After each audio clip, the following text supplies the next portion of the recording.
Hello and welcome back to another exciting tutorial of GreatStack. Nowadays, most businesses promote their product using UGC video ads. These ads work well, but they are expensive and time consuming to create. So why not automate it? In this video, we will build and deploy a full stack AI application that generates UGC style ad videos using just a product image and a model image. To build this full stack AI project, we will use Postgres, Express, React and Node.js. We will use Google Gemini API to power our UGC ad video generator. So let's take a look at the project demo. So this is the home page of our application where you can see the navigation bar. Here we have the welcome message and then we have the features, then we have the pricing, and after that we have the FAQs, then CTA and this footer. Now if I go to create, here we have this form. Using that we can create the image and using that image we will generate the video. Next we have this plans where you can see the different plan. We can switch to different plan and get the credits and we will get different features. After that we have this community, and in this community user can see the post added in the community. It means user can create the ads and they can also publish it in their community. Now let me sign up on this website. So I'll click on this get started. So it will open this sign up form. And if you already have an account, you can click here to log in using your existing account. So let me log in with my Google account here. After login, you can see here we have the available credits. And if I open this, here you can see we have the generate button, my generations, community, plans, manage account and sign out. If I go to my generations, so you can see we have already generated these ad videos. If I hover it, you can see it will start playing this video. This video has audio also, right?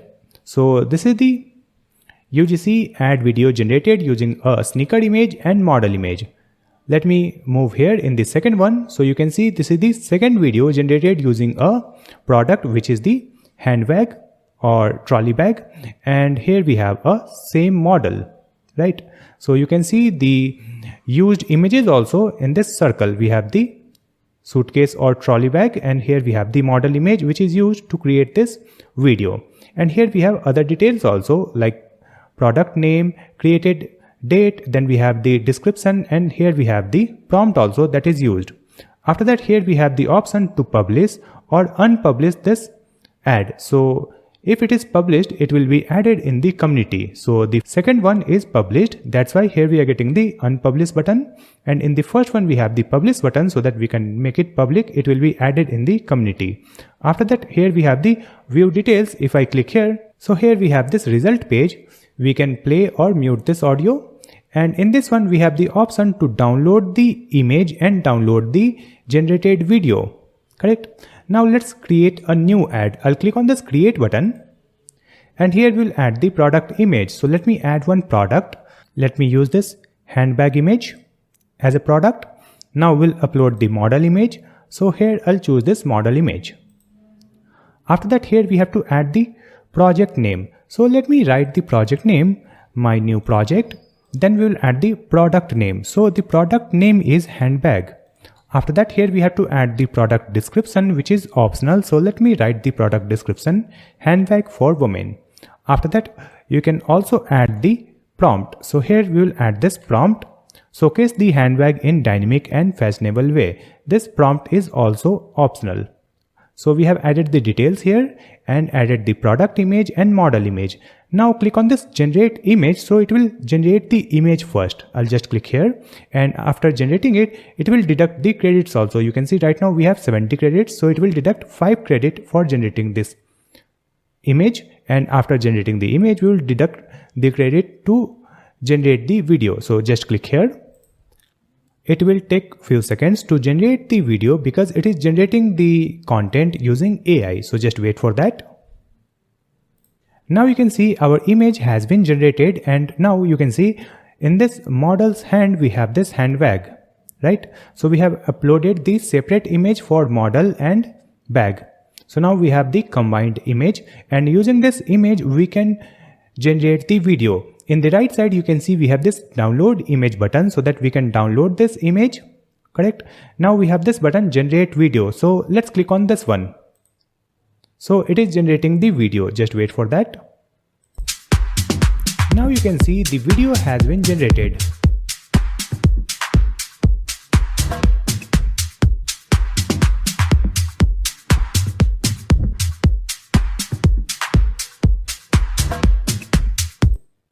So I'll pause this audio, and after that you can see we have this UGC video that is generated using the product image and model image and by adding small details, right? And here we have the download button. Using that we can download this video and use it for our ads. So this UGC ad generator is working fine. Let me just come back to the home page. In this project, we have added the user authentication and subscription billing using Clerk. Clerk makes it easy to handle user sign-in, sign-up and account management. With Clerk's subscription billing feature, we can provide advanced feature and credits to our member. Then we have used Sentry for error tracking in this project. It is a powerful tool for error monitoring and performance tracking. It helps you to find the bugs in the real time and understand why your app is slow. Instead of guessing, Sentry shows you the exact errors, stack, traces and performance issues. To store user and projects data, we have used Neon. Neon is a PostgreSQL database that helps developers build reliable and scalable applications quickly. After building this AI-powered UGC video generator project, we will deploy it online using Hostinger VPS. It is affordable, fast and perfect if you are serious about building AI tools. So if you are also excited to build your own UGC Ads video generator, just write down I am going to build UGC Ads video generator AI tool in the comment box. I will recommend you to build this project and add the live link in your resume, or you can also use it as your college project. Now let's get started. To create this UGC Ad video generator project, we have divided this complete tutorial in different chapters. First, we will create the front end, which is user interface. After that, we will add the user authentication. It means we will integrate the sign-in and sign-up functionality. After that, we will create the backend server where we will create multiple APIs. And after that, we will connect our backend server with our front end. At the beginning of every chapter, we will discuss the technologies and thought process also. So first, we will start with the front end. If you already have a good experience with the front end, then you can skip this part and you can come to the user authentication. I will include all the timestamps in the video description.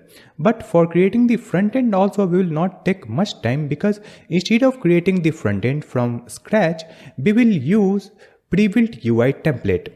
So let's open web browser and search for pre-built UI template. Open this link. You can see the website prebuiltui.com and then path.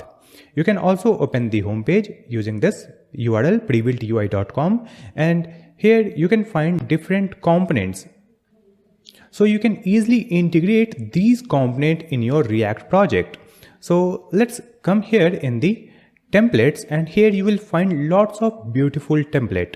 So I'll just scroll down, and you can see here we have multiple templates that we can use for free. So I'm going to use this template, which is pixel.io digital agency website template. We can preview this template from this link. You can see view demo. Let's click here. So you can see this template is looking beautiful. Here we have the hero section, then we have services. After that, we have pricing, then FAQs, then CTA and footer, right? So we will create the home page of our application using this template, and here you can see the details also. If I click on this view details, so you can see it has the dark UI, gradient, glass effects, and after that you can see we have some screenshot, right? And here we have the list of features. So we are going to download this template. I'll just click on this button, get for free.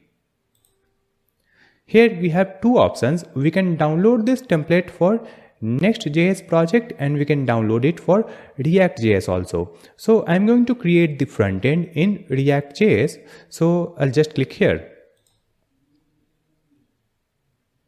So you can see we have downloaded this template. Let me navigate it. I'll place this template here. Pixel.io React.js. Now let me extract it. I will extract this zip file in a separate folder. So I'll extract to this folder name. So here we have this Pixel.io React.js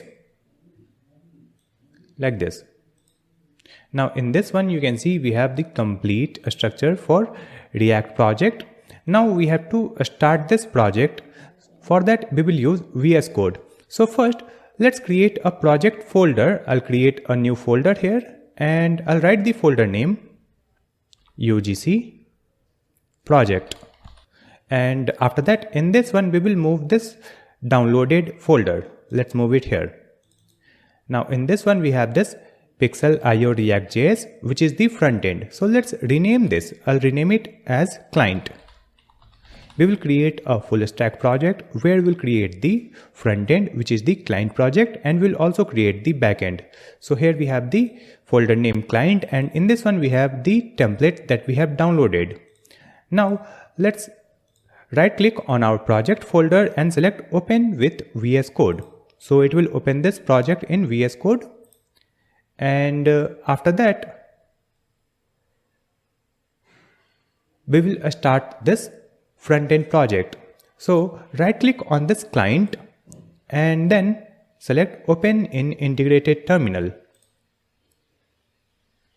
So you can see here we have the VS Code terminal, and in this terminal you can see we are at this path client. So here we have to install the dependencies. So let's add npm install. So it will install all the dependencies which is used in this template, which is the React.js template. And after that we have to start this project. So let's add npm run dev. Add this command. So it will start this project, and we can open this localhost 5173 URL in the web browser, right? So let me just copy this link and open the web browser.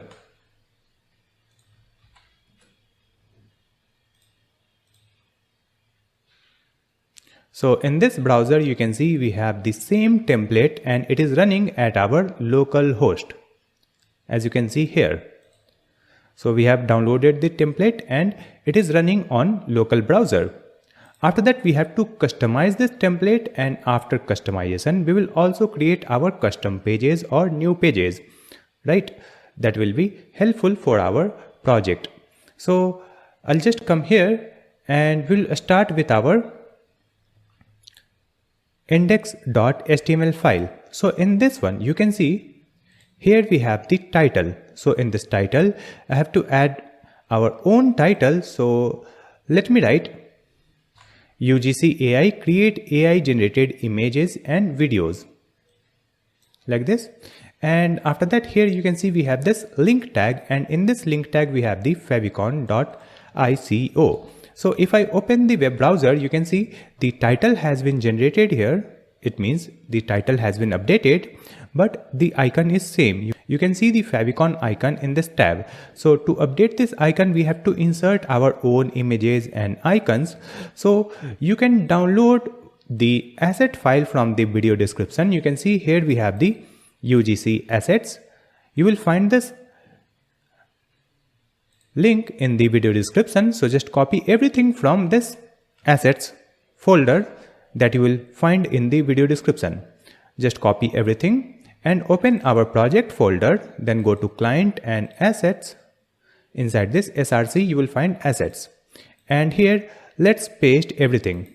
So in this assets I'll paste the data that we have copied. It means the files and this logo.svg, then favicon.svg. Here we have assets.ts file also. So in this assets.ts file we have added the dummy data also that will be displayed on front end, and after creating the backend we will replace this dummy data.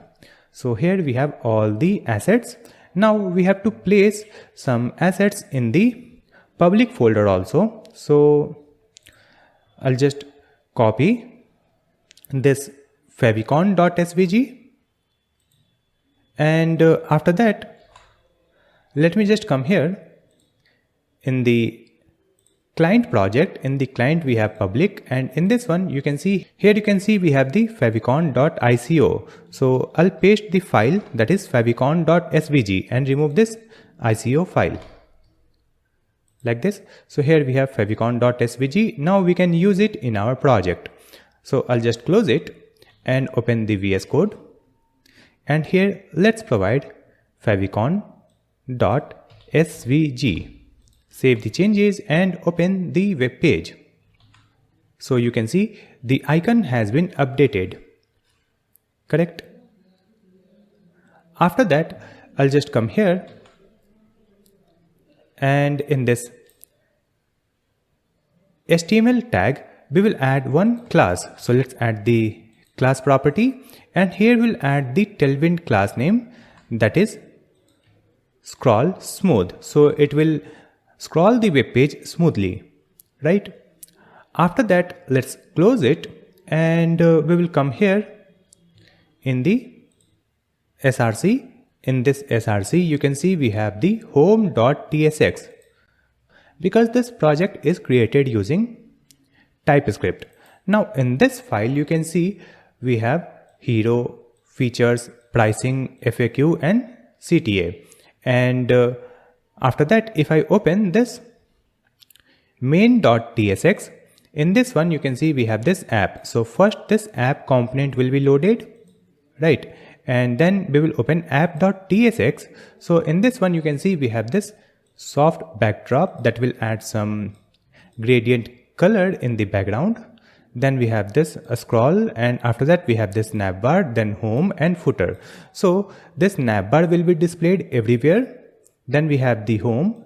So we will change the home in different path. Instead of home we will display other pages like generate, my generation, and then we have this footer. So first we'll start with the navigation bar.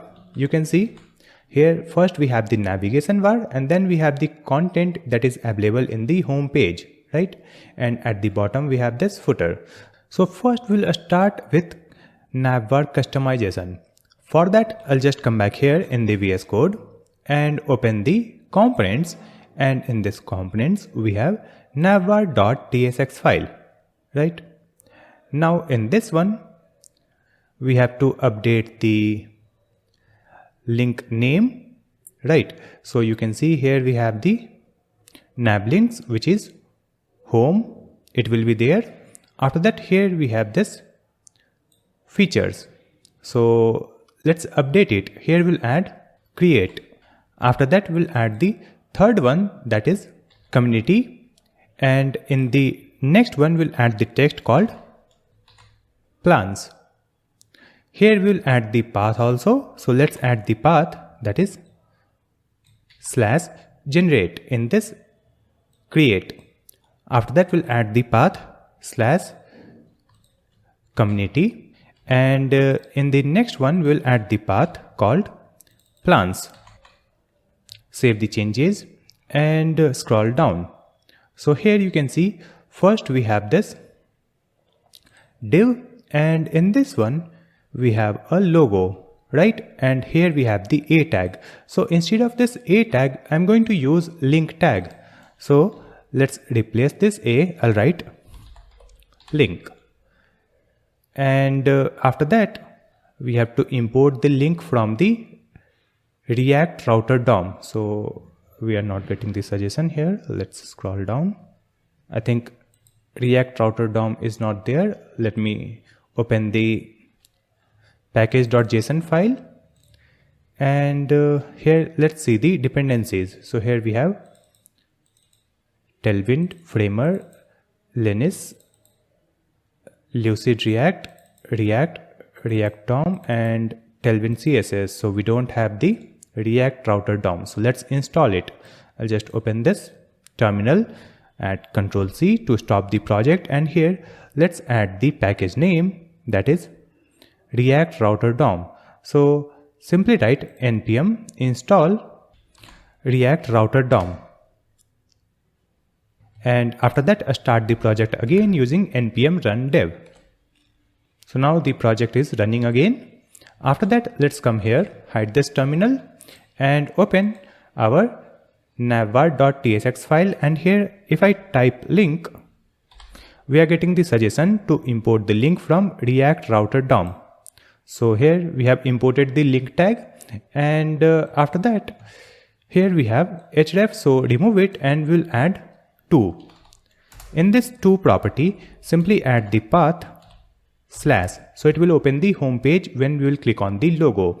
Here we'll add the onClick property. In this onClick property, let's add one arrow function, and here we'll add a scroll to, and in this scroll to we will provide 0, 0. So it will scroll the web page to top. After that, here we have the image tag src, and in this src we will add the logo that is available in our asset file. If I open the src, then assets and assets.tsx. So in this one, you can see here we have all the import statement, that is importing the images and videos, and we have exported it using this assets object. So we can simply access this assets object and add the file name like logo, product1, product2, like that. So I'll just come here, and here in this src, let's add curly braces, assets. Let's click here to import the assets, then dot logo. So we have added the logo in this img tag. Then we'll add the alt tag logo, and here we have the height 8. Save the changes, and now we will open the web page. Let me refresh it. Here we have the blank screen. So let me see the issue here. So we are getting this error because we have added the React router DOM, but we have not added the support of React router in our application. So let me hide it. And after that, just come here and open our main.tsx file. And in this one, here we will import the browser router. So let's add import curly braces from package name React router DOM, and from this React router DOM we will get browser router. After that, we will use this browser router to wrap our application. So instead of this react.strict mode, here we will use the browser router opening and closing tag, and inside this we have this app. Correct?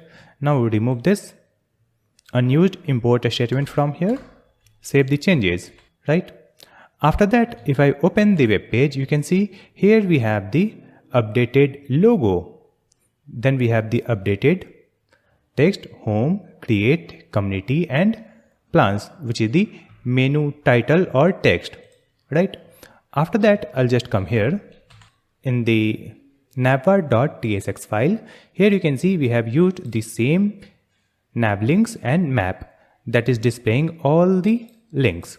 But right now you can see here we have the a tag. So instead of this a tag, I'm going to use link tag again. So let's add link, and here we have the link closing tag. In this link tag, we have to add the onClick. So again, copy this same onClick property from here and paste it here. So it will scroll the web page to top. After that, instead of this href, we are going to use to. Correct? So let's add to here. and in this to, let's provide link.href. So it is coming from here. And then we have this key, then classes, and here we have link.name. Save the changes, and after that I'll just come here, and now if I click on this create, it is opening this path /generate. You can see the path is changing. If I click on this plans, you can see the path is localhost /plans. Correct. Now I'll open this web page in a smaller screen. So you can see if I open in a smaller screen, here we have the menu icon. If I click here, it will open the navigation menus like this. Here you can see we have same navigation menu: home, create, community, plans, sign in, and get started button, and this close icon. Let's close it. So it will again display this menu icon. Let me open it desktop screen or desktop view. So we have updated our navigation bar. Let me just come here, and you can see here we have the button that is sign in, and here we have get started button. And here we have the navigation menu for a smaller screen. Here also we have the same nav links, and after that we have the same sign in and get started button. Correct. Then we have this button. Using that we can close the mobile menu. So we have updated our navigation bar. After that let's close it, and here we will open our home.tsx. In this home, first we have the hero, right? It means we have this hero section that contains these data in the left side and this image in the right side. So to update the content here, we will come back, open the sidebar components, and in the components we will open hero.tsx. Here we have hero.tsx file. So now let's update this file. So we will update the text first. If I just come here, you can see we have div, and in this div we have this text called trusted by, right? So let's update this text. I'll write the text trusted by 10k plus creators. After that, here we have other text, be design and build. So let's update this text also. Create viral UGC, and here we'll add small text that is in seconds. After that, here we have some description like this. So I'll update this description text also. So I have added this text. Save the changes, and after that here we have some other text. So you can see we have primary button, and the button text is start your project. So let's update the button text here, that is start generating, it's free, like this. Then we have another button, and here we have text. So let's update this text also, that is watch demo. Correct. After that you can see we have other text in this div. So here we'll write seconds to create.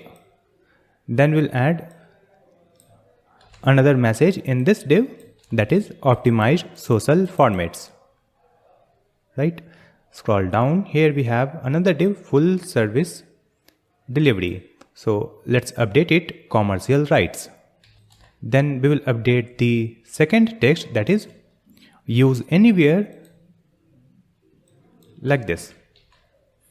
After that, here we have the right div. So I'll just save the changes and come here. You can see these text and description has been updated. We have updated this button text also. Correct. And after that, let's update the data in the right side. So I'll just come here. Here you can see we have this main image URL, and then we have this text, branding, web and growth. So we will update this text. Correct. After that, we have some text here in a span tag, that is see case studies. So here we'll add preview, like this. And after that, scroll down, and here you will find this text, 20 plus completed projects. So here we'll add plus 20 more. That's it. And after that, here you can see we have this logo. Let's save the changes and come back here. You can see here plus 20 more. Then we have this preview button here. Here you can see we have the text social ready, and then we have the ratio, right? And if you want to update this image that is in the right side, you can update it from here. I'll just come back here. So this is the main image URL, and this main image URL is available here. So we have the image coming from this Unsplash, right? So if you want to change it, you can update any new URL here. Now I want to update these images also. So I'll just come back here, and here I'll update these image URL. You can find the images on unsplash.com. Just get the image URL from there and replace it here. So let's replace these images. I'll replace this main image URL. I'll add this one. And after that, I'll update this gallery strip images. So here we'll add 3 other images. Like this, I have updated all the URLs here. And after that, here we have the trusted logos. So if I come back here, you can see the image has been updated, and these are small images also. And here you can see we have the trusted brand text, right? So let's update this one also. I'll just come back. Here you can see we have the array. So let's add the first brand name, Adobe. Then we'll add Figma. After that, we'll add Canva. Then we'll add Spotify, and after that we'll add one more brand name, Webflow. Save the changes and come back here. You can see we have updated these brand text also, which is animated. So we have updated our hero section. After that, here we have another section, that is services. So let's update this one also. For that, I'll just come back to the VS Code. And let's open this home.tsx. Here you can see we have the features section. In the second one we have features. So open this sidebar, then go to components. In the components you will find features.tsx file. Now in this one you can see we have the title, and in this title we have added the text services. So instead of this services, I am going to use features. After that, here we have to add the heading, right? In the heading, we will write built for modern brands. After that, here we have to provide the description also. So let me provide the description like this. After that, if I open the web page, you can see here we have features, then this small title, and then small description. Now update the content in these cards. So I'll just come back here, and here you can see we have the features data.map. So we have the features data in this assets, correct? So let me update the asset file. If I open this sidebar, assets, and in this assets we have dummy data.tsx, correct? In this dummy data, we have this features data array where we can see the icon, title, and description. So the icon will be same, upload icon. After that, we'll update the title. So let's update the title. It will be smart upload. After that, we will update the description also. So in this description, let's add the text. Now here we have the second icon. So the icon will be same. We will just update the title and description. So here we will add a new title and a new description. Now in the third one, the icon will be same. We will update the title and description. So here we will add a new title and add a new description like this. After that, if I open the web page, you can see these data has been updated, correct? after that we have another section that is pricing, right? So I'll just come back here in the VS Code. Here in this sidebar you will find this components and then open pricing.tsx file. Now in this one you can see we have this title, and in the title we have pricing, then we have the heading and description. So in the heading let's add the text called pricing plans, and after that we'll add the description here. So I'll update this description also, right? And after that you can see we have the plans data.map. So it is displaying all the plan data from one array, right? And after that here we have plan.popular, right? And in this popular we have primary button, and in the other one we have the ghost button, right? And the button text is same, that is get started. So let me update the button text here.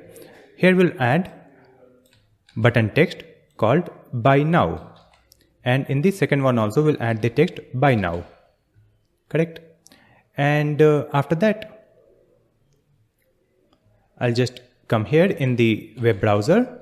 Here you can see we have this updated text, pricing, pricing plans and description, and here we have the button text buy now. Now we will update these data that is here, right? For that I'll just come back here in the VS Code and again open our dummy data.tsx file. In this one, after this features data, here we have the plans data, right? So let's update the plan. So first one is a starter. In this starter we will add the name starter, then we'll add the price, that is $10. Then we'll add the description. So here we have added this description for this first plan. Then we'll add the credits. So here we'll add 25 credits. Then we'll add the features. So here let's update all the features. So first we'll add 25 credits. Then we'll add a standard quality. After that we'll add no watermark. Then we'll add slower generation speed. Then we'll add email support, right? After that come to the second one, which is Pro. Here we'll add the plan name, that is Pro. Then we'll add the price, that is $29. Then we'll add the description. So here let's add this description, and after that we'll add the credit. So let's add 80 credits. Then we'll add the features here. So in this features let's update all the features like this. We have added 80 credits, HD quality, no watermark, video generation, priority support. And then we have added one more property here, that is popular true. So the second plan will be marked as popular. After that we have the third one, which is ultra, and the name will be ultra. Then we'll add the pricing, that is $99. And after that we'll add the small description for this third plan, and then we'll add the credit. So here we'll give 300 credits. Then we'll add different features of this plan. So here we have added these features: 300 credits, HD quality, no watermark, fast generation speed, chat plus email support. Update this, and after that we will open the web page. So here you can see we have updated data in this pricing table, correct? After that scroll down, here you can see we have the FAQs, right? So we will update the FAQ data also. Right, you can see here we have what services does your agency provide, do you work with startups or only large companies. If I click here, it will expand it and display the answers also like this. So we will update this data. I'll just come back to the VS Code and let's open home.tsx. So here you can see after pricing we have FAQ, right? So let's open our FAQ.tsx file, correct? And in this one you can see we have this title. So in the title we have FAQ, then we have the heading, that is frequently asked questions, and then we have description. So let me update this description only, and after that let's come here in this FAQ data. So this FAQ data is also coming from this dummy data file. So let's open the dummy data file, and in this one you can see we have FAQ data. So here we will update the questions and answers. So if you want to change it, you can change it from here. So this is the first one. What services does your agency provide? So let me update the question and answer from here. I'll update the question and then we'll update this answer. Similarly, we'll update other FAQs.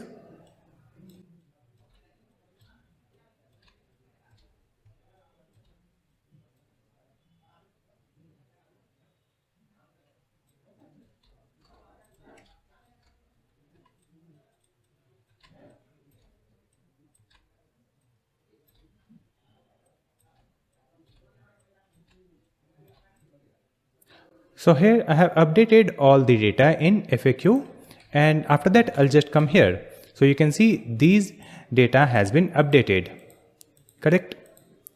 After that here we have the CTA or call to action. So I'll just come back here in the VS Code, open the sidebar. In this one you will find the components and CTA.tsx file. So in this one you can see we have the text, ready to grow your brand. So I'll change this text, ready to transform your content. After that here we have the text in p tag, which is this one. So let's update this small description also. And after that here we have one button, start your project. So let's update the button text, start creating now. So it's simple to update the content. Let me just come back, and you can see here we have the updated title, description and button text, correct? After that here you can see we have this footer. So in this footer we have this logo. We will update this logo, we'll update the description, and you can also update the footer links. So let me just come back to the VS Code, open the sidebar, then components, footer.tsx file. So in this one, first we have this div, and in this div we have the img, src and this logo. So let's replace this logo. I'll write curly braces assets dot logo. After that here you can see we have this small text. So I'll update this text also like this.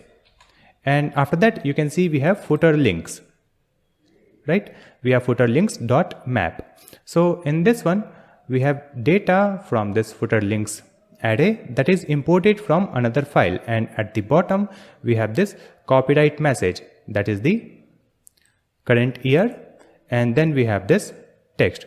So let me update this text. Here we'll write GreatStack, then dot all rights reserved, correct? And from this text we can remove the a tag also. So let me remove this anchor link. We can simply use the text like this, save the changes. Now let's come back, and here you can see we have this copyright message at the bottom. We have the updated logo in the footer, and then we have this text. And if you want to change the footer links, you can come here, open dummydata.tsx file, and here you can see we have the link title and links. So in the title I'll write quick links, then we have the links. Here we'll add the home Then after home, we will add features, then we'll add pricing, and then we'll add FAQ, right? After that, we have the next title, that is legal, and we have the link's name, privacy policy, terms of service. Then we have the connect. In this connect, we have Twitter, LinkedIn, and GitHub, right? And if you want to change it, you can update the name here, and you can also place the URL or link, correct? And after that, if I open this footer.tsx, you can see here we have the link.url and link.name. So it will be displayed on the web page. So you can update the footer link title and link text and link. So we have updated our front-end template. So till now we have created the home page only. Now we have to create the other pages also. In that page, we can create a UGC add video or image, and we can get the list of generated content, and we will also create the community page, and we will also create the plans. So let me just come back to the VS Code. We will open this sidebar, and here you can see we have the pages, right? So in this pages folder, let's create all other pages. Right now we have only home.tsx, right? So in this pages, let's create a new file and write the file name generate, or we can write generator.tsx.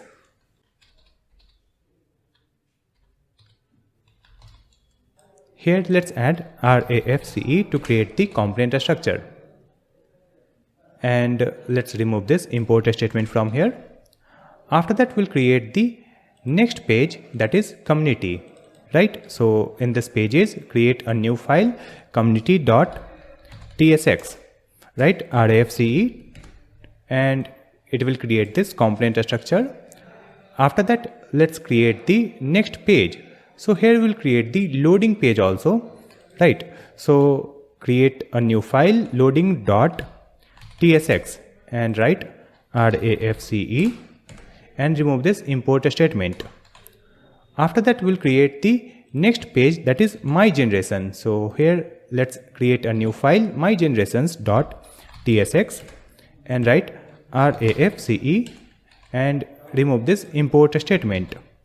After that, we'll add the next page, that is plans. So create a new file plans.tsx and here we'll add RAFCE and remove this import statement.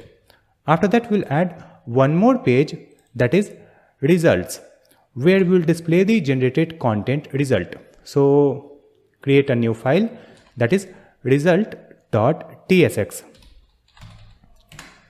Here also we'll write RAFCE and create this page. Remove this import statement. Now we have to set up the routes so that when we navigate to new route, it will open the new page. So I'll just come here in the app.tsx file, right? In this one, you can see we have this navbar and then footer, and within this navbar and footer, we have home, right? So this home will be displayed on screen, but it will be displayed whenever we will open the home path, that is slash. For that, here let's add opening arrow routes. Use this routes tag. Just click here to import it from React Router DOM. Routes tag has been imported, and here we'll add closing tag like this. We have routes opening and closing tag, and within this routes open and close, we'll add this home. So we have added the home here, but now we will add the path for this home, correct? So here let's add opening arrow route, and let's click on this suggestion import route from React Router DOM. So you can see route tag is also imported, and in this route tag we'll add this self closing tag like this. Here we have route and self-closing. Now we'll add the path, that is slash, and after that here we have to add the element. And in this element we will simply provide the home page. So just move it here like this. So whenever we will open this slash, it will display the home, and if I open anything else, it will not display it. It will only display the navbar and footer, because this navbar and footer is outside of this routes. So if I open the web page, you can see we are at slash path, and here we are getting the home page content, right? Now if I change the path like slash plans, you can see here we have the navbar and footer only, nothing else. So just come back to the home page again, and let's come back here. Now here we'll add other routes, so just duplicate it. In this route we'll add the path called slash generate, and here we'll add the element or page, so just add generator. So generator page has been imported. Now duplicate it. In the next one we'll add the path called result. So here we have added the path result, and we will display the result that will display different content, right? So here we have to add the project ID also, so just add slash colon and provide the project ID. So on the same page we can display different result using this project ID, using this dynamic route. Here we'll add the element also. So in this element let's add the result page. You can see result page has been imported, correct? After that just duplicate it. Here we will add the path, that is my generations, where we will display all the users generated content. So let's add the page my generations. It has been imported. Now duplicate it. Here we'll add the path community. So if the user makes their project public, it will be displayed in the community. So let's add the page also, that is community, and click here to import it. After that just duplicate it. Here we will add the next path, that is plans, and let's add the page also, that is plans. It has been imported. Now let's add one more path, so just add route.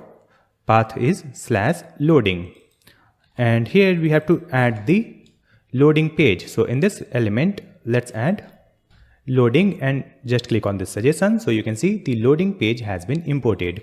So we have set up the routes for each page. Now if I open the web page and if I type slash plans, it will open the plans page. Right now we don't have any content in plans, that's why it is blank. So let's add the data in different pages also. So let's start with the first one, that is generator. So I'll just come back here and open the pages. Here we have generator.tsx file.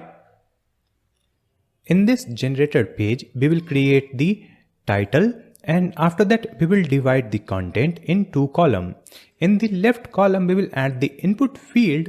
Using that user can upload the product image and model image, and in the right side we'll add the input fields. Using that user can enter the details for creating their content. So in this div, first let's add the classes. So just add the class name property, and here we will define the minimum height. After that we'll add the text white, then we'll add the padding, and padding for medium and above screen size, and margin from top. Now after that here we have to create a form, and after that let's remove this action. Now in this form we will insert the title. So in this components you can see we already have the title component. So let's mount it here. So in this form we will mount title component, import it from components folder, and after that in this one we have to provide the props. So first we'll provide the heading. So let's add heading, and let's add the text here. After that we'll add the description also. So just add the description property, and here we will add one small description. like this.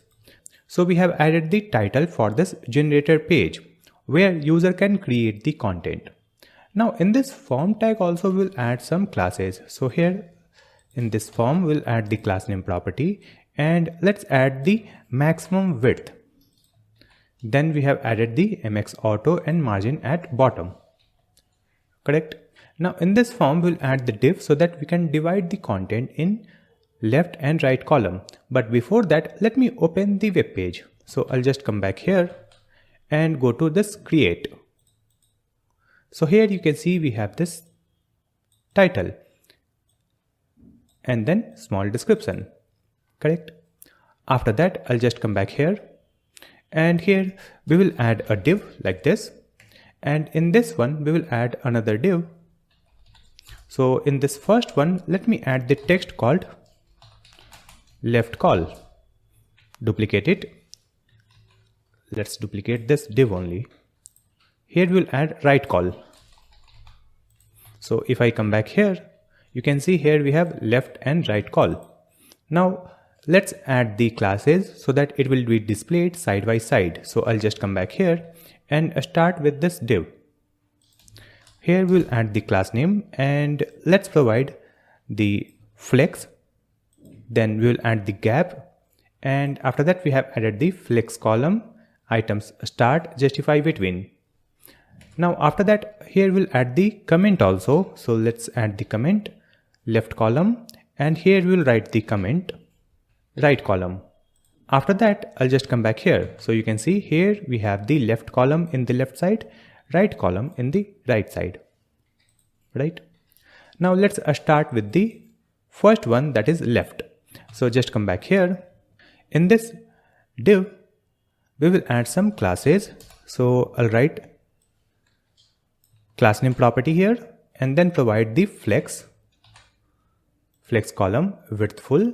Then we'll add the max width, then gap, then margin top and margin bottom. Right? Now in the left side, we have to add the input fields.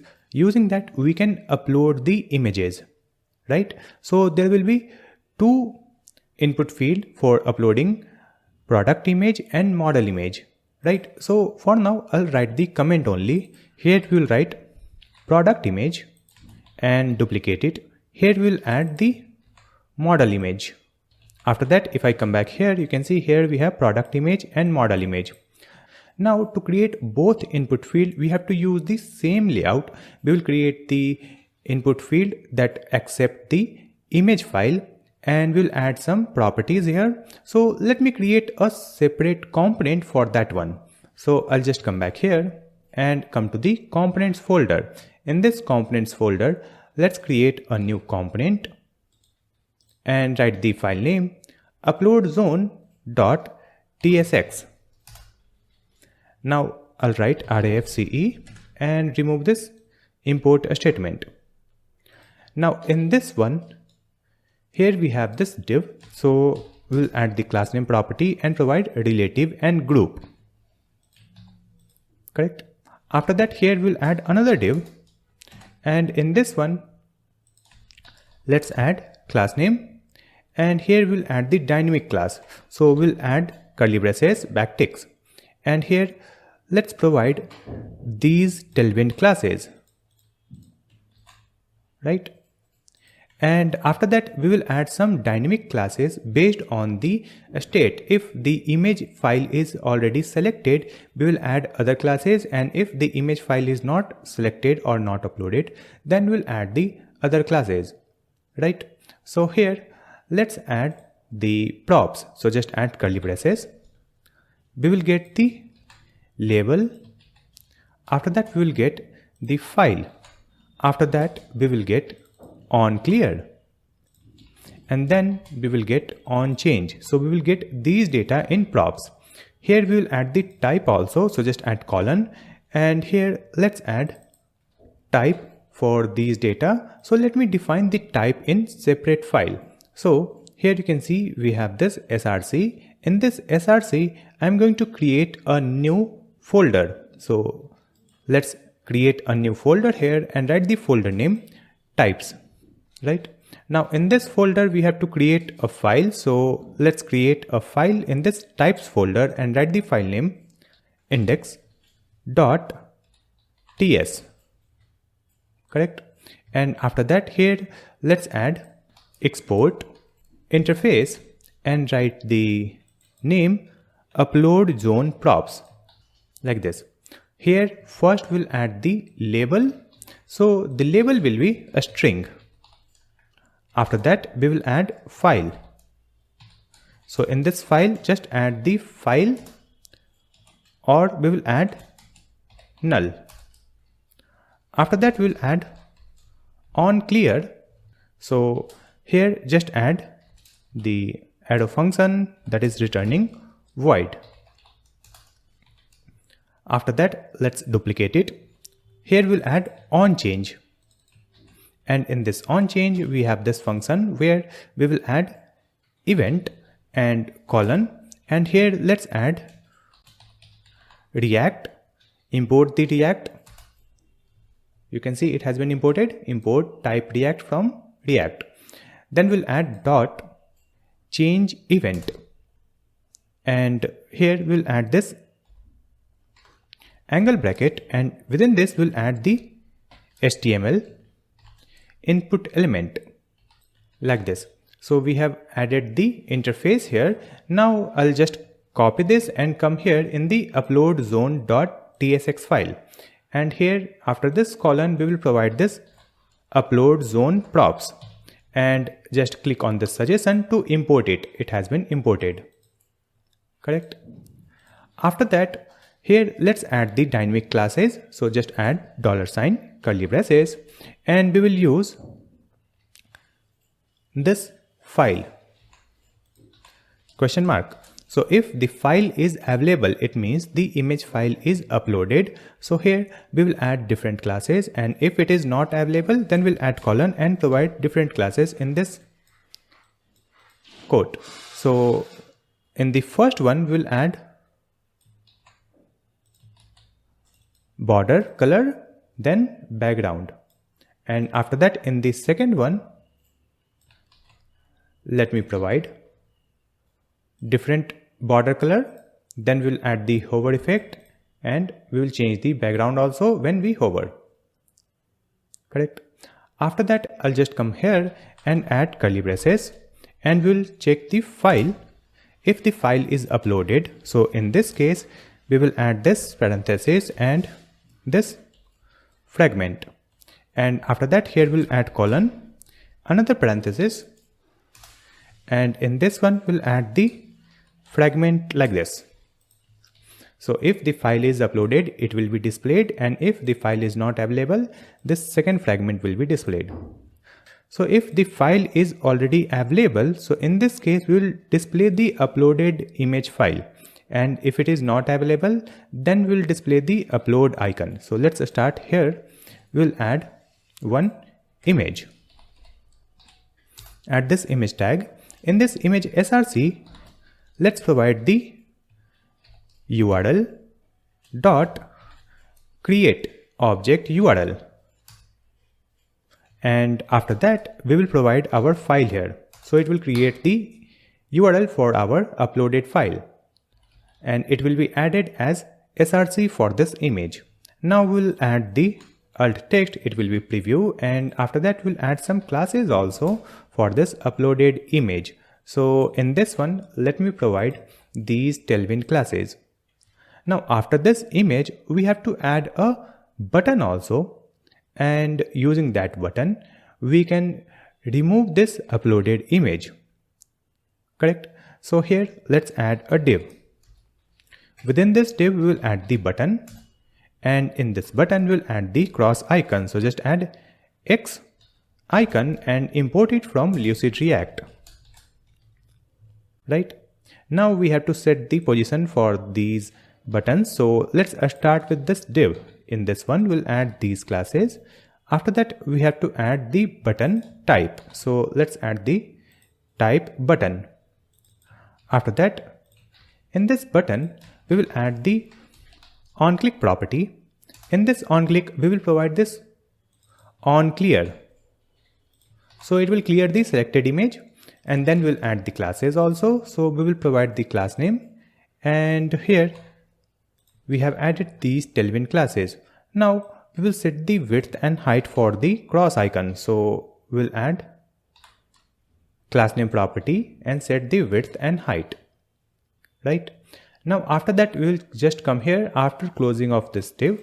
Here we will add another div, and in this one we will add the file name. So let's add the p tag, and in this p tag we will provide the file dot name.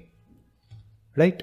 And now we will add the classes also to decorate this text. So here we have added the class name property, provided these classes, and we'll change the font size and font weight. So here we will add class name, text small, font medium, and truncate. Save the changes. So we have added the image when the image is available. Suppose the image file is not available, so in this case we have to add the upload icon in this one, in this else statement. Right, here we have added ternary operator, so this is the else case. So in this one we will add a div. Now in this one we have to add the upload icon. So I'll write upload icon from Lucid React.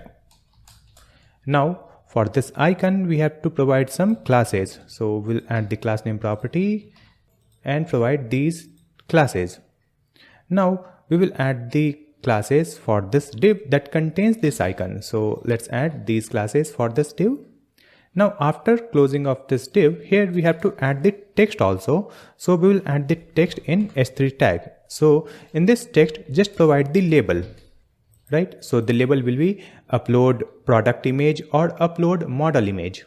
After that we will add some description in p tag. So here let me provide this description text, and after that we have to add the input field. Using that input field we can upload our file. So let's add input, type will be file, and after that we will add the accept property. In this accept property we will add image/star, so it will allow you to upload any type of image file. Now we will add the onChange property also, and in this onChange just add the onChange that we are getting from the props. Then we will add the classes here. So just add the class name property, and here we will add absolute, inset 0, width full, height full. Right, so it will use the entire space available in this div. Correct, so that we can click anywhere, and the opacity is 0, so it will be hidden. When we click here it will just open the window to upload the image file, and we have added cursor pointer. Now let's add the classes in this title and description. So in this title, which is in h3 tag, we will add the class name property, provide these classes, and let's provide the classes in the p tag also, like this. Now we will save the changes, and after that we have to mount this component in our main file, that is generator.tsx file. So I'll open this generator.tsx, and here you can see we have added product image and model image. Right, so I'll replace this one and simply provide upload zone component. Let's click here. You can see upload zone has been imported from this components, and after that here let's add this closing tag, and we'll provide the props. So first we have to provide the label, and in this label I'll provide product image. So the first one will be product image, and the second one will be the model image. After that we'll add the file here. So in this file we have to provide the uploaded image file. For that we have to create one state. I'll create it later. And after that here we'll add onClear equal to curly braces. So in this one also we'll add the setter function. Using that we will clear the uploaded file. Right? And after that here we'll add onChange. In this onChange we have to add a handler function. Using that we can add the selected file in a state. So let's create these a state and function. So I'll just scroll up, and here before this return a statement, let's add some space. And here I'll create all the state that is required in this page.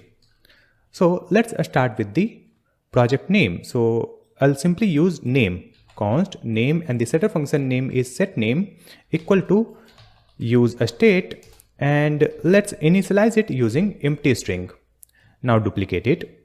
In the second one we'll add the product name, and after that we'll add set product name. After that just duplicate it. Here we will add product description, and then we will add the setter function set product description. Duplicate it.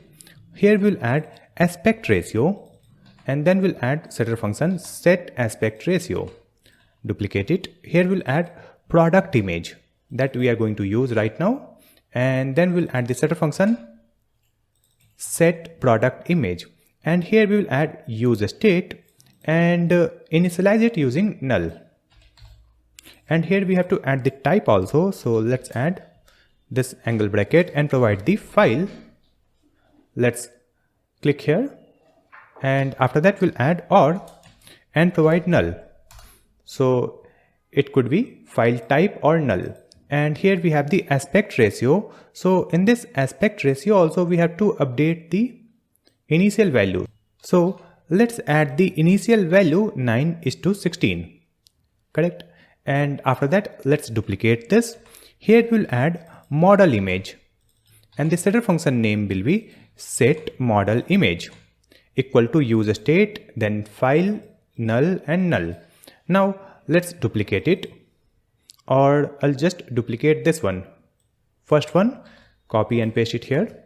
Here we'll add user prompt, and the setter function name is set user prompt, and after that we'll add use state and initialize it using empty string. Now duplicate it. Here we'll add one more state, that is generating, and the setter function name is set is generating, and by default it will be false. When we submit the form it will become true, right? After that here we'll add the handler function. Using that we can handle the file change in the input field. So let's add const handle file change equal to arrow function like this. Now in this one we'll get the event, provide the colon and write react, then dot change event, and then we'll add angle bracket and provide HTML input element.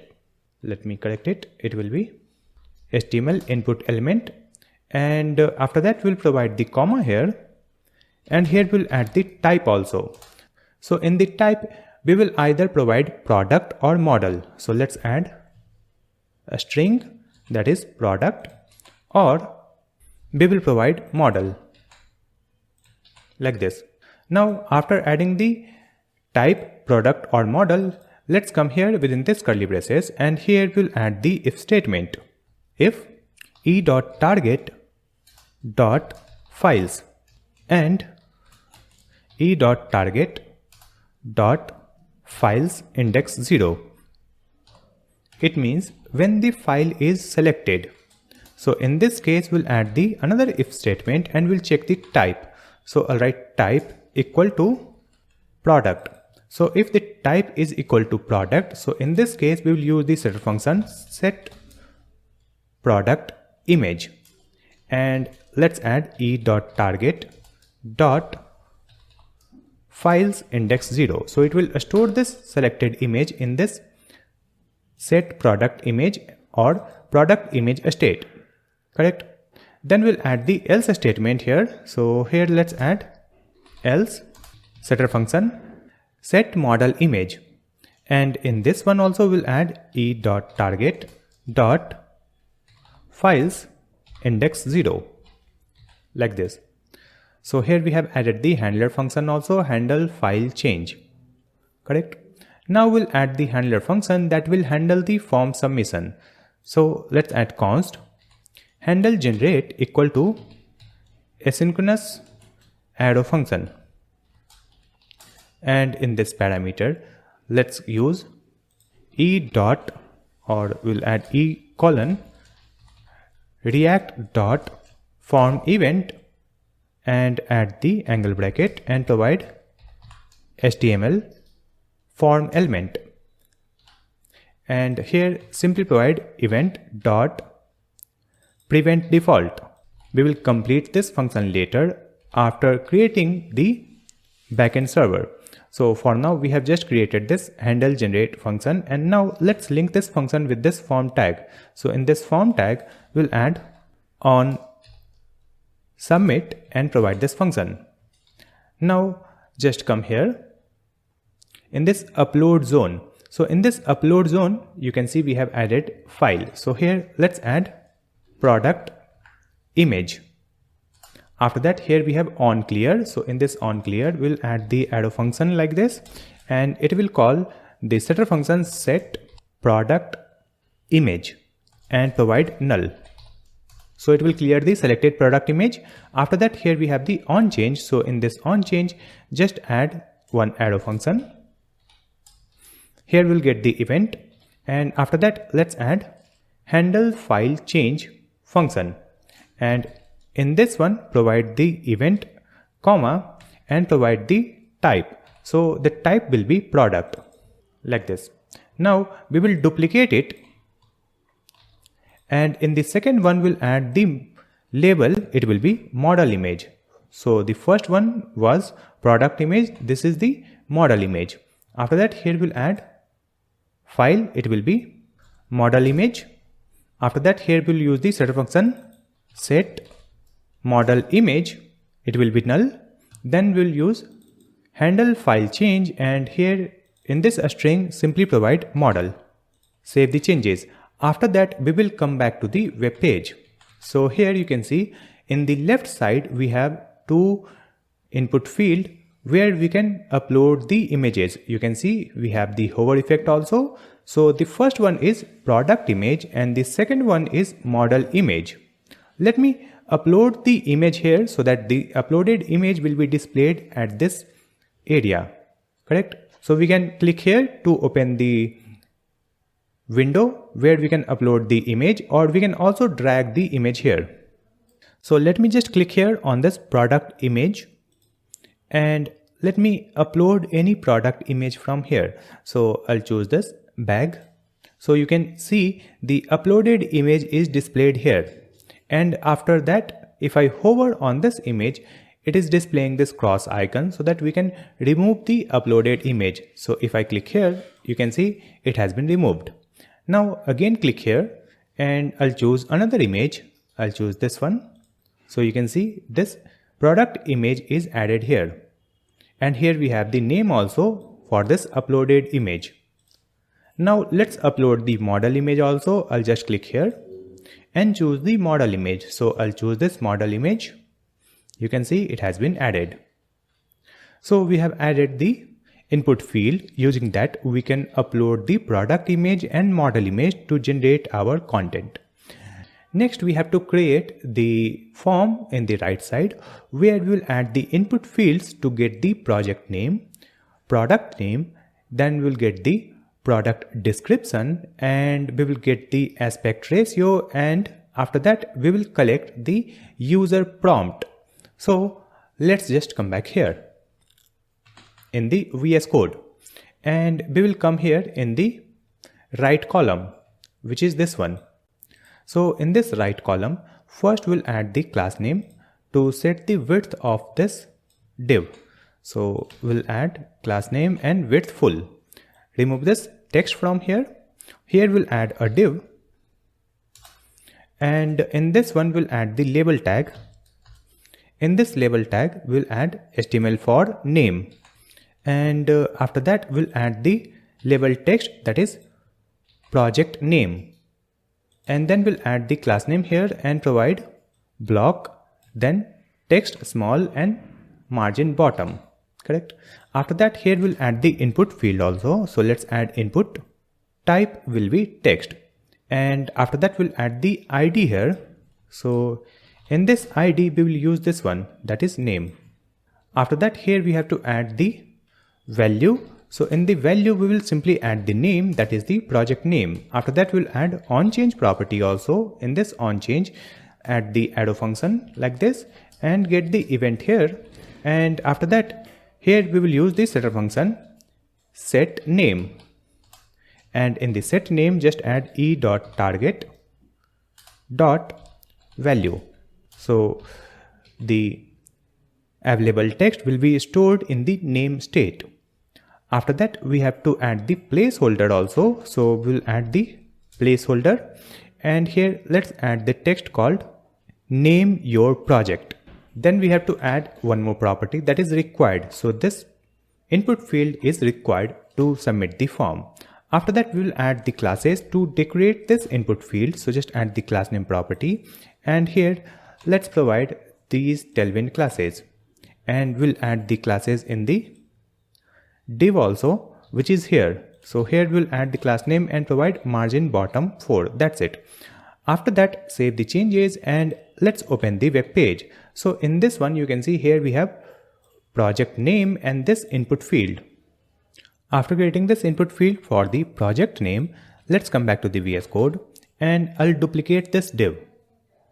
And in this second div, we have this margin bottom, and with that we'll add text gray 300. And after that, here we'll add the text called product name. Instead of this project name, we will add product name. And after that, here you can see we have this HTML for. So in this HTML for, just provide product name, and in this ID also we'll add the product name. Here also the type will be text, and here we have the value. So we'll add the value here, that is product name.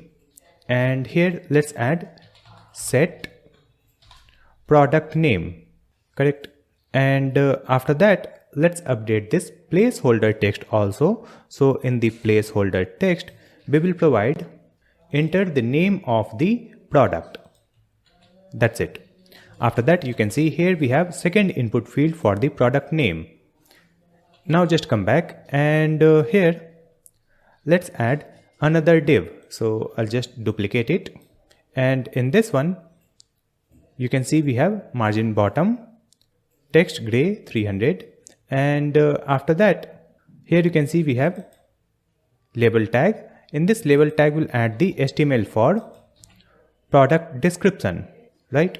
And here we'll add the text called product description in this label tag. After that, we'll add the span tag, and in this span tag, just add small bracket optional. And after that, here we'll add the classes also to change the color of this span text. So we will change the color and size. So we have added text extra small and text violet 400. After this label tag, here we have the input, right? So I'm going to remove this input field from here. And here I'm going to use text area. Let's use the self-closing like this. Now in this text area, just add the ID, which is this one. Remove this name. And after that, here we'll add rows. Let's set 4. Then we'll add the value. So in the value, just add product description state. And after that, we'll add onChange. In this onChange function, let's add the arrow function and get the event in the parameter. And here we will use set product description and provide e.target.value, right? Now after that, here we'll add the placeholder also. So let's add the placeholder and enter the text here, that is enter the description of the product. And then we'll add the classes here. So just add the class name property again. And in this one, we will add these tailwind classes. Now save the changes and open our web page. So here you can see we have this product description, which is optional, and here we have the text area input field, correct? Now after that we have to add the aspect ratio. So I'll just come back and copy this div, just this one, and paste it here. So just paste this div here and add this closing div. Here we have margin bottom text gray 300. Now in this one, let's add the label tag. In this label tag, simply add the class name and provide block text small and margin bottom 4. And here we'll add the label text called aspect ratio. And after that, we'll add a div here. And in this div, let's add the class name and provide flex and gap 3, because we have to add 2 aspect ratio, so it will be aligned side by side using this flex. So here let's add one icon, rectangle vertical icon, and click on this suggestion to import it from Lucid React. If I scroll up, you can see rectangle vertical icon has been imported from Lucid React package. After that, here let's add this self-closing tag, and then we'll add the onClick property. In this onClick property, we'll add the arrow function and provide setter function set aspect ratio, and here we have to add the value 9:16, right? Then we'll add some classes here. So I'll write class name property, and here we'll add the dynamic classes also. So we'll add curly braces and backticks. Here I'm going to use these tailwind classes, so it will be applied in all cases, but here we will add the dynamic class using this $ curly braces and provide the aspect ratio state. Then we will check the aspect ratio, that is 9:16. So if it is true, so in this case we'll add question mark and provide ring violet 550 and then white 10, that is the background. After that, here we'll add colon if it is false. So in this case we'll add empty string. That's it. Now just duplicate it, and here also we'll add the icon. So instead of rectangle vertical icon, I'm going to use rectangle horizontal icon. It has been imported. Then we have the onClick set aspect ratio. So in this set aspect ratio, just provide 16:9. And after that, again we have the same classes, and here you can see the aspect ratio equal to 9:16. So let's reverse it. We'll add 16:9 like this, and now save the changes. After that, we have to add the text area where we can enter the prompt. But before that, let me preview the web page. So I'll just come here, and you can see here we have the aspect ratio, and here we have added 2 type of aspect ratio, that is vertical and horizontal. If I click on second one, you can see it is highlighted. If I click on first one, it is highlighted. It is working fine. It is because of the dynamic classes. Now I'll just come back here, and I'm going to copy this div that contains the text area. I'll just copy this and paste it here. So in this one we have label HTML4. So here we'll add user prompt, correct? And in this text area we have ID, so it will be user prompt. After that, let's come here in this label tag. Let's add the label text called user prompt, right? Then we'll add the span tag, and in this span tag we have this optional. It is correct, and we have the same classes here. We will not change it. And then come to the text area. So here we have value. So in this value, simply provide user prompt. Then we will provide the setter function set user prompt. It will be e.target.value. Then we have the placeholder. So in this placeholder, I'll enter this text. Describe how you want the narration to be. And after that, here we have the classes. So I'll use the same classes here also. We will not change anything, just save the changes, and we will open the web page. So you can see here we have the user prompt, correct? So we can enter the details here like project name, then product name, then description. We can choose the aspect ratio and we can enter the prompt, right? Now in the first input field also we'll change the input text color. So I'll just come back here and just copy this text gray 300 and paste it here in the first div.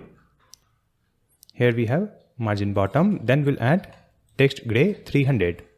So now all the colors are same. Now let me just clear it. And after that here we'll add one submit button so that we can submit the form to generate our content. So we'll come back to the VS Code and here we have the right column. Just come here and it is closing here. Then we have this div that close both column, right? And here we have the closing form tag. So just before this closing form tag we'll add our button. So we'll add a div here and in this div we'll add the class name flex, justify center and margin top. After that we'll add the primary button. So if I open the sidebar and buttons.tsx file, here you can see we have the primary button and ghost button, right? So I'm going to import it. Let's come here. We will write opening arrow primary button. So you can see the primary button has been imported here from components/buttons. Now let's come here and let's add closing tag also, primary button opening and closing tag, correct?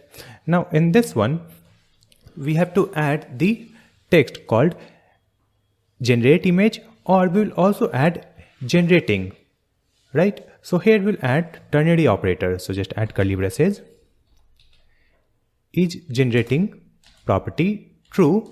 So when it is true we'll add this parenthesis and provide this fragment, and here we'll add colon, this parenthesis and this fragment like this. So in the first case let's add the loading icon. So just add opening arrow, I'll move it here, we'll add loader2 icon and import it from Lucid React, and in this one we'll add the class name to animate it. So let's add size and animate a spin. After that we'll add the text called generating like this, and after that here we have this second case. So in this one also we'll add the text and with that we'll add the icon. So let's add this icon and after that we'll set the size. Here we'll not add any animation, and after that we'll add the text called generate image like this. Now we will add the classes in this primary button, and this primary button will be disabled when is generating is true. So just add disabled and provide is generating, and then just add the class name property, and here let's add these Tailwind classes, right? Now save the changes and we will open the web page. So here at the bottom you can see we have this generate image button, correct? And if I just come back here and I'll make it true, instead of this is generating, here we'll add true instead of this false. Save the changes and come back here. So you can see here we have this loading animation and the text is generating, and right now this button is disabled, right? So when the content is getting generated, it will display the loading animation and the text will become generating. And after that, if I make it false, you can see we have the text called generate image, right? So now we have completed our generate page where user can generate the content using this product image, model image, and adding the product details and prompt. Next we have to create our other page. So I'll just click here on this community. So here in this community page we have to display all the content that is shared for public. For that I'll just come back to the VS Code. To create our community page, we will open sidebar. Here you will find community.tsx file. Now in this one, we have to display the generated content. For that, we will create one state, and in that state we will store all the created content data. So before this return statement, let's add const, and then we'll add the state name projects. Then we will add the setter function set projects equal to use a state, and here we'll add the initial value, that will be empty array, and after that here we'll add angle bracket, and here we'll add the type for this data. So let's define the type here. In this types folder we have index.ts file, right? So here we will define the type for our project. So again copy this, export interface, and write project like this. Now in this project, first we will add the ID, and the type for this ID will be string. Then we will add the name, that will be the project name. Here also we'll add the type a string. After that we'll add the user ID, and here let's add type a string. In this name we will add question mark, and let's add it here in this user ID also. After that we'll add user question mark, and here we'll add the user, and we have to define the user type also.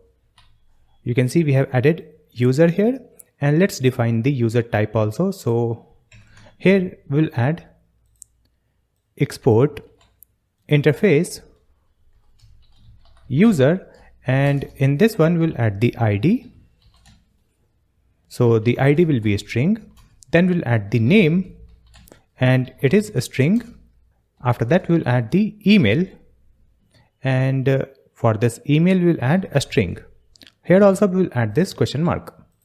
ID, name, email, and the type is a string, and here we have added user property, and the type is user.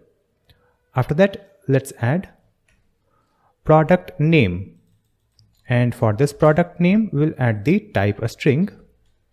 Then we have to add product description, and in this product description we'll add question mark. Then we'll add user prompt. After this user prompt we will add aspect ratio, so the type will be a string. Then we'll add target length, it will be number. Then we'll add generated image, and it will be type a string. Then we'll add generated video, so the type will be a string. Then we'll add is generating, it will be boolean, and then we'll add is published, it will be boolean, it could be true or false. Then we'll add error, so the type will be a string, and after that we'll add created at, the type will be date or a string. Then we'll add updated at, it is also date and a string. Then we'll add uploaded images, and we'll add a string array. So we have added the type for the project, and after that we will come here in our community.tsx file, and in this angle bracket just add project and click on this suggestion. So you can see the type project has been imported from types, correct? And here we'll add this array. After that here we will add one state. For that we'll add const, then loading, and the setter function name is set loading equal to use a state, and initialize it using true. So by default the loading state will be true when we open this community page, because it will take some time to load the project data. So till then we have to display the loading screen. That's why I have added this loading state true. After that we'll add the function that will get executed and fetch the project. So I'll write const fetch projects equal to async arrow function. Now in this function, we will add some timeout so that we can display loading animation for few seconds. So just add set timeout, add this function, and here we'll add the time delay 3000 milliseconds, that is 3 seconds. And in this function, just add the setter function set projects, and here we'll add the dummy data. So let's add dummy generations, and you can see the dummy generations has been imported from our asset.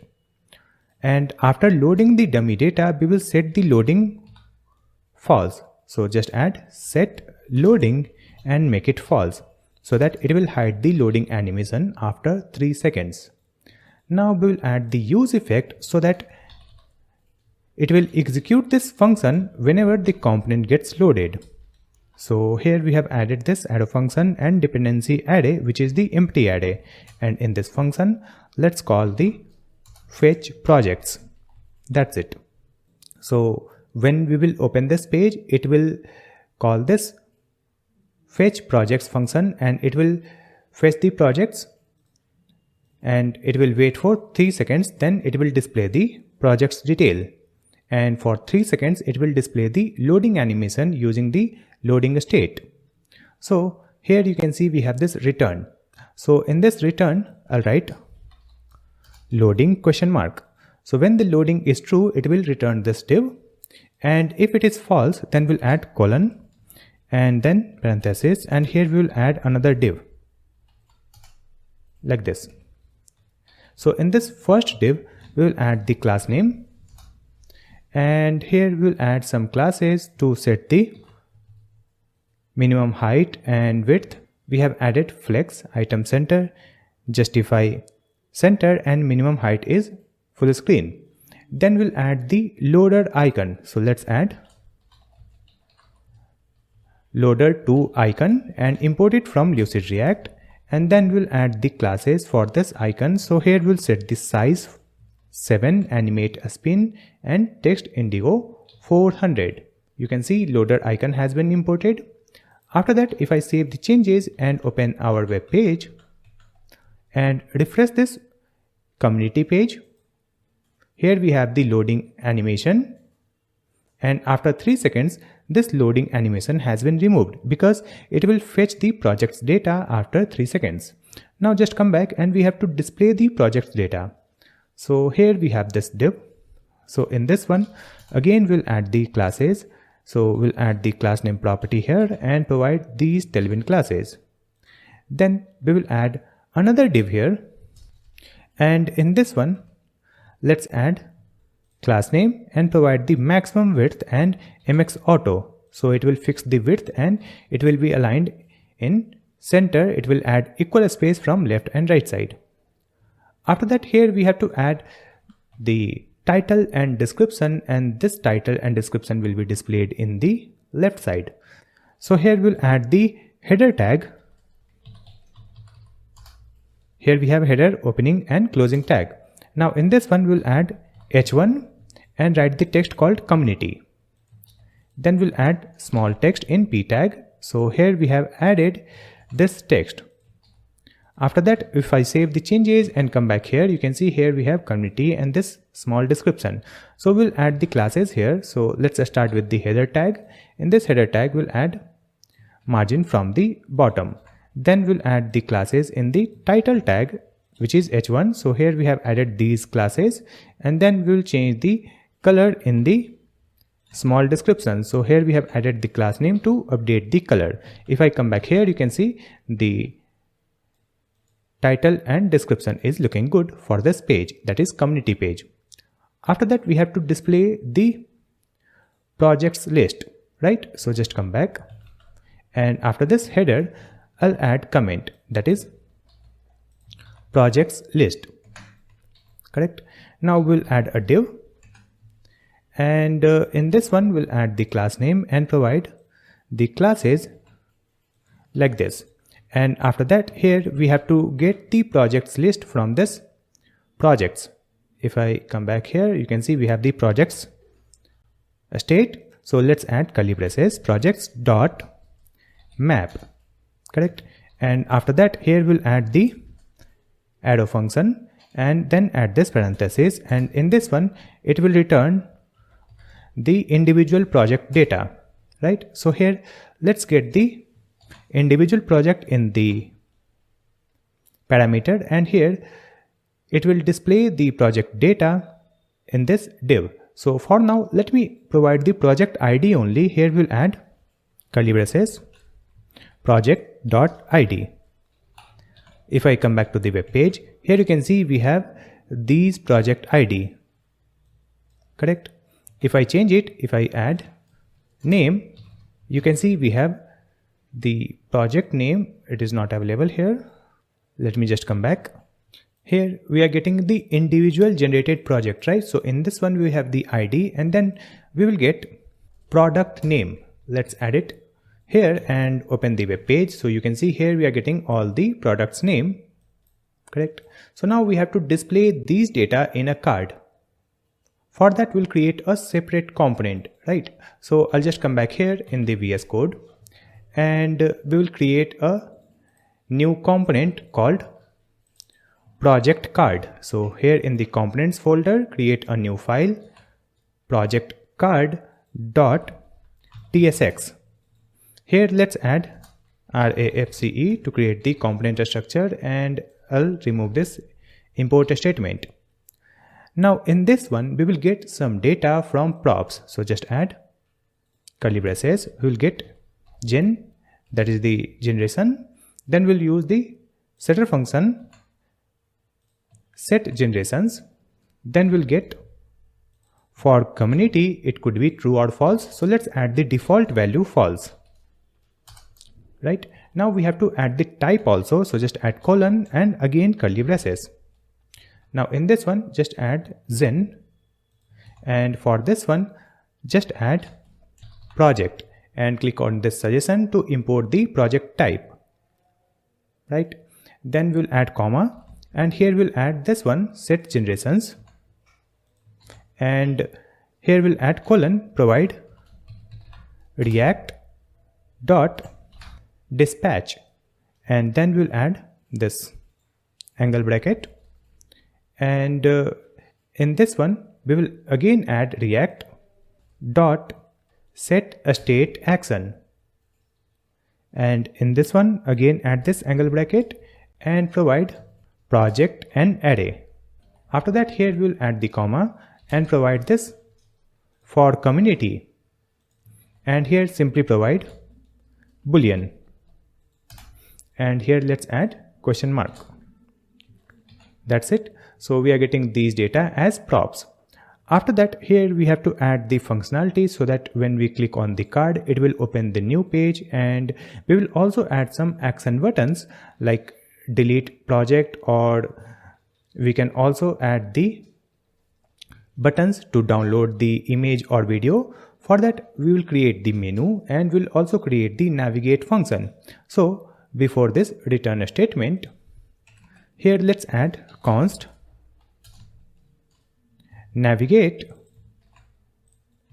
equal to use navigate, and import the use navigate from React router DOM. After that, we'll create the state for menu. So let's add const open menu, and the setter function name is set open menu equal to use a state, and here we'll add false. So by default it will be hidden, right? After that, let's come here in this div. So in this div, we are getting this generated content, right? So here we'll add the key property.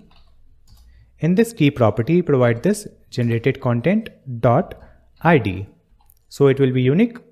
After that, we'll add the classes here. So just add the class name property, and I'll provide these Tailwind classes. Then we'll add another div here, and in this one again add the class name property, and here we will provide these Tailwind classes like this. After that, here we have to display the preview of our generated content. So let's add the comment here, preview, and then we'll add a div here like this. And after this preview, we have to add the details also. So here we'll add the comment details and add a div. So first we'll display the preview, that will be image or video, and after that we have to display the details. So after adding it, let's come here in the first div, that is preview. So here let's add generated content image. So let's add curly braces. We will use this gen dot generated image, right, when it is available. So the generated image is available, so in this case we'll add this parenthesis, and here I'm going to add the img tag like this. We will add this img tag image src, and in this src simply provide curly braces gen dot generated image. After that we'll add the alt tag. In this alt tag simply provide gen dot product name, and then we'll add some classes for this image. So I'll provide class name property, and here we'll add the dynamic classes also. So just add curly braces backticks, and here just add these tailwind classes, and after that we'll insert some dynamic classes. So just add $ curly braces and use this gen dot generated video. So if the generated video is available, then we'll add question mark, and here we'll add group hover opacity 0. So when we hover it, opacity will become 0, and else we'll add colon provide group hover a scale 1 not 5. So it will increase the size, right? So after that, if I come back to the web page, it will display this card, but we have to mount this card first. So we will open our community.tsx file.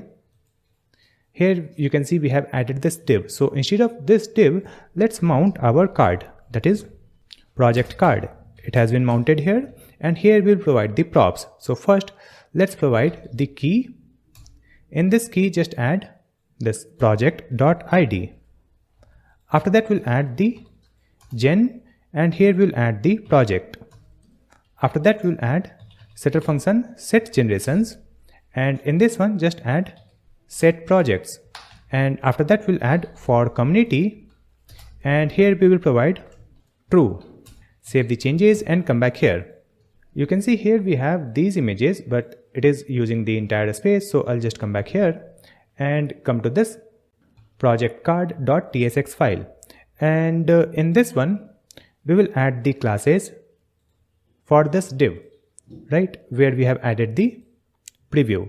So in this one we'll add the class name property, and in this class name property we will add curly braces backticks.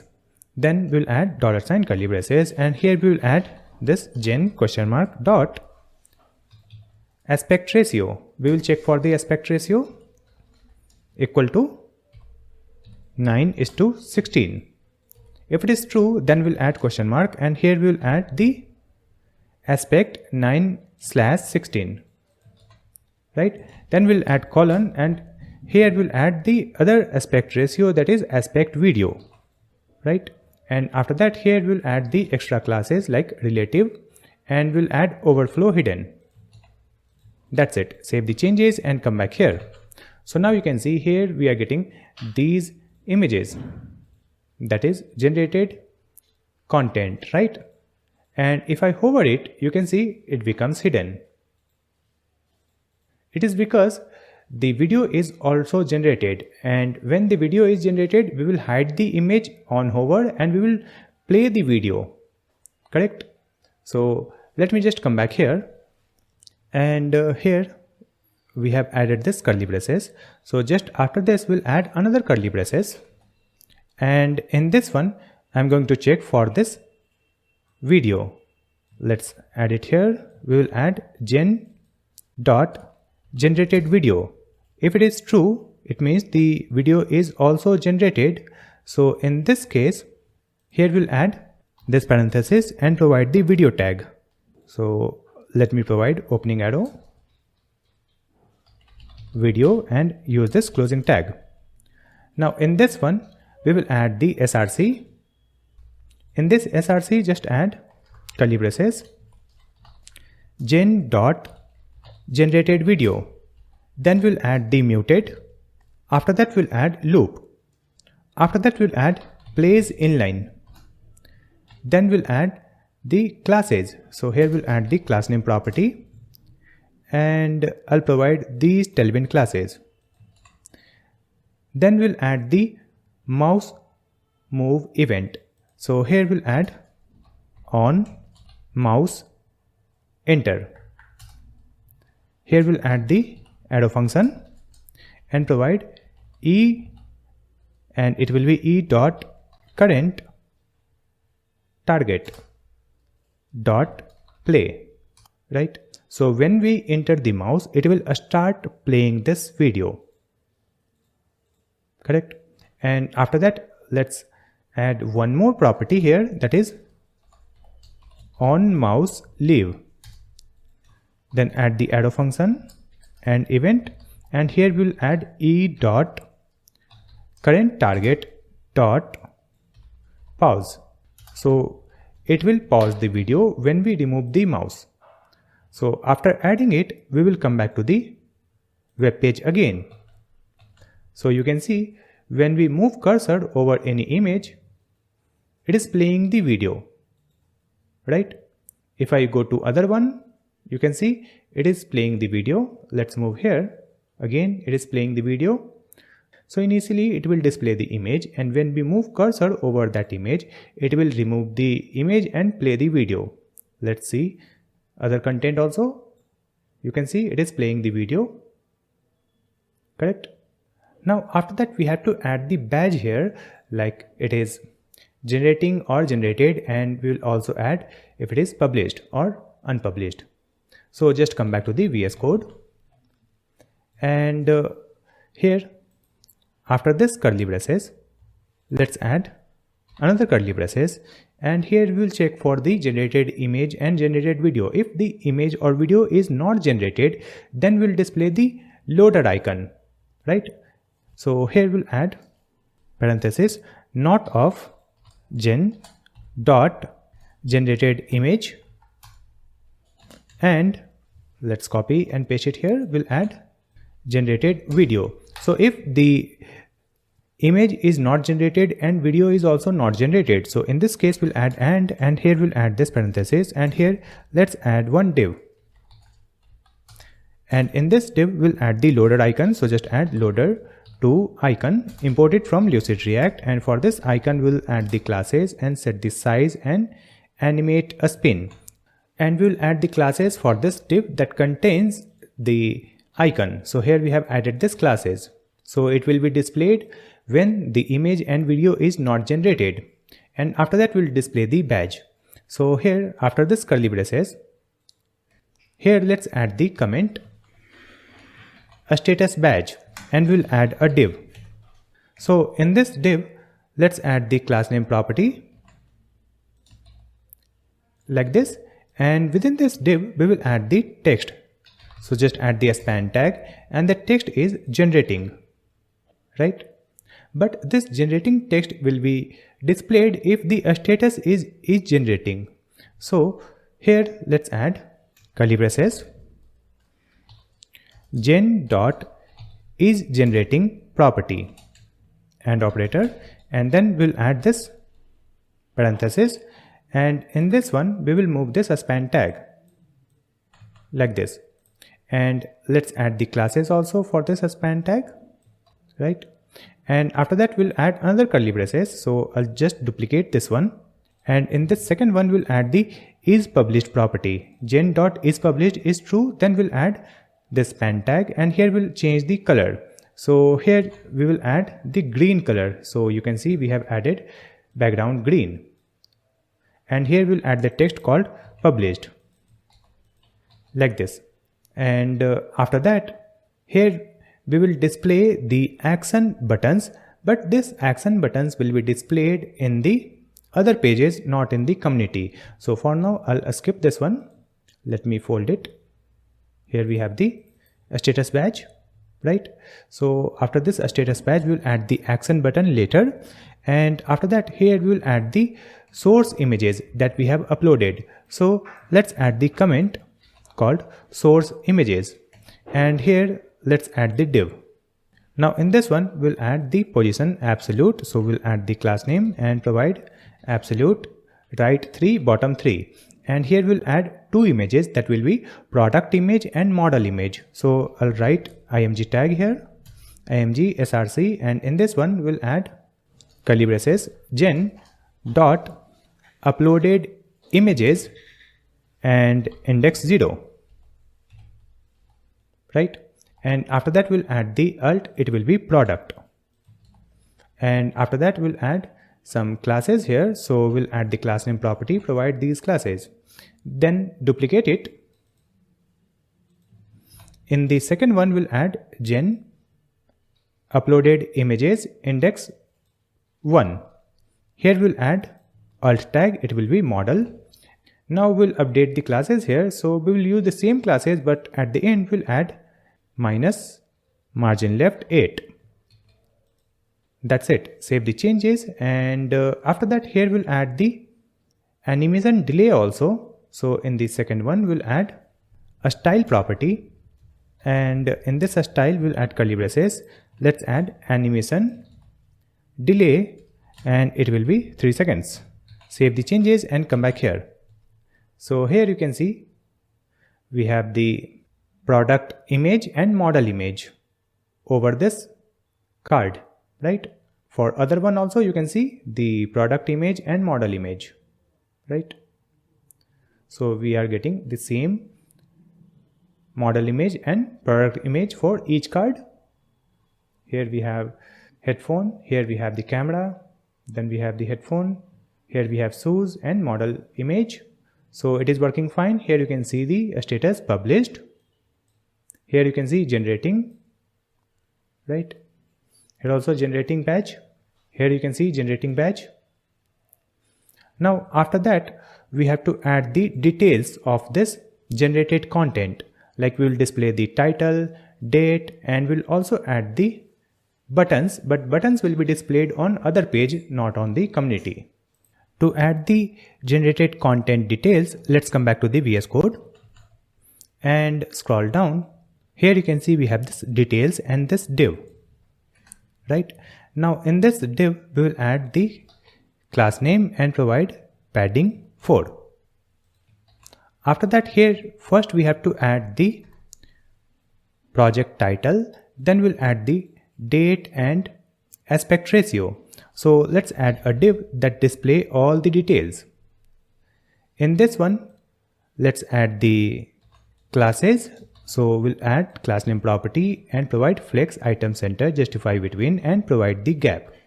Now in this one first we'll add the product name and date in the left side, and in the right side we'll display the aspect ratio. So we'll add a div here that will be for the left side. Here we'll add the title in S3. So just add gen dot product name. Then we'll add the description in p tag. So in this p tag we'll not add the description, we'll add the date when it was created. So just add created colon curly braces, and here we'll add new date and provide generation dot created at property, then dot to local string, and call this function. Correct. Now after that here we'll add curly braces and we'll write gen dot updated at. If it is updated then only we'll add this new data. So just add and operator parenthesis, and here we'll add another p tag, and in this p tag let me just copy this and paste it here. Here we will write updated and provide new date gen dot updated at, like this. Now let's save the changes and come back here on the web page. So here you can see we have the details like headphones, then created at, correct? And now let's update the CSS also. So I'll just come back here, and in this div that is for the left side, we will add the classes. So just add class name and provide flex1, so it will use the entire space available in the row. Now we'll add the classes in the title, which is in h3. Then we'll add the classes in the p tag, which is here. Now let's add some classes in the second p tag that display the update time, like this. You can see it is looking good here on the web page, right? Now after that we have to add the aspect ratio in the right side. So after closing of this div, here we'll add another div, and in this one let's add text right, so it will align the content in the right side. And after that we will add a div, and in this one just add the span tag. In this span tag just add aspect colon curly braces, then gen dot aspect ratio, correct? Now we will provide the classes here, so let's add the classes for div, and then we'll add the classes for this span tag. So we have added these classes for a span tag. Now let's come back here. You can see here we have the aspect ratio 16:9, and here we have 9:16, right? Now after that we have to add the product description if it is available. So just come back, and we will come here after this div. Here let's add the comment, that is product description, and here also let's add the comment like product name date aspect ratio. So here we have added these details. Let's move it here. So here we have the details like product name, date and aspect ratio. Let's fold this div, and here we have the another comment, and in this one just add curly braces, provide generation dot product description. If it is available, then only this parenthesis will be displayed, and in this one we will add a div,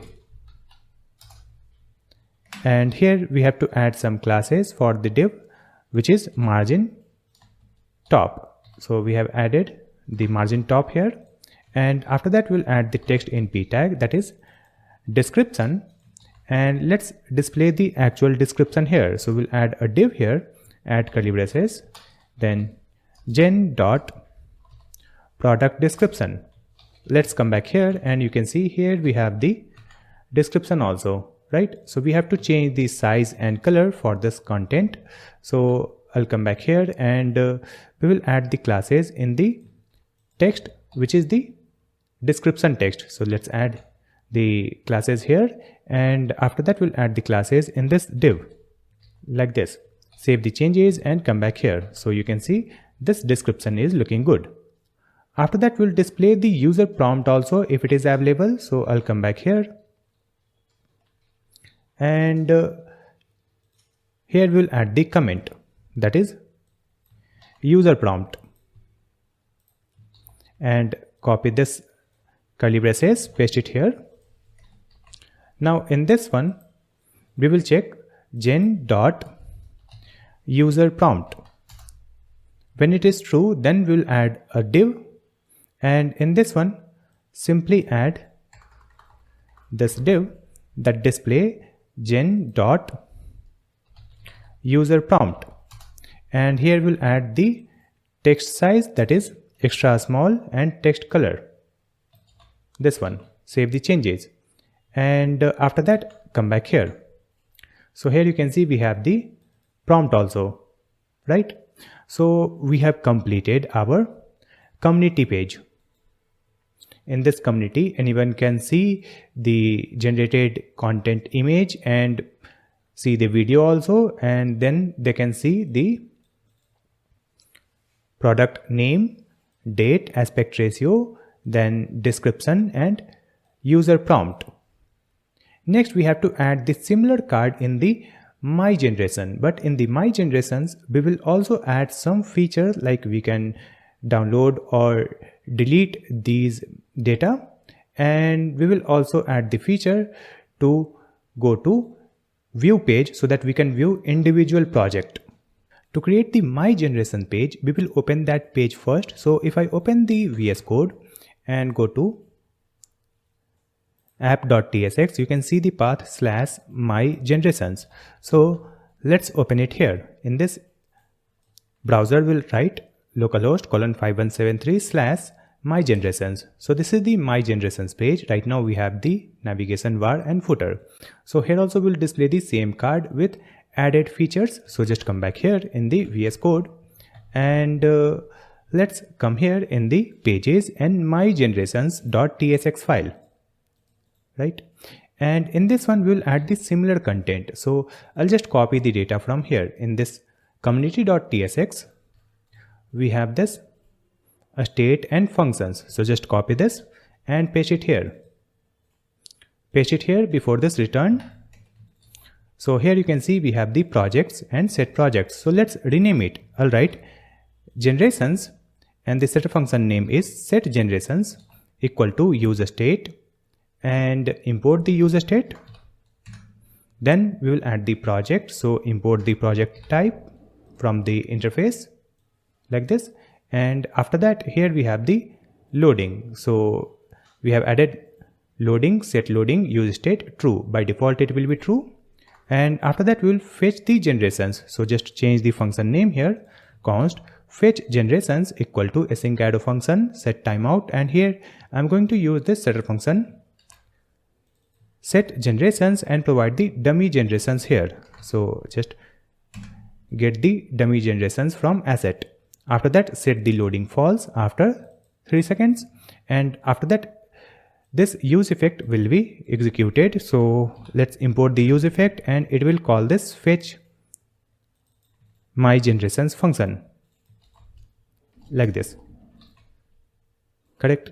And after that, here also we'll add the loading animation if the set loading is true. So just come back here in the community and copy this one and come here. Here we'll add loading ? If it is true, then we will add this div, right, and import the icon from Lucid React. Here we'll add colon and add another parenthesis, and in this one we'll add another div. So I'll just copy the div from here. In this community we have this div, right? So let's copy it and paste it here in the my generations. Right, now in this one, first we have this div with the minimum height screen, text white. After that we have another div, and then we have the header tag. So in this header tag we will update the text. So let's add my generations. Then we'll add the description here in this p tag. So here we'll add updated description for this page. After that, here you can see we have this div, that is the projects list or generation list. So let's add generations list, and then we'll add this div. So here we have to display the generated content list. So here we have generations list, right? And after that, here we have a div, and in this one I'll provide this generations state. Add it here. Then we have dot map, and in this one we'll get individual generation. Just add gen, and after that we will mount the same card, that is project card. So let's import the project card from here, and after that we'll add the key. It will be gen.id. Then we'll add gen. It will be gen, that is generations, and here we'll add the set generations and remove this for community because we have added the default value. Right, so here we have added key, gen and set generations. That's it. And after that, if I open the web page, here you can see we are on my generations, and here also we are getting the same content. Here you can see we have the title, my generations, and this description, and here we have the generated content image. When we hover it, we have the video, and here we have the descriptions also, like product name, aspect ratio, date, description, and provided prompts, right? Now suppose the my generation is empty, so in this case we'll display the message. So just come back here, and here let's add curly braces. After closing of this div, we'll add curly braces, and here we'll add the generations dot length equal to 0. So in this case we'll add a div, and in this div we'll add the text in S3. So the text is no generations yet. So when the generations length is 0, it will display this message. We'll add the description also. So here let's add the description like this, and after that we'll add the button also. So let's add opening arrow primary button. So primary button component has been imported. Let's use the closing tag, and here we'll add create new generation, and when we click here it will open a new page. So just add on click, then add curly braces, and here we'll add this arrow function, and then provide window dot location dot href equal to, and provide slash generate, correct? And after that here we have the p tag. So in this p tag we'll add some classes. So let me provide the class name property here and provide these classes. Then we will come here in S3, and here also we'll add the class name and provide these classes. And now let's add the classes for the div that contains both title and description and button also. So we have added the classes for this div. Now after that, let me clear the data here. Here we have set generations, and in this one we have the dummy data, right? So let's add empty array and save the changes and come back here. And here you can see we have this message, no generations yet. Here we have the small text, and then we have this button, create new generation. And if I click here, it will open this generate page, right? Now let me just come back here and refresh it. So it will check for the data, and if it is not available, it will display this message. Now just come back, and here we'll add the dummy data again. So we have the dummy generations. So this dummy generated data will be displayed here. If I refresh this web page, here you can see we have the generated content dummy data, right? Now we have to add the additional function, like we will add the menu. Using that we can delete or download the image or video, or we can also view this individual project in generate page or preview page. So I'll just come back here and open this project card.tsx, right? Now in this one, let's come here before this source image, right? So here before this source image, let's add the comment. We will add action menu, right? And it is only for the my generations page. So I'll write the comment here for my generations only. Now here we'll add curly braces, right? Not of for community. So if the for community is false, then we'll add and here we'll add div like this. Now in this div we have to add the icon. So we'll write another div and provide one icon here. Use this icon, and for this icon I'll add some classes like this. And now we'll add the classes for this div. So here we'll add absolute, top 3, right 3, correct? And now we'll add the classes for this div. So in this one we'll add the class name property, and here let's add position absolute. So here we have added absolute, right 3, top 3. Here you can see the opacity 0, and when we hover we will get the opacity 100, right? So after that I'll just come back here. You can see when we hover it we have 3 dots, right? You can see 3 dots at top right side, correct? Now I'll just come back here, and after closing off this div, here we will add another div. In this one we'll add flex column, then items end, width and text small. Now we'll add the UL tag, and in this UL tag again add the class name property. So let's add the class name property here, and we'll add dynamic classes, so just add curly braces backticks, and now we'll add text extra small, then we'll add $sign curly braces and provide the open menu. You can see here we have the state open menu and setter function set open menu, right? So let's come here, we will add menu open state, and we'll add question mark. If it is true, then we'll add block, and if it is false, then we'll add hidden, like this. And after that we'll add the other classes. So here we'll add other classes like this. Now in this one we have to add different options in this UL tag. So just add curly braces and provide this generated image. So if the generated image is available, so in this case we'll add the A tag, then we'll add href, provide has. Here we'll add the download property, then we'll add the classes also, so just add the class name, and here let's add these classes, correct?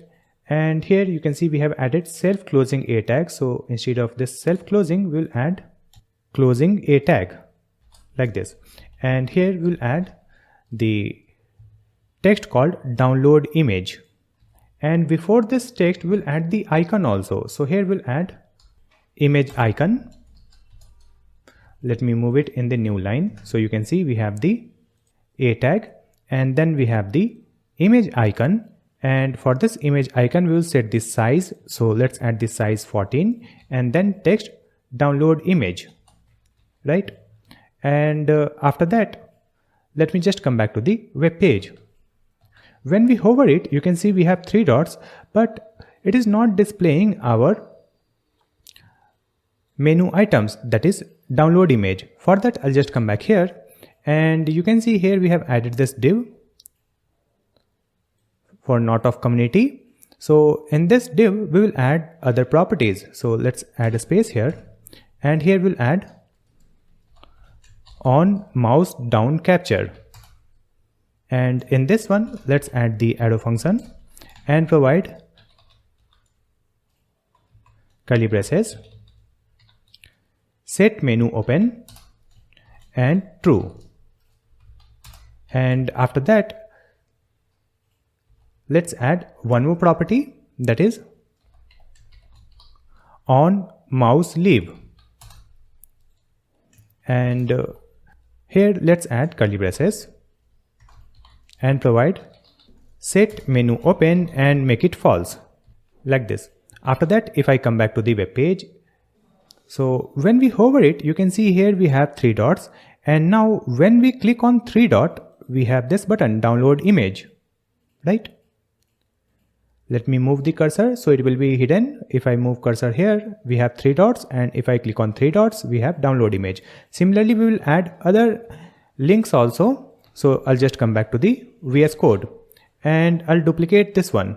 Let's duplicate this curly braces, and here we'll add generated video. So when generated video is available we'll add this A tag, we'll add download, and then we'll add the same classes here, and then we'll add the different icon. So let's add play a square icon and import this icon from Lucid React, and here we'll add the text called download video, right? After that we'll add another button here, so let's duplicate it. Now in this one we'll check generated video, and let's add it in small bracket. Here we'll add or, let's add gen.generated image. So if the image or video is available, if anyone is available, then we'll add button, right? So let me remove this a tag from here. We will add the button tag. So we have added this button, and after that here we will add text called share. So the button text is share, and before this text we will add the icon also. So let's add share to icon from Lucid React, and after that we'll add this size also. So let's set the size 14 like this, right? Now in this button we have to add the on-click property. So here let's add on-click. In this on-click we'll add the arrow function, and here let's add navigator, and in this navigator we'll add dot share, right? And after that we'll add curly braces URL. In this URL just add the generation dot generated video, and if video is not available then we will share the generated image. So just add gen dot generated image, then we'll add comma title. So in this title we'll add gen dot product name, then we'll add comma text. In this text property we'll add gen dot product description. That's it. And after that in this button we'll add the classes also. So just add the class name property, and here we will provide these classes. So it will add a share button, correct? And after that we'll add the delete button. So here let's add one button tag. Now in this button tag we will add the icon and text. So I'll just copy and paste it here. We will add trash to icon, and then size 14, and we'll add the text called delete, correct? And after that we'll add some classes also. So here we will add the class name property for this delete button and provide these classes, and then we'll add the on click property also. So let's add on click. In this on click we'll add the arrow function, and after that here we have to call one function. Using that we can delete the content. So let's add handle delete, and in this one provide the ID. So just add gen.id. So here we have added this name, but we have not created this function. So let me create this function here. I'll just scroll up, and here let's add const handle delete. So we have added const handle delete, and it will be asynchronous arrow function like this. And after that in this parameter we'll get the ID, and the ID will be a string. After that let's add const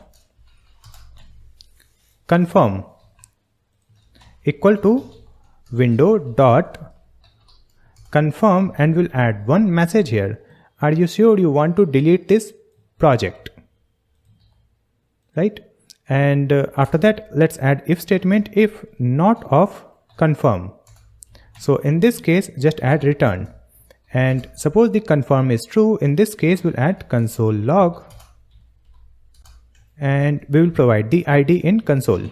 That's it. Similarly we'll add one more function here. So I'll just copy this one, paste it here, and here we'll change the function name. So I'll write toggle publish, so we can publish and unpublish any project. Here also we'll get the ID. So let's add async project ID. It will be a string, and after that remove this one. Simply add console log and provide project ID. So we have toggle publish function, right? Now we will come back here in the delete button. So here you can see we have this delete button. We have added this on click and handle delete. That's it. If I save the changes and open our web page, and if I click on the three dot, here we have download image, download video, share and delete. If I click on this delete button, you can see we are getting the message, are you sure you want to delete this project? I'll click cancel. Now if I click on this download image and download video, it will not work. We have simply added this anchor link with hashtag, right? And here we have the share button. If I click on this one, it will allow us to share the video or image. Now let's see this web page in a smaller screen also. So I'll inspect this and open in a smaller screen. So here you can see by default this 3 dot will be visible. If I refresh it, you can see still 3 dots is visible, and if I click on this 3 dot, here we have all the options like download, share and delete, right? Let's open it in full screen like this. Next we'll add the other buttons at the bottom of this card. For that I'll just come back to the VS Code and let's come here in this details section. In this details section we have this user prompt, right? So just after this user prompt, here we'll add buttons, and after that we'll add curly braces, not of for community, and then parenthesis, and here let's add one div. So we have added this div, and in this div we will add two buttons. So we will add the grid layout. So just add the class name and provide margin top, grid calls to, and gap 3. Then we'll add the ghost button. So just import it. We'll add ghost button from the buttons component, and after that in this one we will add some classes. So instead of this self closing, let's add closing tag like this, and here we will add the text called view details. Now we will add the class name property, and we will provide these classes, correct? After that here we will add the onClick property. So in this onClick property, let's add the arrow function, and then we'll add curly braces and call the navigate function. In this navigate function we have to provide the path. So just add backticks / result, and after this result we have to provide the ID. So just add /$ curly braces gen.id, right? And after that we'll add the scroll to. So just add a scroll to and provide 0, 0. That's it. Now we'll add another button, that is the primary button, right? So I'll just add a new button here, primary button, close this tag, and in this one we'll add the text called publish or unpublish. So we'll check the status here. Just add curly braces gen.is published. So if it is true, in this case we'll add the text called unpublished, and if it is false, so in this case we'll add the text called publish like this. And after that here we have the primary button tag. So in this one we'll add the onClick also, and in this onClick just add the arrow function, and then we'll add the toggle function that we have created. So in this one just add this gen.id. That's it. After that we'll add the classes. So just add the class name property and provide rounded medium. That's it. Now save the changes and open the web page. So you can see here we have view details and publish, and in the next one you can see view details and unpublish, because this project is already published. So here we are getting unpublished button, and here we have the publish button, and here we have view details. So if I click on this view details, it will open the new path. You can see the URL /result /gen1, that is the generation ID or project ID. So we have to create this page, that is the result page. To create this result page, let's come back to the VS Code. We will open the sidebar and open pages, and here you will find result.tsx file. I'll open this file, and in this one we have to store the project data. Here we'll get individual project, right? So let's create the state for that. I'll write const project, and the setter function name is set project data equal to use a state. And after that, here we'll add empty array as project and click here to import this project type. After that, here we'll add the angle bracket, and in this one also we'll add this project. After that, we'll create the state variable called loading. So I'll write const loading, and the setter function is set loading equal to use a state. And now let's initialize it using true. So by default, the loading will be true. And after that, we'll add one more state variable. So just duplicate it. Here we will use the state name is generating, and the setter function name is set is generating, and let's make it false. So by default it will be false. Now when we will load this web page, we have to fetch the project data, right? So here we'll create a function. So I'll write const fetch project data equal to async add a function, and in this one we will use the set timeout. And in this set timeout, let's add the add a function like this, and here we'll add time 3000 milliseconds, and here we will use the setter function set project data. And in this one, let me add any dummy project. So let's add dummy generations and index 0. So we will add the first project. You can see dummy generations has been imported from the asset, and after loading the project data, we will set the loading false. So just add set loading and make it false.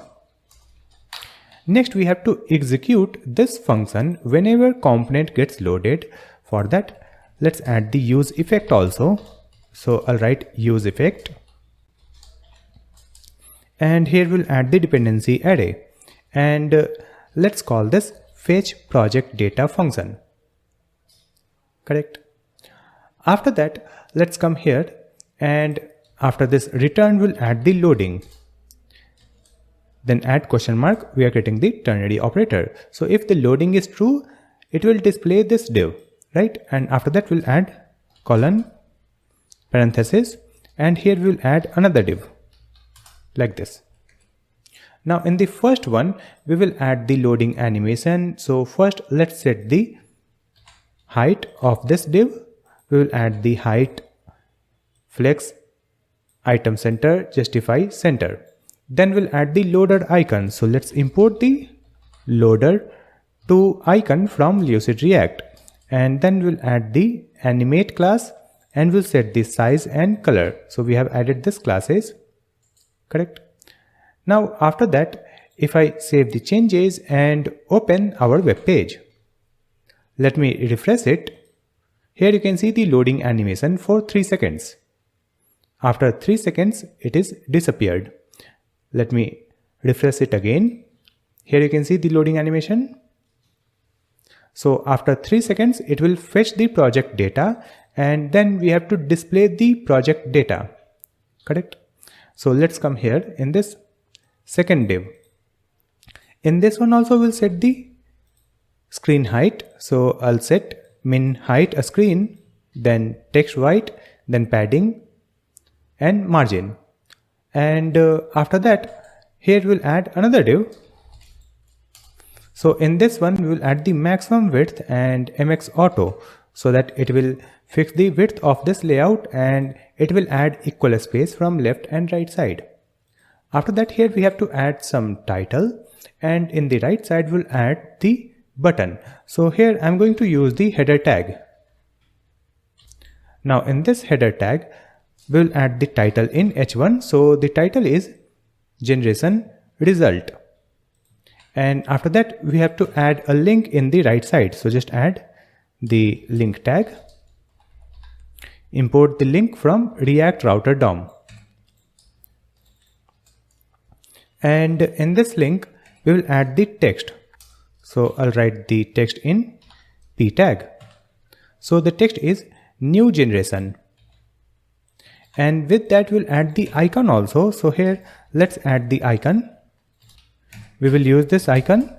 And after that, for this icon, we will set the size. So we have added the width and height.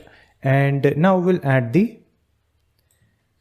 class name in this p tag. So we have added max sm hidden. So it will be hidden on a smaller screen. In a smaller screen, we will only display this icon. Now we will add the path in our link tag. So here in this link tag, we'll add the path /generate. So when we click here, it will open this page. Now we'll add the classes also for this link. So here we'll add the class name called btn secondary, and then we have added other classes for this link. After that, if I open the web page, here you can see we have this generate result and this link generate or new generation. Right now, just come back and we have to align it side by side. So we will use the flex layout. So come here in this header and provide the classes called flex, justify between item, center and margin bottom. Then we'll add the classes in the title, that is in h1 tag. So in this h1, we have added the classes like text 2xl, 3xl and font medium. After that, we will save the changes and come back here. So you can see in the left side, we have this generation result, and in the right side, we have this new generation button. It looks good. After that, we have to divide our content in two parts. In the left side, we'll display the result. It could be image or video. And in the right side, we'll display the action buttons like download image, download video. And if we have only image result, then we'll add the button called create video, right? Because using the generate page, we will just generate the image, and using that image, we can generate the video also. So I'll just come back here, and just after this header, here I'm going to add a div. Now in this div, we'll add the grid layout. So I'll write comment here, that is grid layout, and we have added the classes grid columns 3 and gap 8. After that, here we have to add the two columns. In the left side, we will add the result, and in the right side, we will add the action buttons. So I'll write the comment here, main result display, and create a div like this. And after that, add the another comment sidebar actions, and here also I'll add the div. So let's start with the left side. So in this left side, we will add the classes. So we'll add the class name property, provide these classes, and then we'll add another div here. And in this one, we have to add the class name property, provide glass panel, then inline block, padding, and rounded 2xl. After that, here we'll add a div, and inside this div, we will either display the video or image. So here we'll add the ternary operator. Let's add curly braces, project question mark dot generated video. It means when the video is generated. So in this case, we will use this parenthesis, and here we'll add the video tag like this. And after that, here we'll add colon, add this parenthesis, and in this one, I'm going to add the img tag. It means when the video is generated, it will display the video, else it will display the generated image, right? Now let's complete this video tag. So in this video tag, we'll add the src, and in the src, simply add curly braces, project, and in this project, we will get the generated video. After that, we'll add controls, then we'll add autoplay. After that, we'll add loop, and then we'll add the classes. So I'll write class name property here, and here we'll set the width, height, and object cover like this. Now come to this img tag. Here also we'll add project dot generated image, and then we'll add the alt tag. In this alt tag we have added generated result, and then we'll add the classes here. So we'll add the class name property, and here also we'll set the width, height and object cover. So we have added video or image, right? Now we'll add the classes in this div that contains this video or image. So here we have to add the dynamic classes. So we'll add the class name property here and add curly braces backticks, and here I'll write $, curly braces, and use the project dot aspect ratio. We will check the aspect ratio of this project. So here let's add 9:16, right? So in this case we'll add and provide the class name, that is aspect 9/16. Then we'll add colon, and here we'll add another class name, that is aspect video. Correct. Now after that we'll add some other classes also. So let me move it here. We will just cut this curly braces from here and paste it here. Now it is correct. You can see the statement. Here we have $, curly braces, and in this one we have project.aspect ratio equal to 9:16. If it is true, it will add aspect 9/16, else it will add aspect video, right?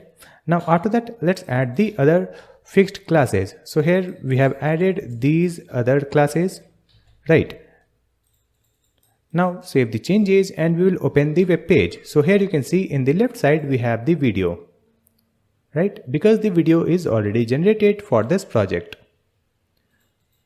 And suppose the video is not available, then it will add the image also. So I'll just come back here, and now we will create the right sidebar. In the right side we have to display the action buttons, correct? So here we have a div. So in this one we'll add the class name and provide a space y6. So here we have to categorize the action buttons in two categories. In the first one we'll add the action button like download image or download video, and in the second one we will add the button called generate video, right? So let's add one div, and before this div I'll add the comment download buttons, and after that let's add another comment and div like this. Here we'll add generate video button, right? Now let's come here in this div, and here we will add some classes. So I'll write class name property and provide these classes, and then we'll add the text in h3. So the text is actions. After that we will add a div, and in this div we'll add two links, right? So here we'll add the a tag. In this a we will add the download property, and after that here we have to add the button tag within this a. So let's add ghost button component. It has been imported. Let's close this tag. So we have ghost button open and closing tag. Now in this one we will add the icon also. So I'll write image icon imported from Lucid React, and for this image icon we'll set the size 4.5, and after that we'll add the text also. So the text is download image, correct? Now after that we will add the classes in this ghost button. So we'll add the class name property and provide these classes, and then we'll add one more property here.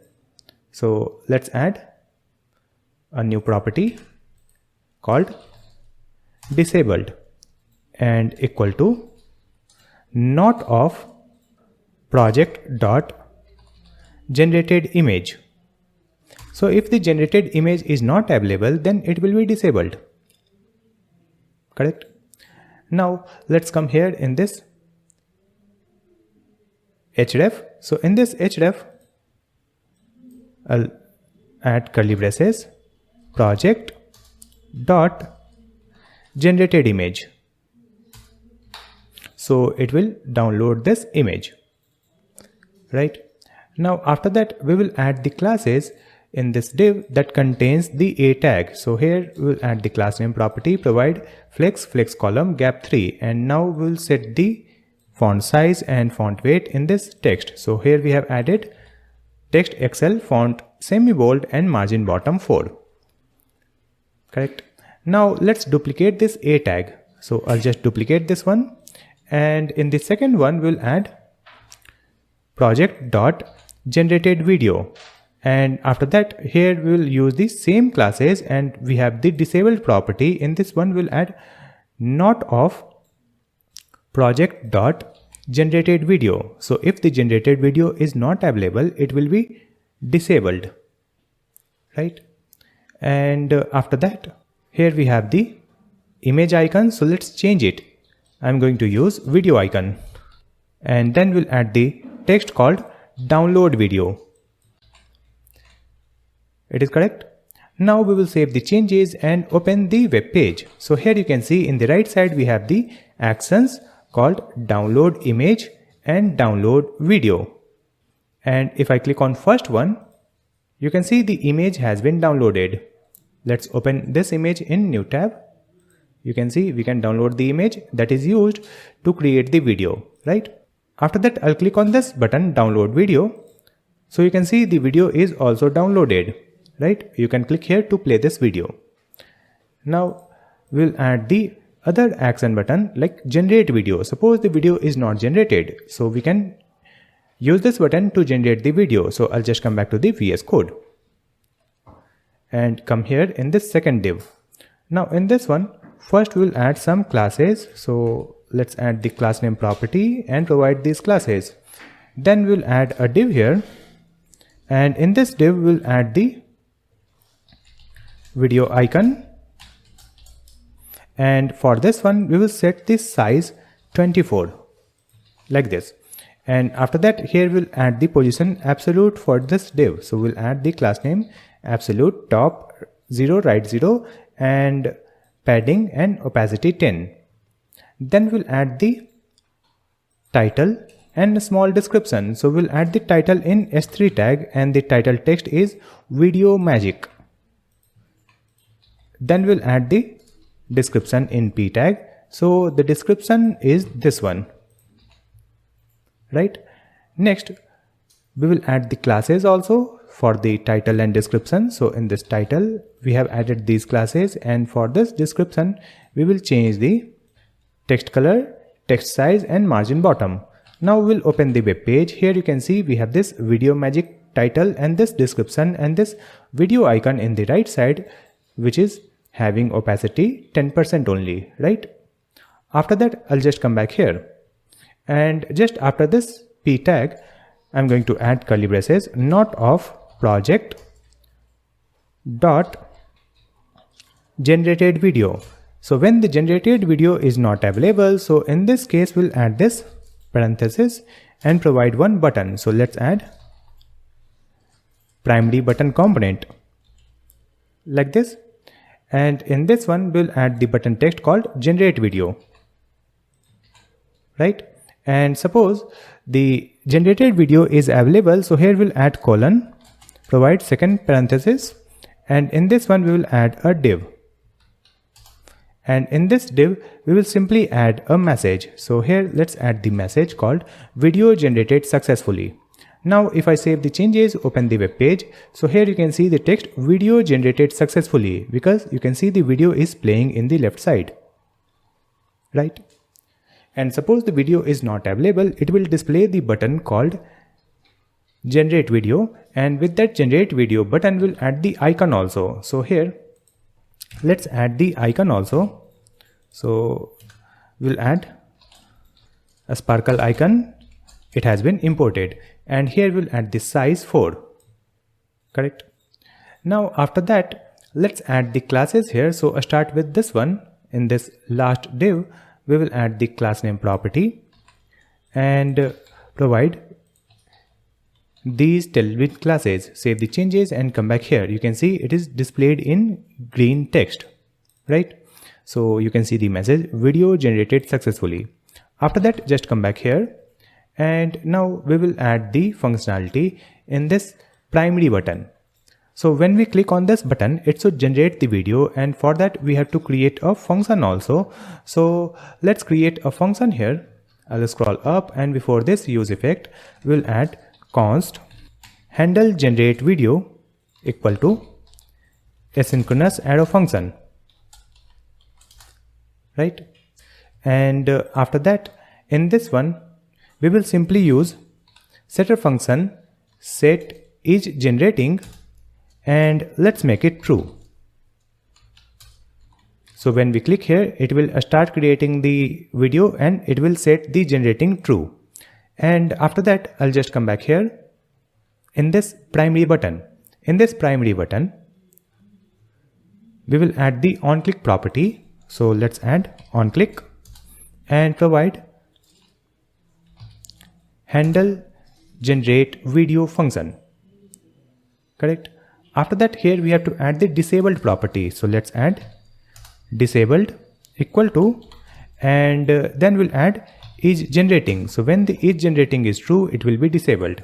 Then we'll add the class name here and provide the width full. That's it. And after that, I'll come back here in this primary button content, that is the icon and text. So here we have to check the is generating property. So let's add curly braces and provide is generating. When it is true, so in this case we will add this parenthesis and provide this fragment, and within this simply add the text called generating video, right? And after that, here we'll add colon and parenthesis, and in this one we will provide the icon and text like this. Let's move it here. Let's wrap it in fragment. So I'll just add fragment here and close it here. Now we will save the changes and open the web page. So you can see here we have text called video generated successfully. It means the video is already available. So if I come back to the VS Code and open our assets, we are using the dummy data, right? So let's go to assets and assets.tsx file. So in this one we have this dummy generations and we are using the first project data. So in this one you can see we have generated video and here we have the video file. So let's remove it and here we'll add empty string. Save the changes and open our web page. Let me refresh it. And now you can see here we have the image only. You can see the video is not playing because we have removed the video. So when the video is not generated, it will display image only. And in the right side we have the download image, but download video is disabled. Then we have this video magic, and here you can see the button called generate video. And if I click on this button, you can see the generating video text here, right? And right now this button is disabled. So let me refresh it. And after that you will find generate video button again. So now I'll just come back here and I'll here provide the dummy video. And once the video is generated, it will display the available video also. And when the video is generated, it will display this message, video generated successfully. So now we have created this result page also, where we can see the video or image result and we can download it also. After that, we will create our plans page. If I click on this plans, you can see here we have the navbar and footer only. So let's complete this page. So I'll just come back to the VS Code and open the sidebar and go to pages folder and open plans.tsx file. Now in this one, here we have a div. So in this one we'll add the class name and provide the padding y. So we have added max sm padding y 10 and for sm padding top 20. Now after that, here we have to mount our plans or pricing component. If I open the components, you can see here we have the pricing.tsx, which is the component. So let's mount it here.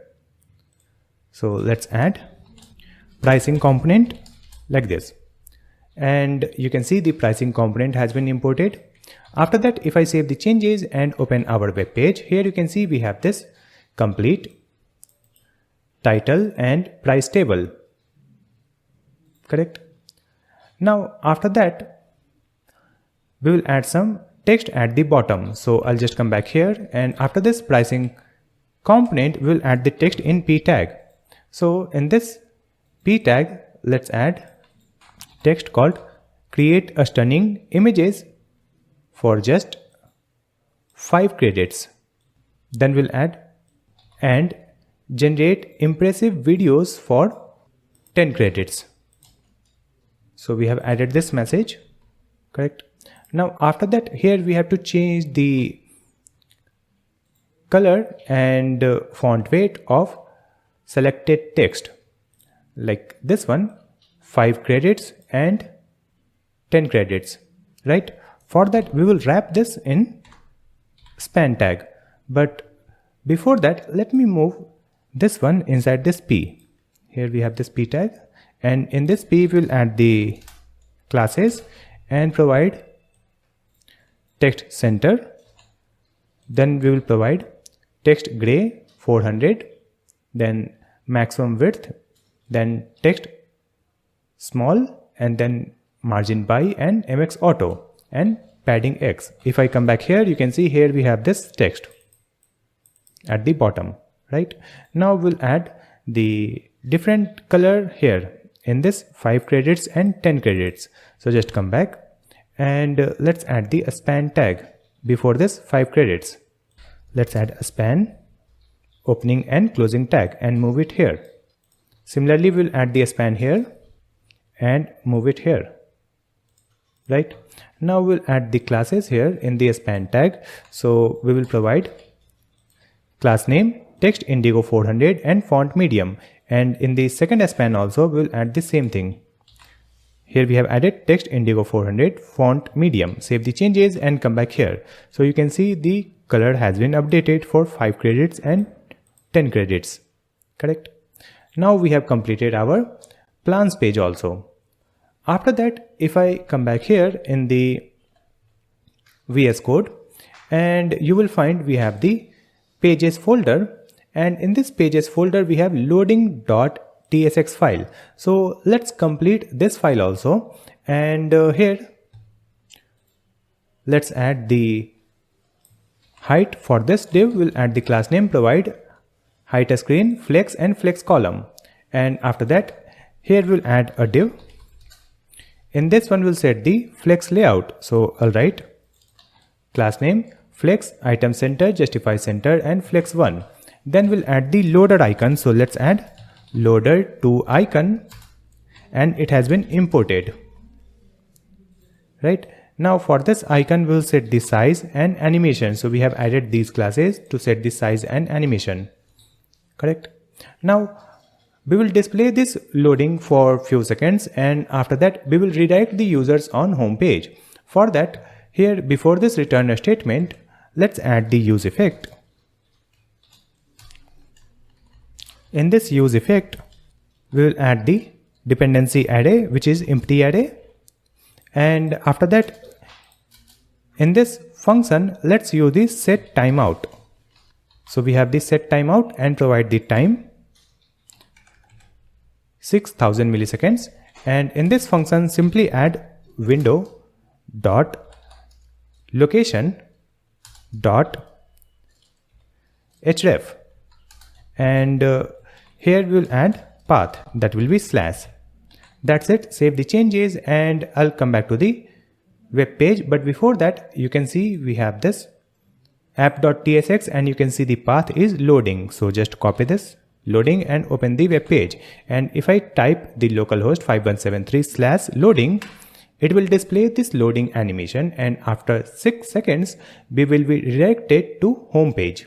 So now you can see we are redirected to home page. So now we have completed the front end of our project. Next we have to add the user authentication. Now we will start our next chapter where we will integrate the user authentication in our project. It means we will integrate the user sign-in and sign-off functionality. For user authentication feature, we are going to use Clerk. It is most comprehensive user management platform.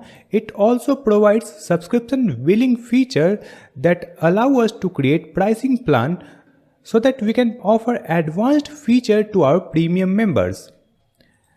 Clerk also provides ready-to-use components for user authentication and billing that we can easily integrate in our React project. So just click the link provided in the description to sign up on the Clerk website. I'll click on this link, sign in, and I'll sign in with my existing account. I'll use my Google account for sign up.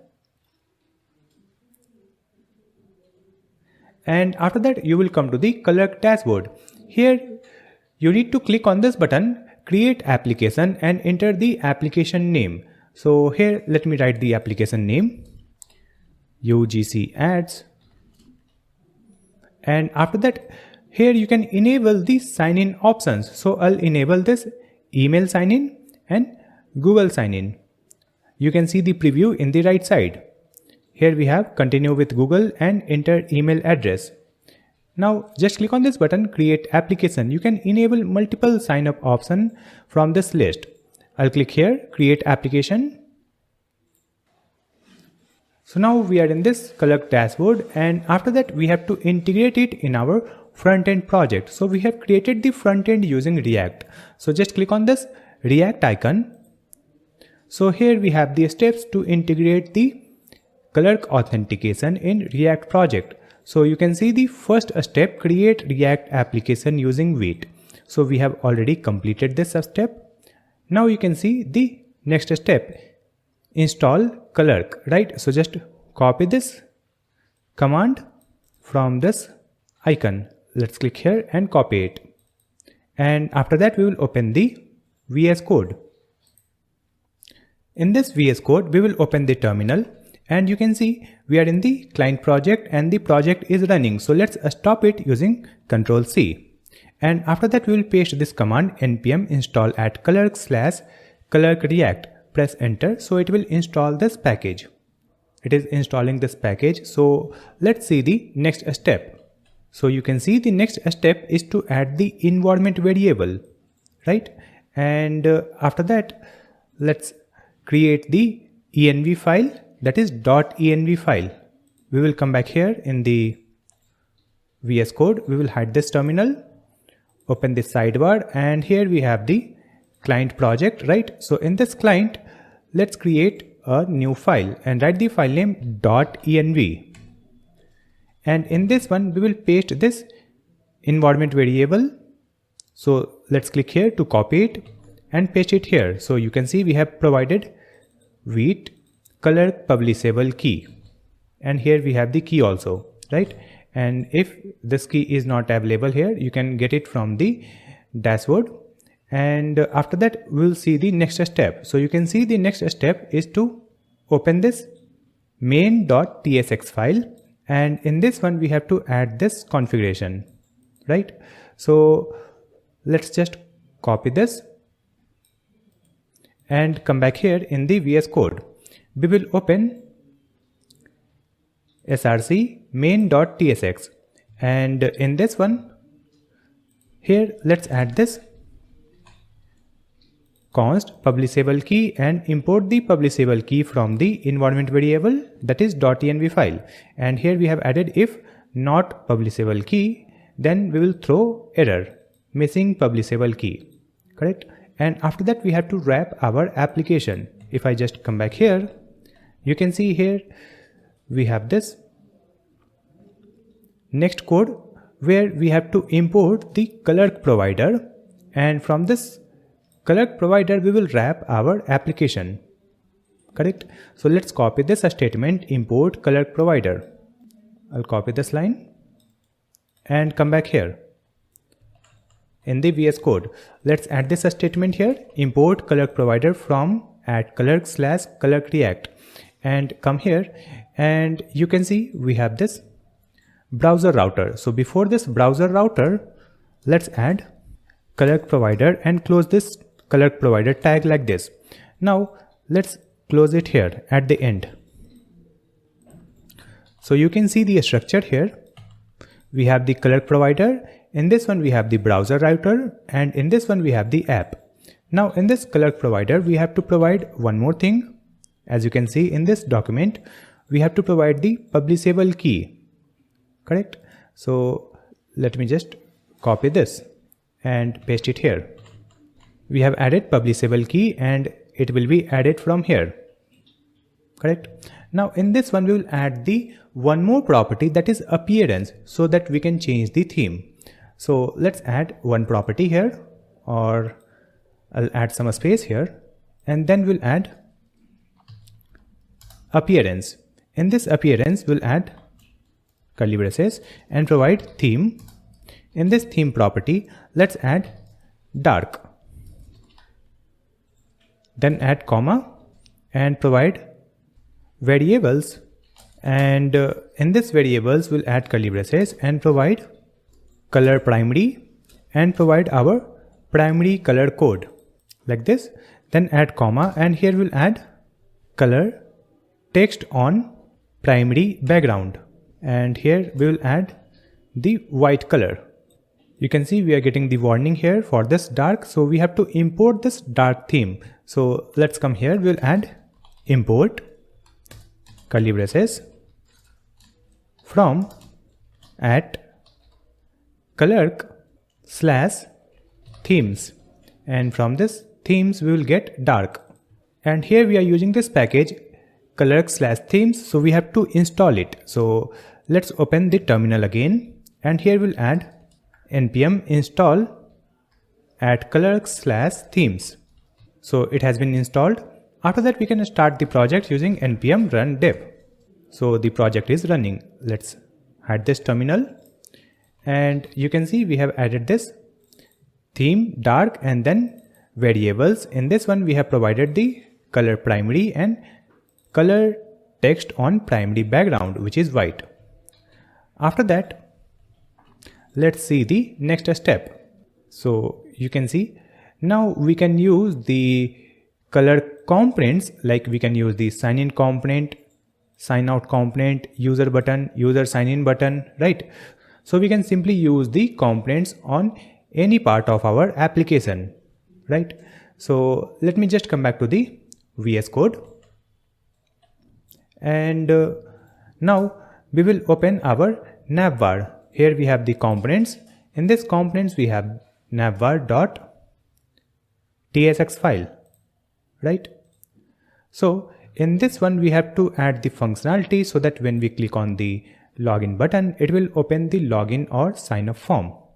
For that, here first we'll get the user data. So let's come here at the top and let's add space here and provide const, and then we'll write curly braces user equal to use user and import the use user from this Clerk package. Now we have the user data here, correct? After getting this user data, we will get the components also, that is open sign in and open sign up, right? So here let's add const curly braces equal to, and I'm going to use Clerk, and you can see the use Clerk is also imported from the same package. Now from here we can get open sign in, and let's add comma, open sign up, like this. After that, let's scroll down. So first you can see we have the logo. After that we have the menu items, which is menu links, and then we have this div. So in this div you can see we have sign in button and get started button, correct? So in the first button, that is sign in, here we'll add onClick property. And in this onClick, we'll add the arrow function and call open sign in function. That's it. And after that, let's come to this second button, that is get started. So in this one also we'll add the onClick. So just copy this one, paste it here. We have onClick, and here we'll update the function, that is open sign up. So it will open the sign up form, right? Now these buttons will be displayed if the user is not logged in. If the user is already logged in, then we'll display the user icon, and when we click on that user icon, it will display all the menu items. So let's add ternary operator. Here we'll add curly braces, not of user. We are getting the user data from use user. So here we'll add question mark and this parenthesis.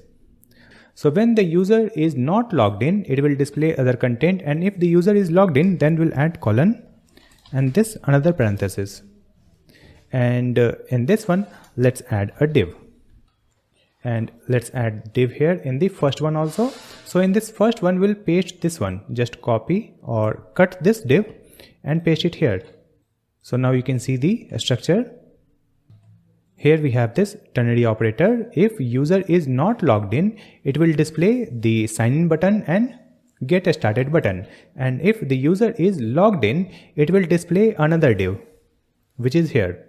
Now in this div, we have to add we have to display the credits, and we'll also display the user icon or user profile image. So in this one, let's add class name and provide flex and gap, that is gap 2. And after that, first we'll add ghost button. So let's add ghost button. It has been imported. And in this button, we'll add the text, that is credits. And after creating the backend, we'll display the actual credit value here, right? But for now, we have just added this text. And after that, here we'll add the classes also. So just add the class name property and provide these classes. And when we click on this credits, it should open the plans page, right? For that, we have to navigate the users on other page. So here I'm going to use the use navigate.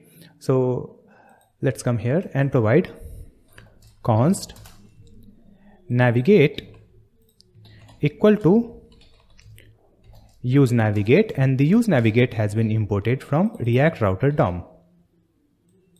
After that, let's come here. In this credits button, we'll add onClick. In this onClick, let's add the arrow function and call this navigate function. And in this navigate function, we have to provide the path. So the path will be /plans. It will open the plans page, right? Now after this button, we will add the user button, and we have to get the user button from Clerk, correct?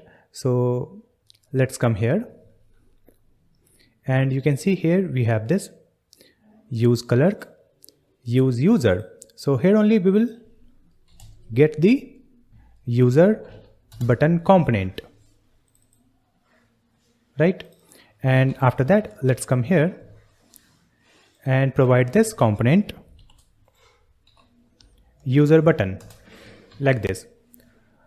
So we have added this user button component. It will be displayed when the user is logged in. Now after that, if I open the web page, let me refresh it. So here you can see we have this sign in and get started. If I click on this get started, it will open this sign up page. Create your account. We can create the account using Google, or we can also enter the email ID, password and first name, last name, right? And if I click on this sign in, it will open this sign in page. We can enter the email ID, or we can sign in using Google account. So let's continue with Google. We can create an account here. Here I'll choose the email ID and After that, I'll click on this button, continue. So after sign up, you can see we are redirected to home page, and here you can see in the top right side we have the credits, and here we have the user profile image. If I click here, it will display this drop down where you can see the profile image, then name, email ID and sign out option, and here we have manage account. If I click on this manage account, here we have the option to update the profile details like name and image. We can also update the email ID, and after that you can go to security, and here you can update the password, or you can also delete the account. So you can see when the user is signed up, then we have to display this user profile image, and here we have 2 menu items. Now in this one we'll add other items also. So I'll just come back to the VS Code, and within this user button, here we'll add user button dot menu items and close this tag. Correct. Now in this user button menu items, we will add the action buttons. So let's add user button dot action, and it will be self closing tag like this. Now in this one we have to add the button text, so we'll add the label, and in this label just add generate. After that we'll add the label icon, so here we'll add label icon property equal to curly braces, and here let's add sparkle icon from Lucid React. So we have added this icon, and for this icon we have to set the size, so let's add the size 14. After that in this one we'll add the on click property also, so here we'll add on click, and let's add the arrow function, and now here we'll add the navigate function, and in this navigate provide the path that is /generate, so it will open this generate page. So we have added the action, link or button. Correct. After that let's duplicate it. Now we'll add the next button called my generations, so here we'll add the text my generations, and in this icon we'll add folder edit icon. It has been imported from Lucid React, and here we'll add the path, so just add /my generations. Now just duplicate it, and here we'll add text called community, and here we'll add the icon, so let's add gallery horizontal end icon. It has been imported, and after that here we'll add the path /community, and after that let's add one more icon here, so just duplicate it. In this one we'll add text called plans, so the label text is plans. Then we'll add the icon here, that is $sign icon, and after that we'll add the path called plans, so just add /plans. Save the changes and open the web page. If I click on this user profile image, you can see here we have generate, my generations, community, plans, manage account, right? After that let's open this browser in small screen, so I'll change the browser size. So now you can see we are in this small screen, and if I click here it is displaying these menu items, and if I click here it will hide it. So when the user is logged in, we have to hide this menu icon because we have already added all the links here. Correct. For that I'll just come back here in the VS Code, and just after this user button you can see here we have button tag. In this one we have menu icon. Correct. So here we'll add curly braces, and then we will add not of user, and so when the user is not available, then only we will display this button. So let's move it here like this. After that just come back here. So now you can see that menu icon has been removed because we have all the items here in this drop down: generate, my generations, community, plans, manage account, sign out. Correct. And after that if I log out from this account, So after logout, here we have the menu items, and using this menu items we can go to different pages, and here we have get started and sign in button again. So we'll add the functionality on these buttons also. So let's close it and come back here in the VS Code, and let's come here. Here you can see the button text, sign in, and here we have get started. So in this one, let's add comma and provide open sign in function. We'll add the semicolon here. Now it is correct. Let's wrap it in curly braces like this. So we have added curly braces. In this one we have set open false and open sign in, and in this second one also we'll add the another curly braces like this, and then add semicolon and provide open sign up function like this. Save the changes and open the web page.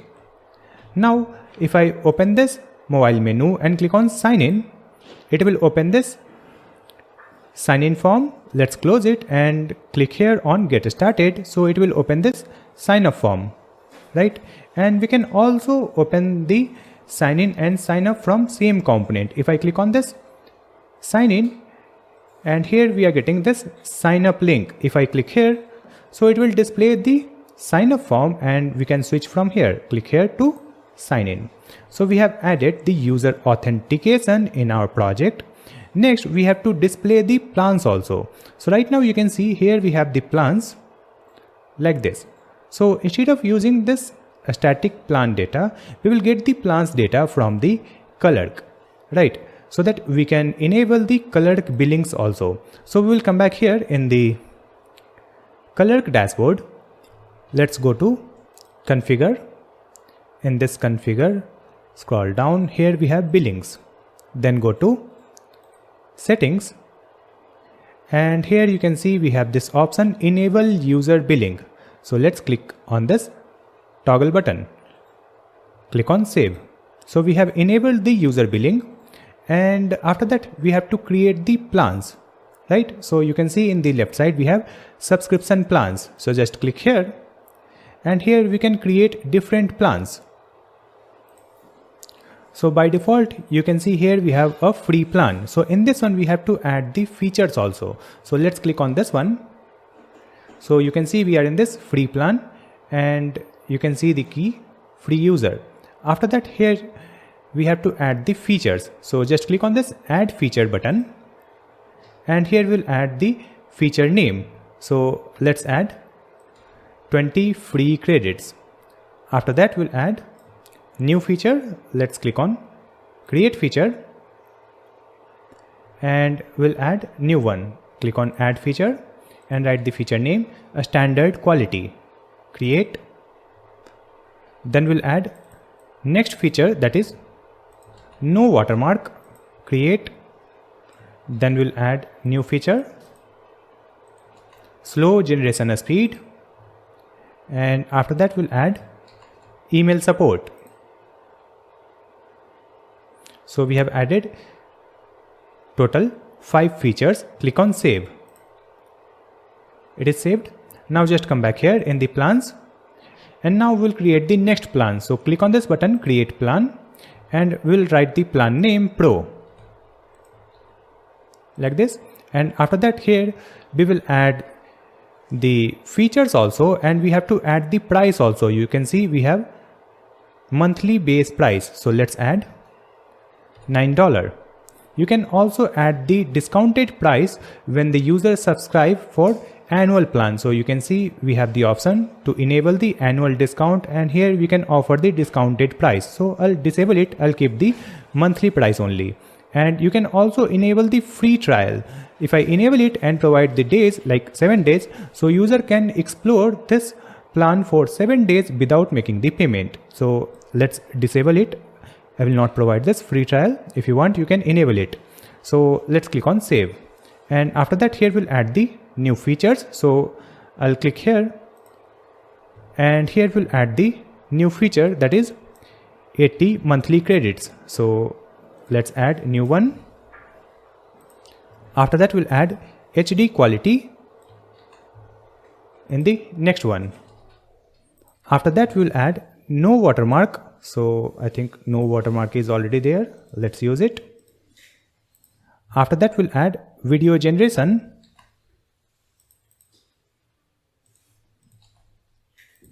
And after that we'll add priority support.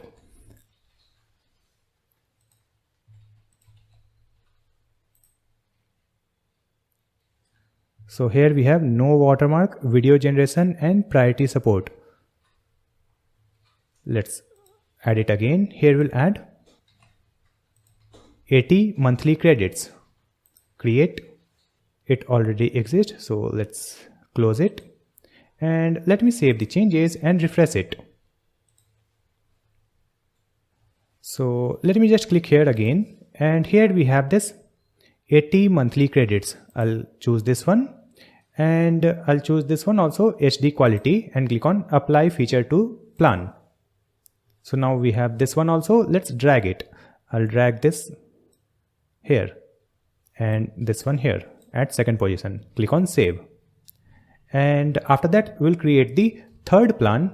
So let's come here in the plans and let's create a new plan. And here we'll add the plan name, that is premium.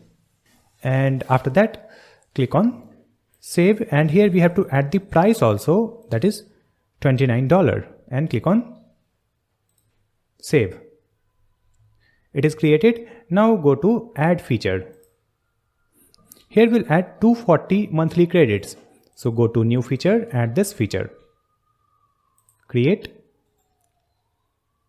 It is added. After that we'll add full HD quality. So let's add new feature here.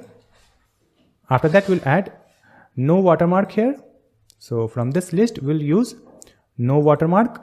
Then we will use another one. So just click on apply to plan. Others are removed, so let's go to add feature. Let's add 240, and then we'll use full HD, and after that we'll add no watermark. Apply. It is added here, and after that click on add feature, go to new feature and provide fast generation speed. Create. Then we'll add one more, that is chat plus email support. So let's add new feature, provide chat plus email support. It is added here. Then click on save. So we have created 3 different plans. Let's come back here. After that you can see here we have the pricing table tag that we can easily use in our project, and it will display the price table. So let me just come back to VS Code. Let's open this sidebar. Here you can see we have the components and we have pricing.tsx file. Now in this one, first we have this section, then a div, then title, and after this title we have a div where we are displaying the plans data, right? And we are getting the plans data from this assets dummy data, right? So let's remove it.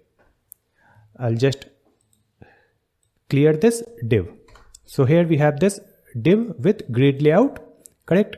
Now in this one we will add our pricing table.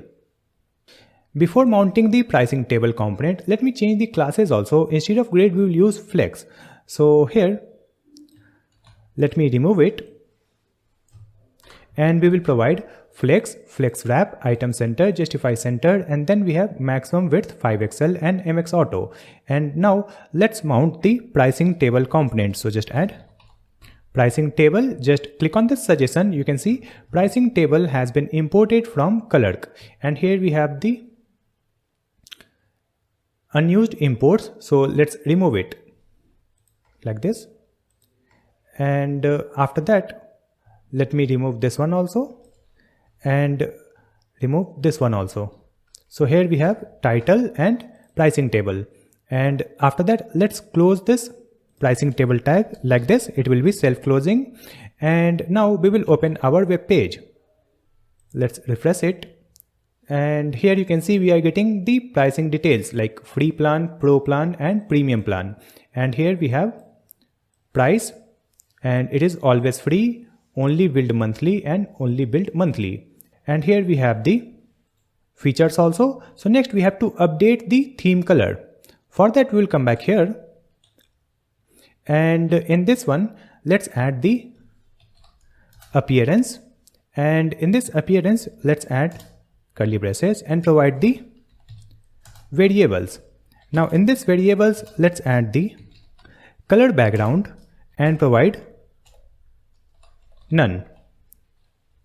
After that here we'll add comma and provide the next property elements, and in this elements we will provide pricing table card body, and for this one we'll add the background white /6. Then we will add comma and provide pricing table card header, and for this one let's add the background white /10. Then add comma, and here we'll add switch thumb, and for this one we'll add background white. That's it. After adding it, if I save the changes and open our web page, so you can see this theme is looking good. It is matching with our project, right? And if I go to home page, here also we have the pricing table. So you can see this pricing table is also same, and it is coming from the Clerk. And if I click on this subscribe, it will open the sign in page. So first we have to sign in, then only we can subscribe to any plan. So I'll just click on this, continue with Google.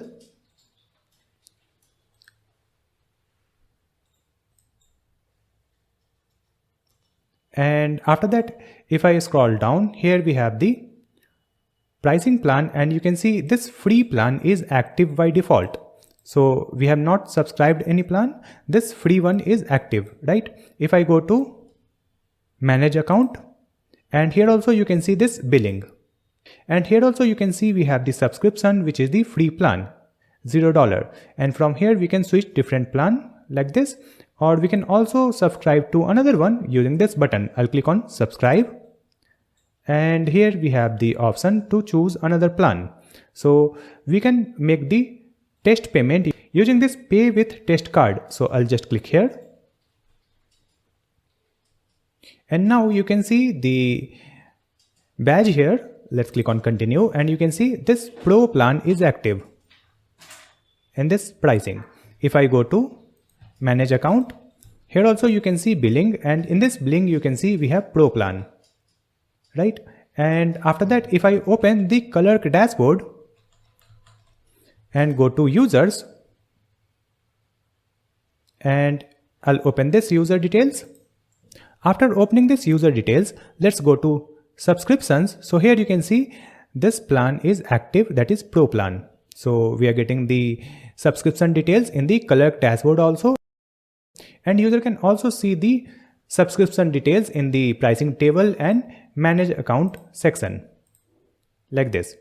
So we have added the user authentication and subscription billing using Clerk in our project. Now we will start our next chapter, where we will create the backend server of our application. Before building the backend server, let's understand what we are going to create in the backend. So you can see first we have to create the backend server with Express and TypeScript. So this will be a basic Express server built using TypeScript. After that, we will connect our project with database also. For that, we are going to use Neon database. Then we are going to use Prisma ORM to manage and update our Neon database. After that, here we will use the Clerk authentication and webhooks controller for Clerk authentication in our backend server, so that we can get the user data and store the user data in the database. So let me show you the flowchart how we are going to use the Clerk webhooks. So in this webflow, you can see first we'll create the account, that will be the action, or we can also update the account, and we will get the details using the Clerk authentication webhooks. So using this webhooks, we will get the account creation, updating and deletion data. And after that, we will store these data in database. So you can see here we'll create the controller function. Using that, we can manage account creation, deletion, updation, and we will also use plan purchase or renewal. Correct? And after that, we will update this data in Neon database using this Prisma ORM. Correct? Now, after that, you can see our next step. Next, we are going to use error tracking using Sentry. Sentry is performance monitoring and error tracking online tool. After that, we will create the user controllers. If I come to this flowchart, you can see here we will get the user data, and after that we will use the middleware. We will create the middleware that will check the user is authenticated or not. If the user is not authenticated, we will send the error response. So if the user is authenticated, then we will create the controller functions to get the user credits, and we will also get the user generations, and we will also perform the publish or unpublish the content using this controller functions. And after that, we will update the data in database, and then we'll send some response to user. So we'll create this user controllers. Now let's see the next step. So after that, here we have to create the image generation controller and video generation controller. So for that also, I have created this workflow. So here we will send the image generation request, and after that we will verify the user using the middleware. If the user is authenticated, then we will come to this part, and if user is not authenticated, we will send the error response. So if the user is authenticated, so in this case we will check for the user's available credit. If the credit is available, we will deduct the credit and proceed for image generation, and if the credit is less, we will send the error response. Suppose the credit is available, so in this case we'll generate the image using Gemini 3 Pro model, right? And after generating the image, we will store the image file on Cloudnode, and we will store the image URL in database, and we will send one response to the user. Similarly, you can see the next flowchart. Here we will get the request from user, that is the video generation request.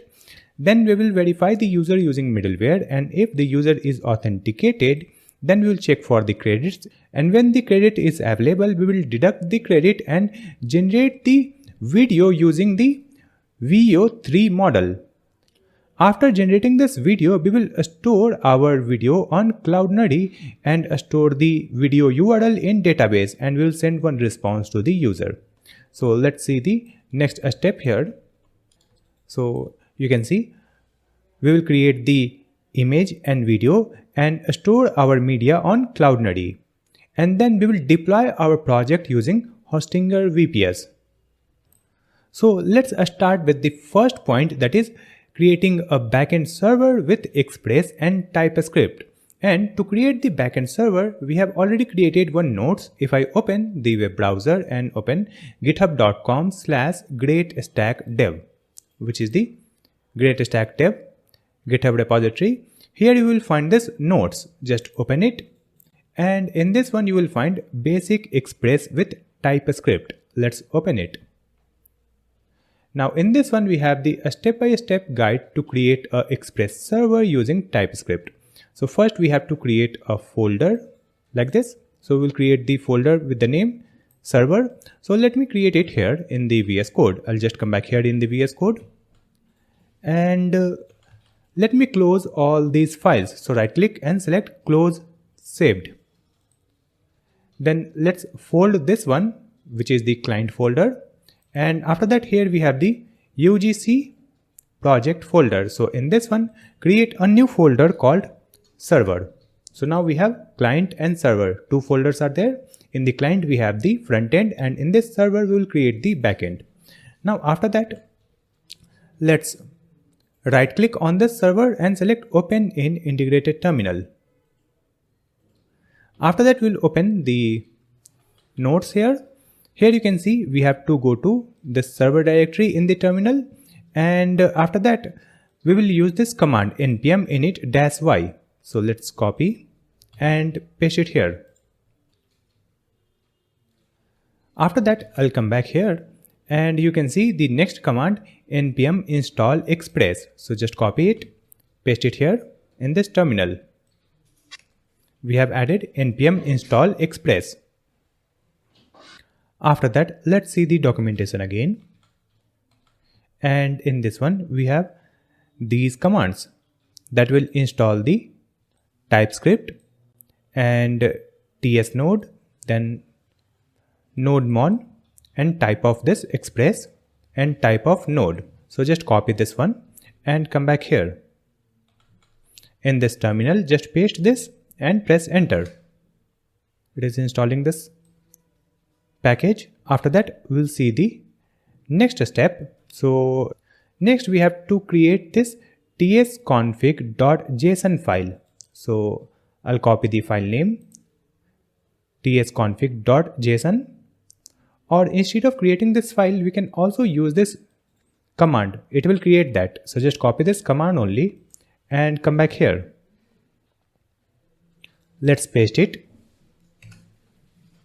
And after that, you can see created a new tsconfig.json file. If I open the server folder, then in this one you will find tsconfig.json. So here we have some default configurations, right? So I'll just come back here and I'll place this code in that file. So just copy this and clear this one and paste the code that we have copied like this. Now let's close it and let's see the next step. Here you can see next we have to create a server file. So we can create server.ts file. Let's copy the file name and come here. In this server folder, create a new file and write the file name server.ts. After that, just come back here and just copy this code to create the basic express server. So just copy this one, paste it here. So here we have added import express request response from express. Then we have created one app using this express and added a port number, and then we have added the first route, that is the slash, and when we will open this route, it will send the response server is live. And here we have added app.listen that will start the server. So in this one you can see we have added console log server is running at this URL. So it will display this message in the terminal. Now just come back here. And after that you can see we have to update our package.json file also. In this one we have to add the start, server and build a script, right? So let's just copy this and come back here.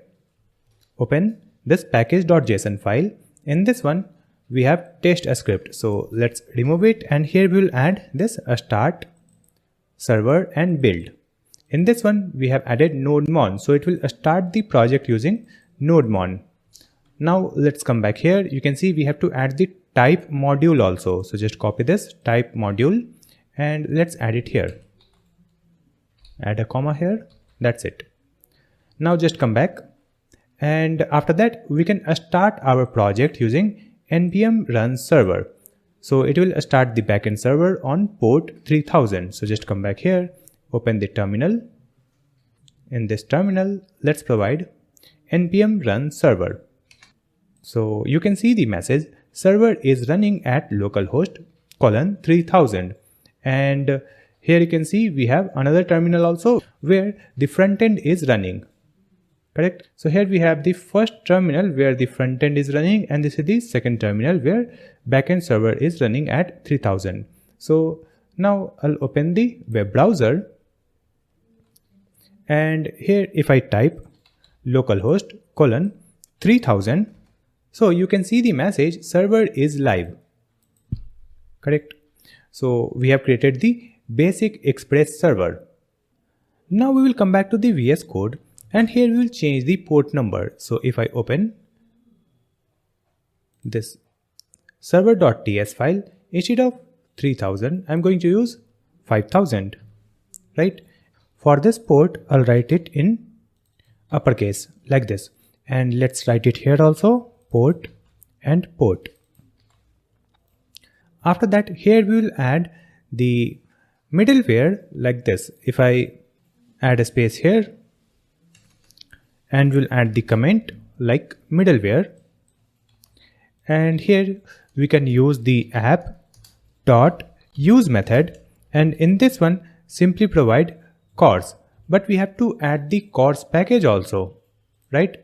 So we can allow all the front-end URLs to connect with this backend using this cors. So we will open the terminal.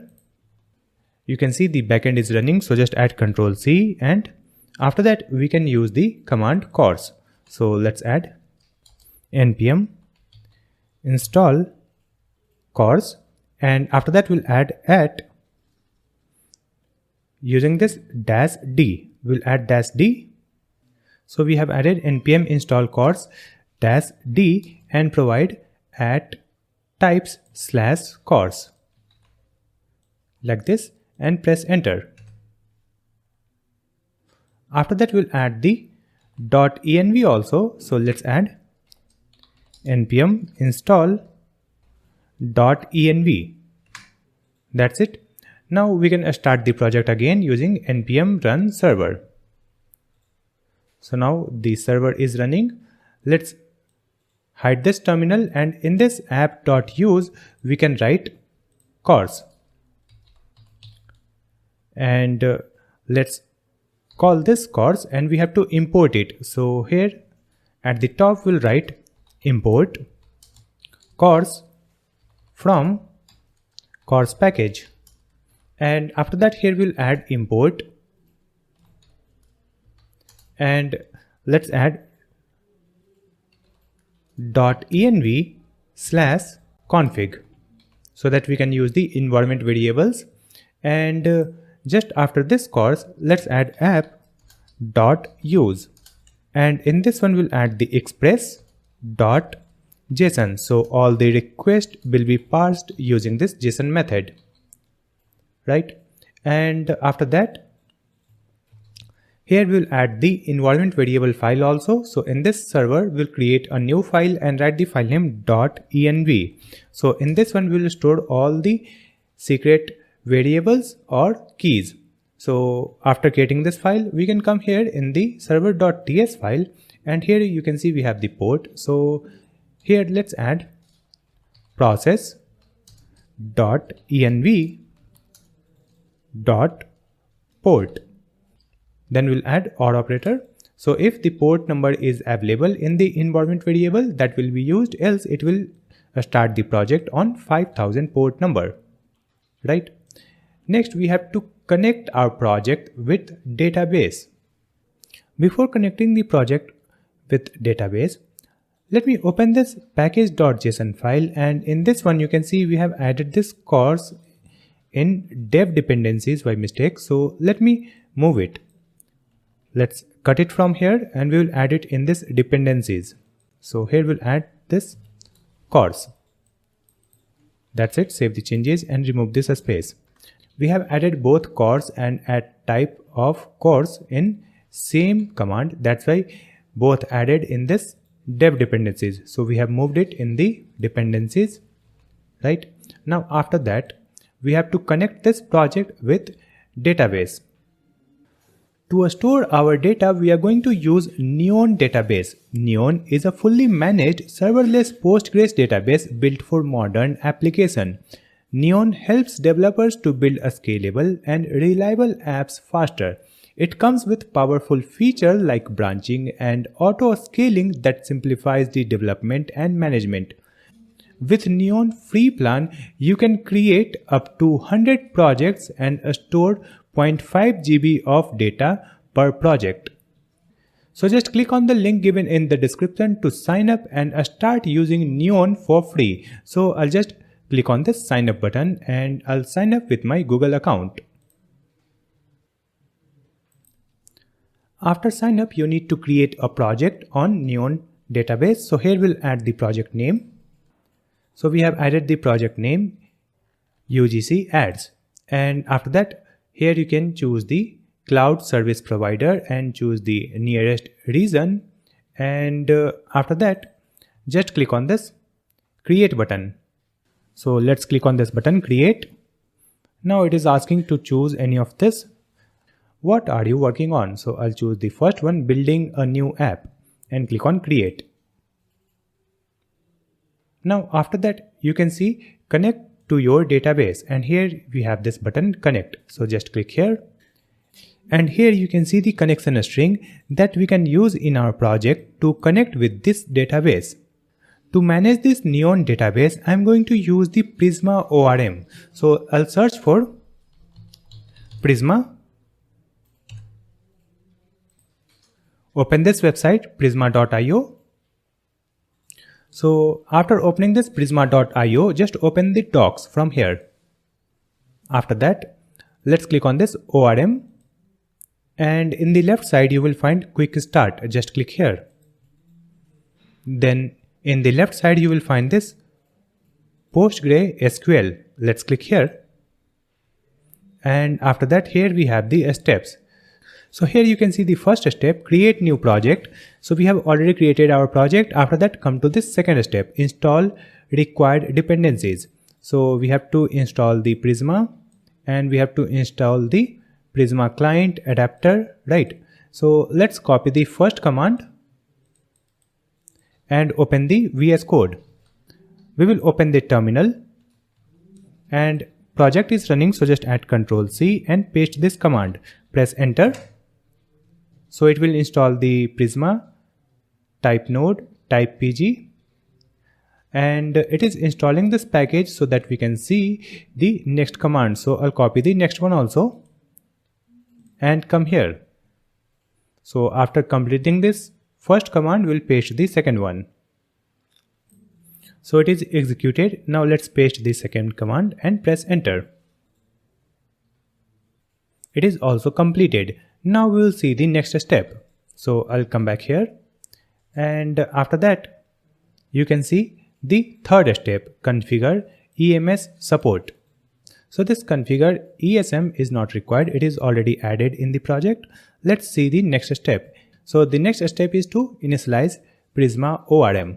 For that we have to add this npx Prisma. Just copy this, come back to the VS Code, open the terminal, and here we'll add this npx Prisma.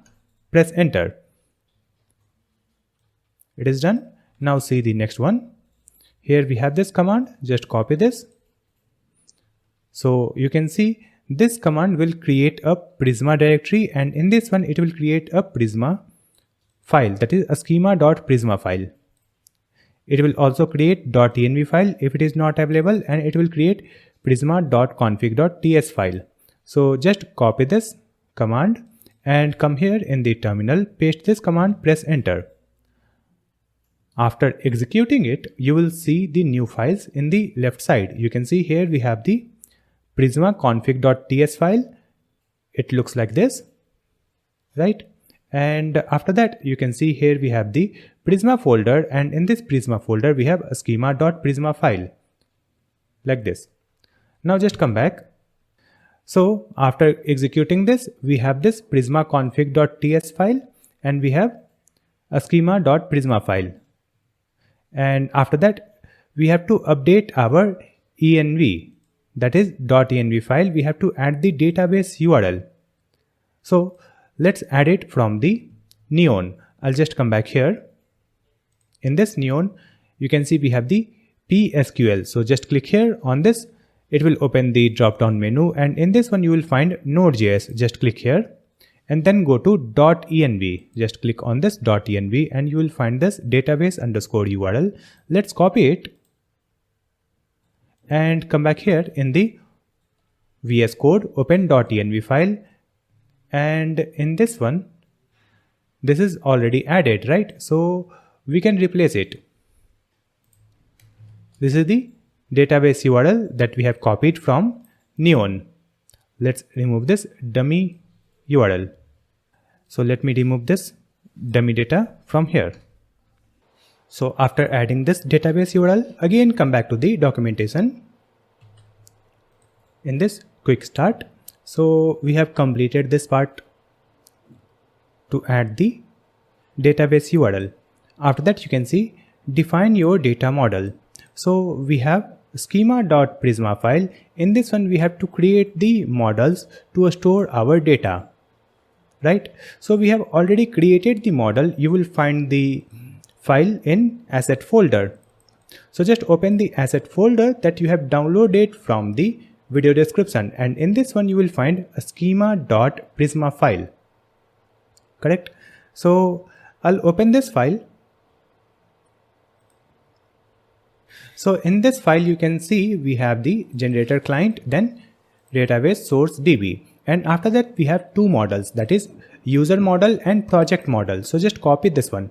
I'll just copy this product model and user model from this file, and after that I'll open this sidebar. In this sidebar you will find this Prisma folder. In this Prisma we have a schema.prisma file, right? So in this one we have to provide our model. So just paste the models here. You can see we have user and project model. After that, let's open the documentation again. So you can see the next step. After defining the data model, we will come to this step, create and deploy your first migration. For that, we have to add this command. Let's copy it and open the VS Code. Then open the terminal, and in this terminal, paste this command, press enter. Now it is done. After that, just come back and copy the second command, npx prisma generate. Copy this and paste it here. Press enter.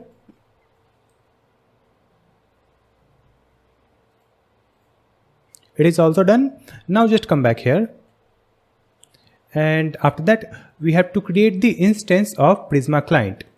But before that, I'll open the Neon database and let's close it. And if I open tables, so here you can see we have the project table and then we have the user table, because we have already created the model and we have added this command called Prisma migrate and Prisma generate. So to create this instance of Prisma client, we will come back here. Let's copy this file name prisma.ts and come back to the VS Code. And after that, let's start the project again using npm run server. So now the project is running, and after that come to this server folder. In this server folder, we'll create a new folder called configs. In this configs folder, let's create a new file and write the file name prisma.ts. Now in this one, just paste the code from here. Copy this one and paste it here. So we have created this Prisma client, right? After that, here you can see we have the Prisma client from this path. So let me update this path. We will write Prisma client from generated /prisma /client.js. That's it. Just add the file name extension. Now it is correct. Save the changes. So after completing this Prisma client, we have completed the setup of Neon database. It means our project is connected with Neon database. We can store the data in database. Next, we have to integrate the Clerk auth in the backend also. Here we will use the Clerk webhooks to get the user data and store the user data in this database. Now we have to add the Clerk auth in the backend also. For that, we'll come back to the web browser and open clerk.com. We will open the home page, and here you will find docs. In this one, you will find go to Clerk docs, or you can also go to this Express. So let me just click here, and from this drop down, just choose Express, because we have created our backend using Express. And after that, here you can see we have the steps to add Clerk auth in the backend. So first we have to add this package npm install clerk/express. Let's copy this one and open the VS Code. Then open the terminal, stop the project using Ctrl C and add this command. We are installing it in the server directory. Now just come back and see the next step. So you can see here we have the Clerk publishable key and Clerk secret key that we need to add in the environment variable. Right here we have the values also. So simply click on this to copy it and open the VS Code.env file, and in this .env file just paste the keys that we have copied. After that we will come back here and see the next step. So we have to add .env in the packages. So we have already added it. After that we have to add this Clerk middleware in our application using this app.use, and we have to import this Clerk middleware from Express. So just copy this import statement and open our main file, that is server.ts file, and in this one just add this import statement, that is import Clerk middleware from @clerk/express, and after that just come here, we will add app.use,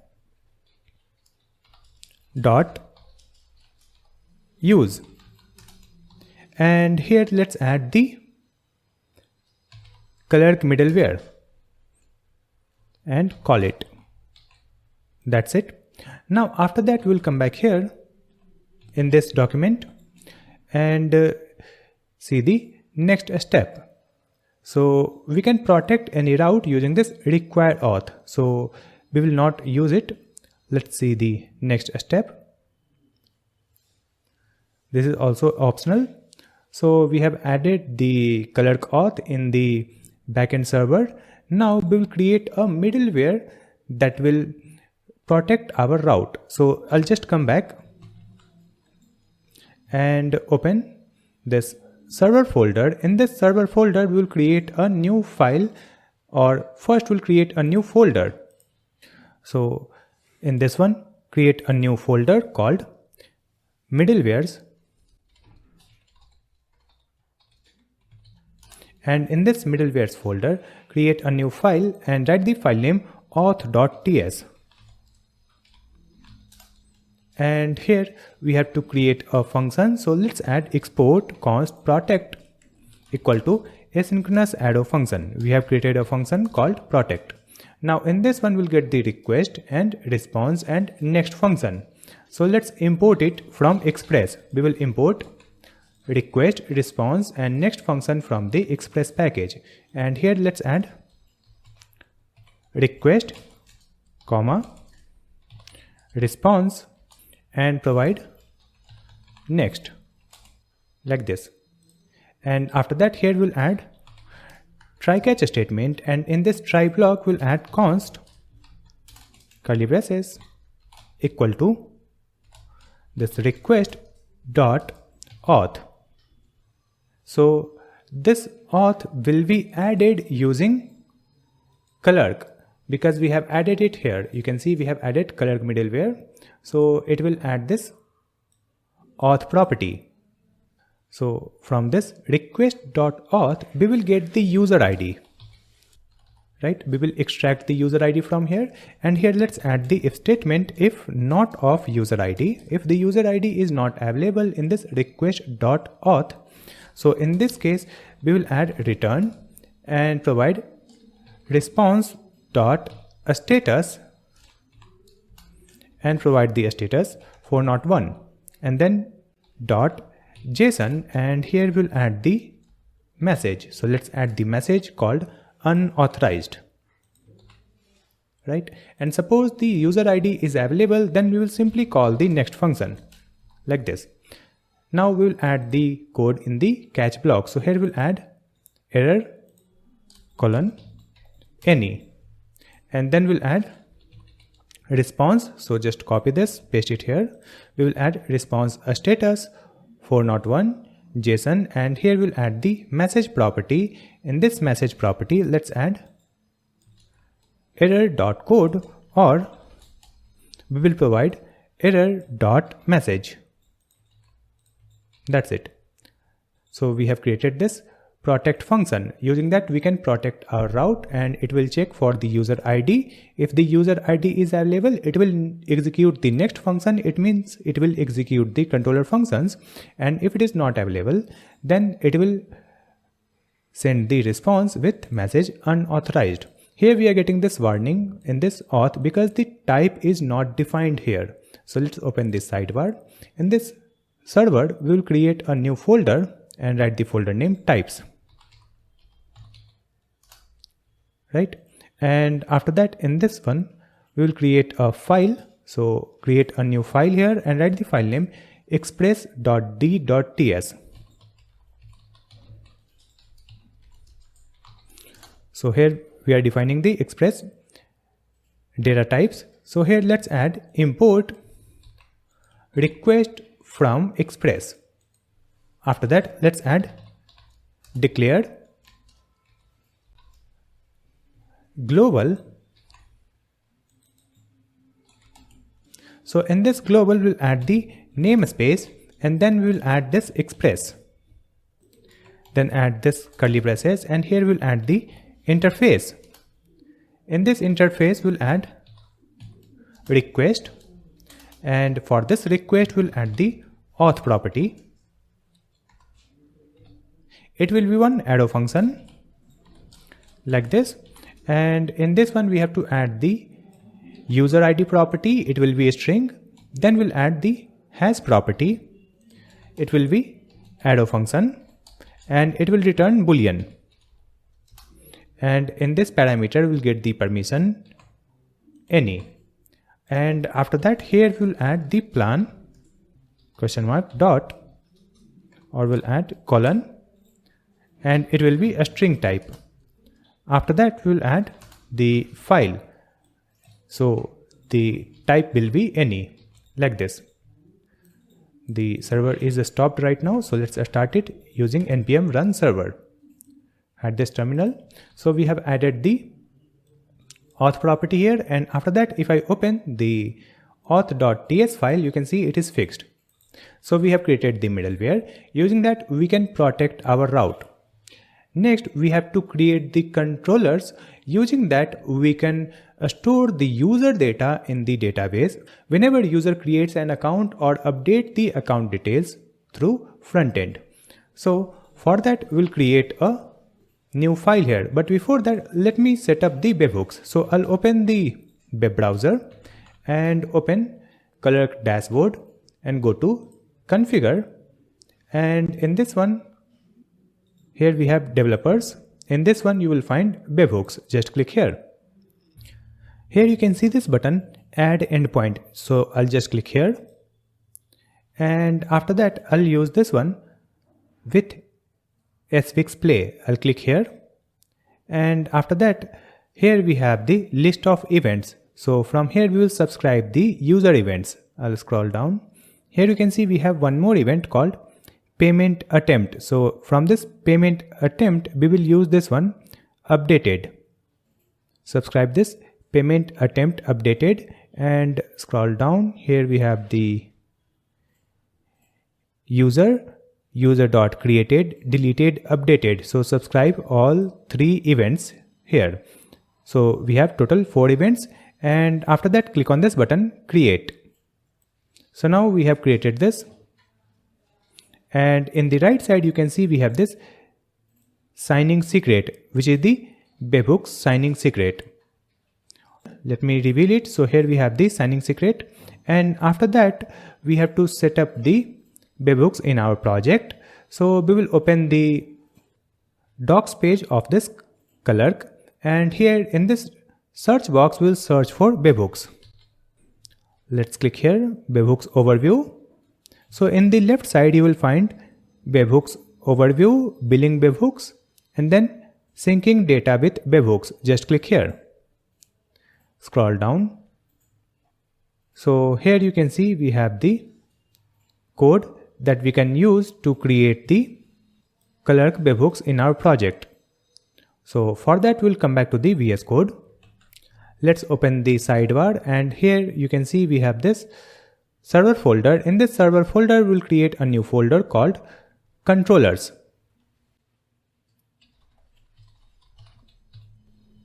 In this controllers folder, create a new file and write the file name clerk.ts. And in this one, we have to create a function. As you can see here, we have this asynchronous arrow function, right? So I'll just copy this one and create a function here. And I'll write the function name const Clerk bebooks equal to async arrow function. And after that, here we have to add the type also, that is request and response type. So just import it. We will import request and response from Express.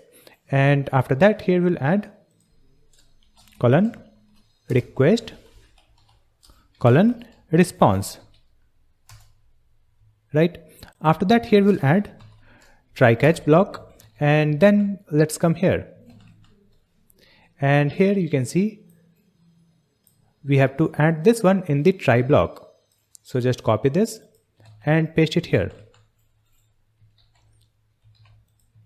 Now here we have to add colon any. So the type will be any, and after that we have to import this one. So to import it, here we have the import statement. I'll just copy this and paste it here. Now it is correct. After that, we have to add the key also. If I scroll up, you can see we have to add the Clerk bebook signing secret like this.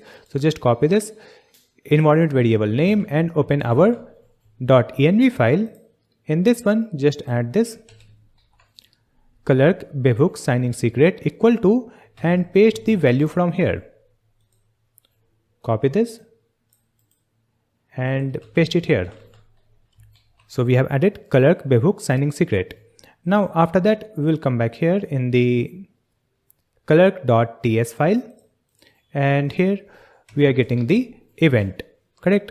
So from this event, we'll get the data and type. That will be the event data and type. So let's add the comment here. Get data from request, right? So here I'll write const curly braces data and type equal to event, right? And after that, we'll add the switch case for different events. So let's add switch cases for different events, and we'll add switch and key. In this key, we will get the type, right? So after adding this switch type, here we'll add the case. So in the first case, we'll add the event called user.created. So when this event will occur, in this case, we'll add this object, and here we'll add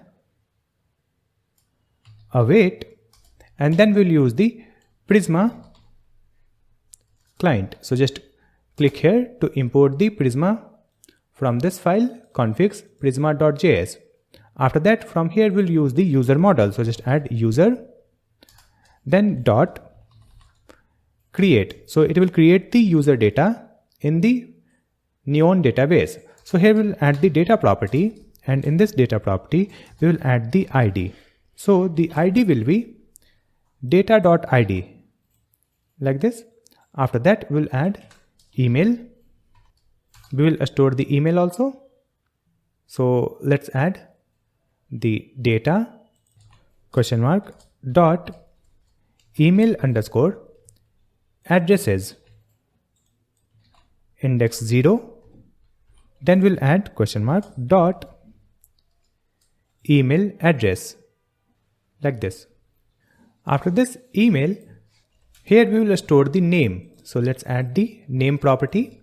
In this name property, we will add data dot first name. We will add the question mark here. Then we'll add plus. We will add one space plus, and here we'll add data dot last name. After that, we'll add the image also. So let's add the image property, and here let's add data question mark dot image URL like this. After that, here we will add break. So just move it here. Correct. So here we have added the first case. Now let me just duplicate it. So in this one we'll update the event type. It will be user.updated. So when the user gets updated, so in this case we'll add await prisma.user.update method like this. And after that here we will add next property called where, and just add the comma here. Now in this object we'll add the ID and provide the data.id. So it will find the data and update the data using this one. So here we can update the email, name and image only. That's it. And after that let's duplicate it, and here we'll add the next case, that is user.deleted, right? So in this case simply add await prisma.user.delete, right? And after that remove this one, and here just add where id is data.id. Let me move it in same line like this. So you can see we will use await prisma.user.delete method and provide where id is data.id. So it will delete this data from database. After that we'll add our next case. So let's duplicate it, and here we'll add payment attempt dot updated. We have already subscribed this event. Now here we have to add the if statement, if, and here just add data dot charge type equal to recurring or data dot charge type equal to checkout. Then we'll add AND operator like this, and here we'll add data dot status equal to paid. So in this case we will add this statement called const credits equal to object. Here we'll add pro 80 comma premium 240, right? Now we'll add const Clerk user ID equal to data question mark dot paired question mark dot user underscore ID. After that we'll add the plan ID. So just add const plan ID. It will be key of type of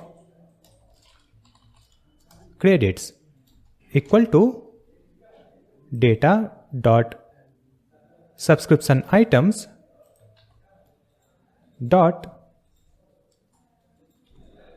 index 0 question mark dot plan question mark dot slug, right?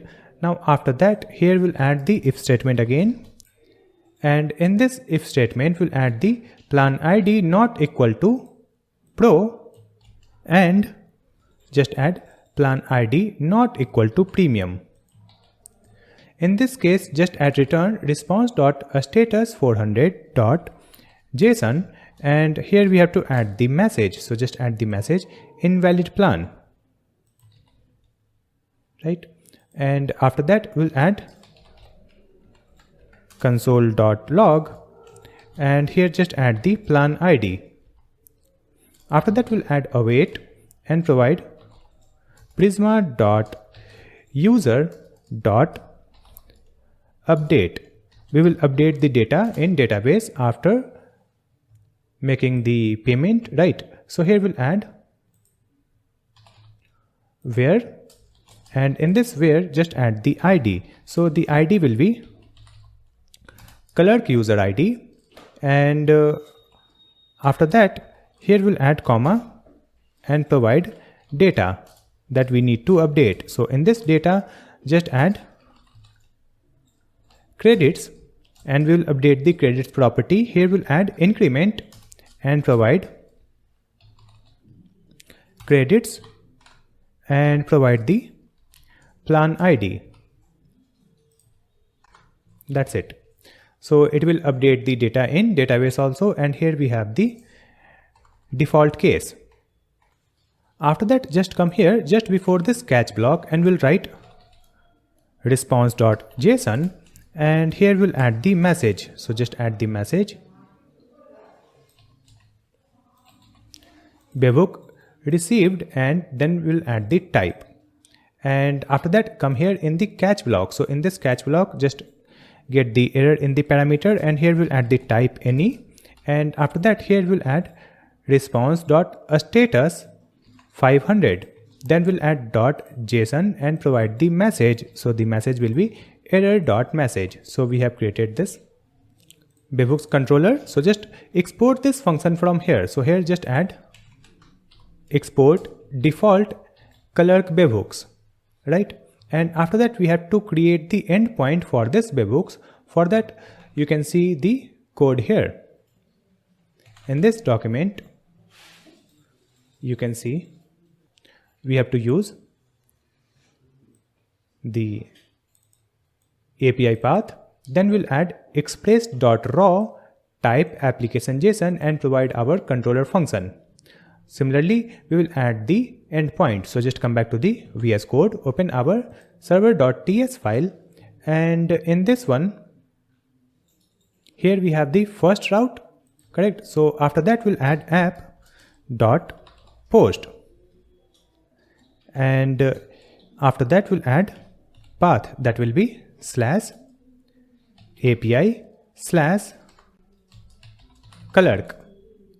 And then add comma, and here we'll provide the function that is Clerk webhooks.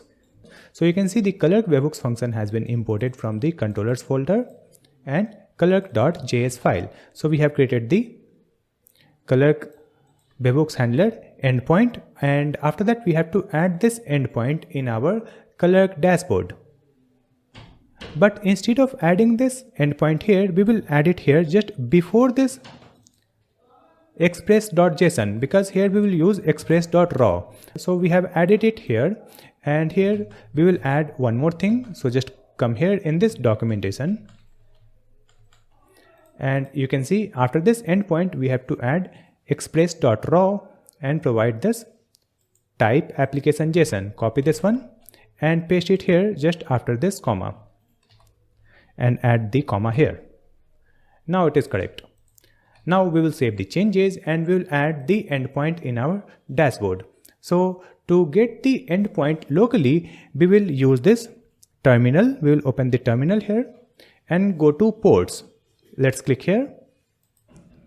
And after that, here we'll click on this forward a port. So I'll click here. Now we have to enter the port number. So our backend is running at port 5000. So I'll enter 5000. And press enter, and it is forwarding this port. So now it is forwarded. Here you can see the visibility private. So this port is forwarded by default because my VS Code is configured with GitHub. So if it is not configured, when you will enter the port number, it will ask you to connect it with your GitHub account. So just configure it, and after that it will be forwarded, and here you will get the URL, and you need to change the visibility. So right click here on this private and go to port visibility and make it public. Click continue. So now you can see it is public, and here we have the forwarded URL, forward address, right?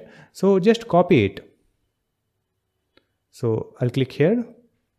Let me open it in the web browser, or I can simply copy it and I will come back here in the Clerk dashboard. So here you can see we have this endpoint. So just click on this edit button, and here we will paste our URL like this, and at the end we'll add /API/Clerk. Make sure to add the same path that you have added here, /API/Clerk. So just add it here and click on save. Now it is saved, and after that we have successfully configured the webhooks. Now whenever the user create a new account, the user data will get saved in the database. So I'll just come back here. Let me refresh it. And right now you can see we have one user account also. So let me delete this account from here. I'll go to manage account, security, delete, and type this text here and delete. So it is asking for OTP because it is the sensitive task. So I'll provide the OTP to delete this account. So after adding the OTP, our account has been deleted, and now I'll click on this get started and I'll sign up with my Google account. Click on continue, and our account has been created. Now we will open the Neon dashboard, and in this one we have the user table. Just open it. So it should display the user data here. It is not available. Let me check this issue. I'll come back to the Clerk dashboard, go to configure, and I'll open this developers webhooks.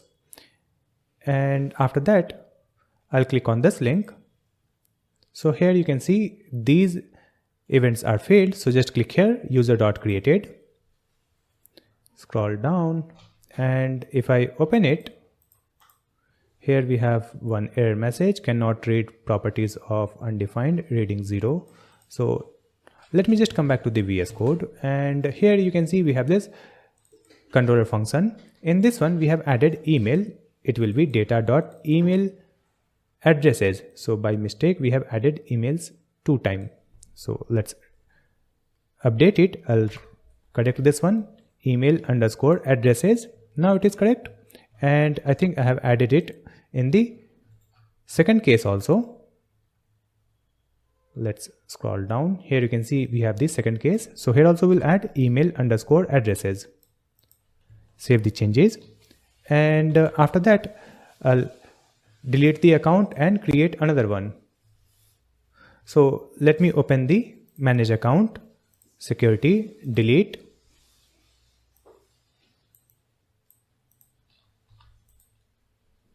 and get started. Continue with Google. And now we have created the account on our front end.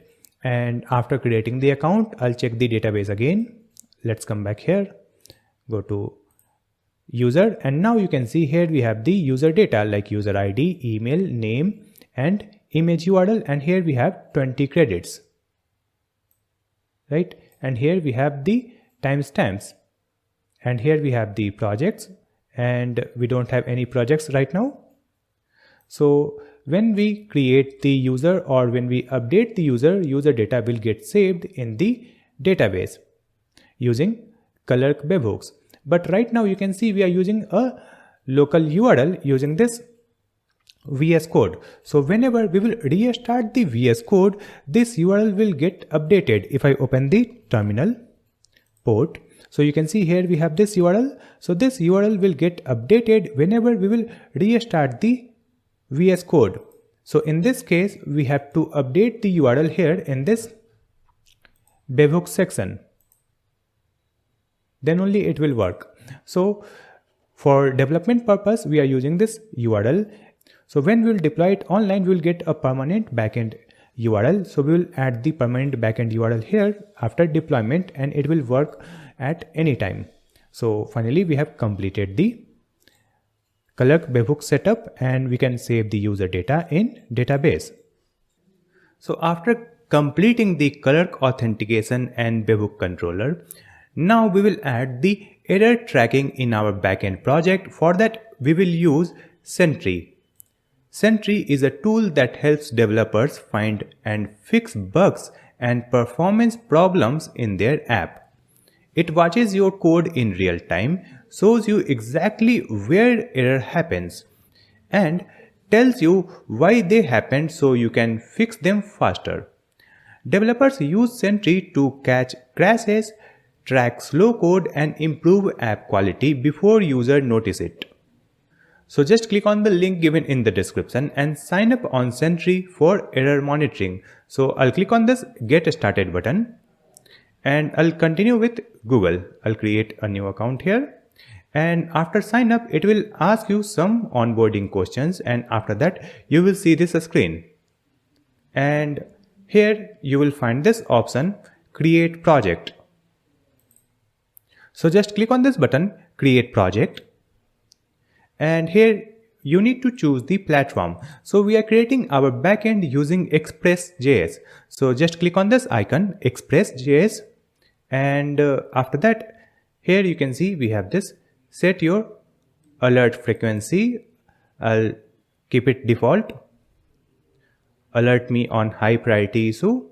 Then we have to add the name of the project. So here let's add the name UGC ads. And after that, click on this button, Create Project. After that, here we have the steps to integrate this Sentry in our project for error tracking. So first we have to use this command. Just click here to copy it and open our VS Code. Let's open the terminal and you can see we are in the server terminal. Let's add Ctrl+C to stop it, and here we'll add this command, npm install at Sentry/node save. After that, again start the project using npm run server. Now the project is running. Let's hide this terminal and see the next step. So after that, you can see we have to create this file, instrument.js file. So let's copy the file name and open our VS Code. And here we have this configs folder. So in this configs folder, we will create a new file and write the file name instrument, and here we'll add the file name extension mjs. Here you can see the file name, we can use either js or mjs. So we have added instrument.mjs file, and after that let's add this configuration in this file. So let's click on this icon to copy it and paste it here. Now in our project we are using the import statement, right? So instead of this required, we will use import. So let's remove it and I'll add this import star as Sentry from this package like this. So here we have this details, that is DSN, and we have this URL, and after that we have this send default PII equal to true. And after that we will see the next step. So the next step is to import this instrument.js file in our main file. So let's import it. I'll just come back to the VS Code, open main file, that is server.ts file, and in this one let's add import and provide the path here. So just add /configs/ and the file name, that is instrument.mjs, and we have added it here in this 6th line, but it should be in the 1st line only. So just move it, and here we will add it in the very 1st line. So first we have this import, and we are importing the instrument.mjs file, and after that let's see the next step. So after that we can import the Sentry, and after that we can add this Sentry.setupExpressErrorHandler, and in this one we will provide our app. So let's add the import statement first from here, and let's add it in the file, that is server.ts file. Here we'll add import, and let's add this quote. So we have import star as Sentry from this package, and after that we will add this statement. Let me add the comment also. Copy this one and paste it here. We will paste it just before this app.listen. So here we have added this Sentry setup express app handler and provided our app. That's it. So now it will track all the errors in our project. Now let's create one error also so that we can see the error details in our Sentry dashboard. So just come back here, and here only you will find the next step. So if I scroll down, here you can see we have this option verify. So just copy this one and come here, and let's add it here just after this first route. So we'll add app.get, and we have the route path debug Sentry, and here we have a function. In this one we are throwing one error, right? So after adding this statement, it will catch all the errors that occurs in the application. So here we are throwing one error, so this error will be handled using this Sentry. So after adding it, now we will hit this route. So we will come back to the web browser, and I'll open the localhost :5000/ and this path, that is debug Sentry. Let's press enter. So here we are getting the error, right? So when we will hit this path, it will throw an error.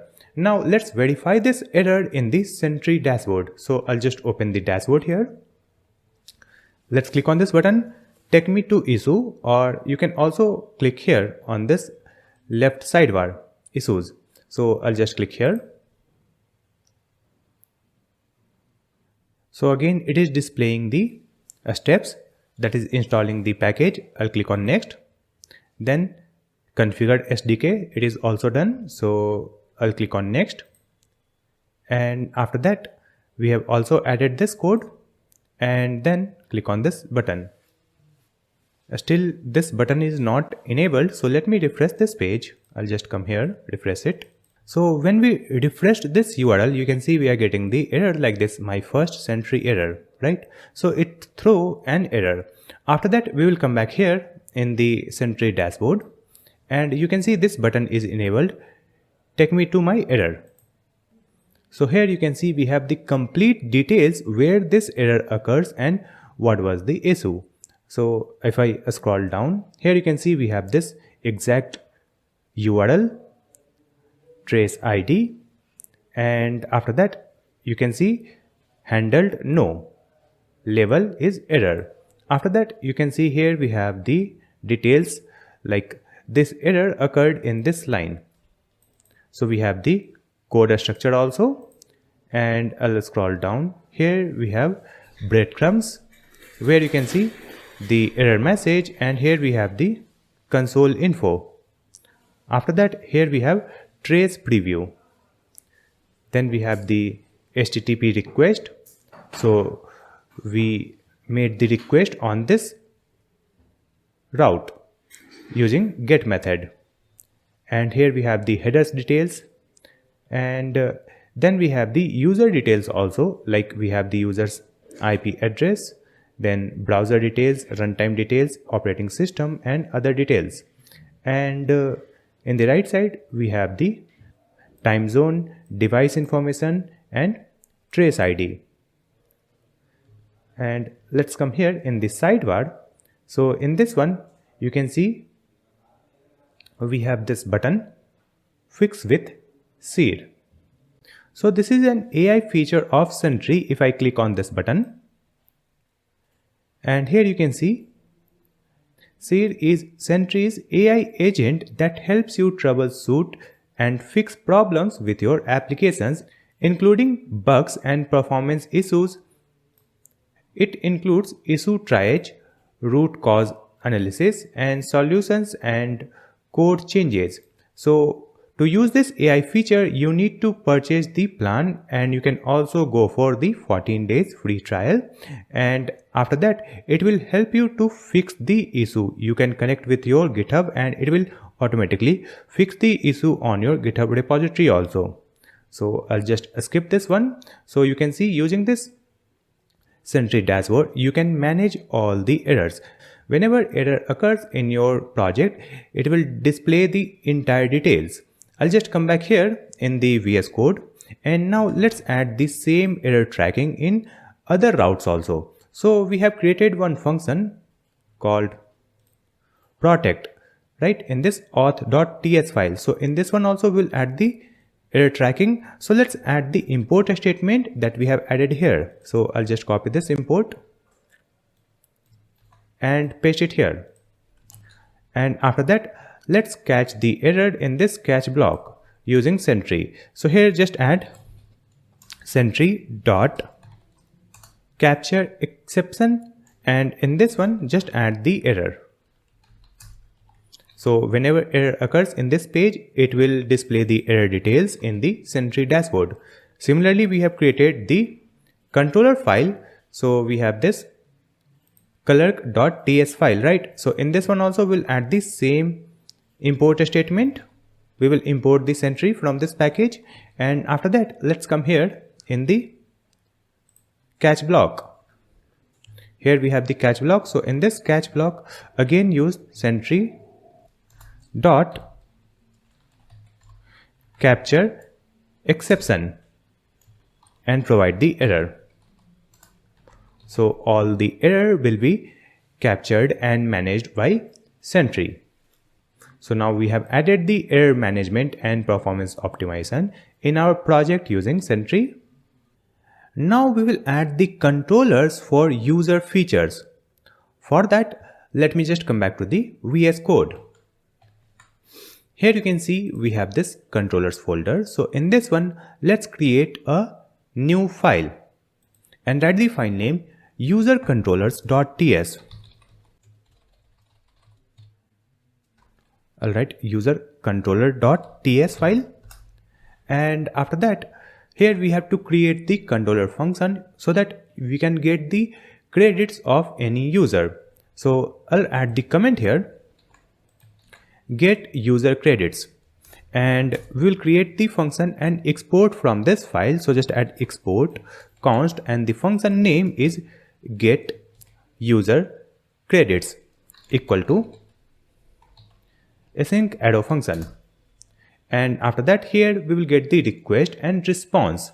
So first we have to import the request response from Express. Let's add import from Express, and let's import request response. All right, capital R, like this. Now just come here in this parameter and provide request and provide the request type. Then we'll add response and response.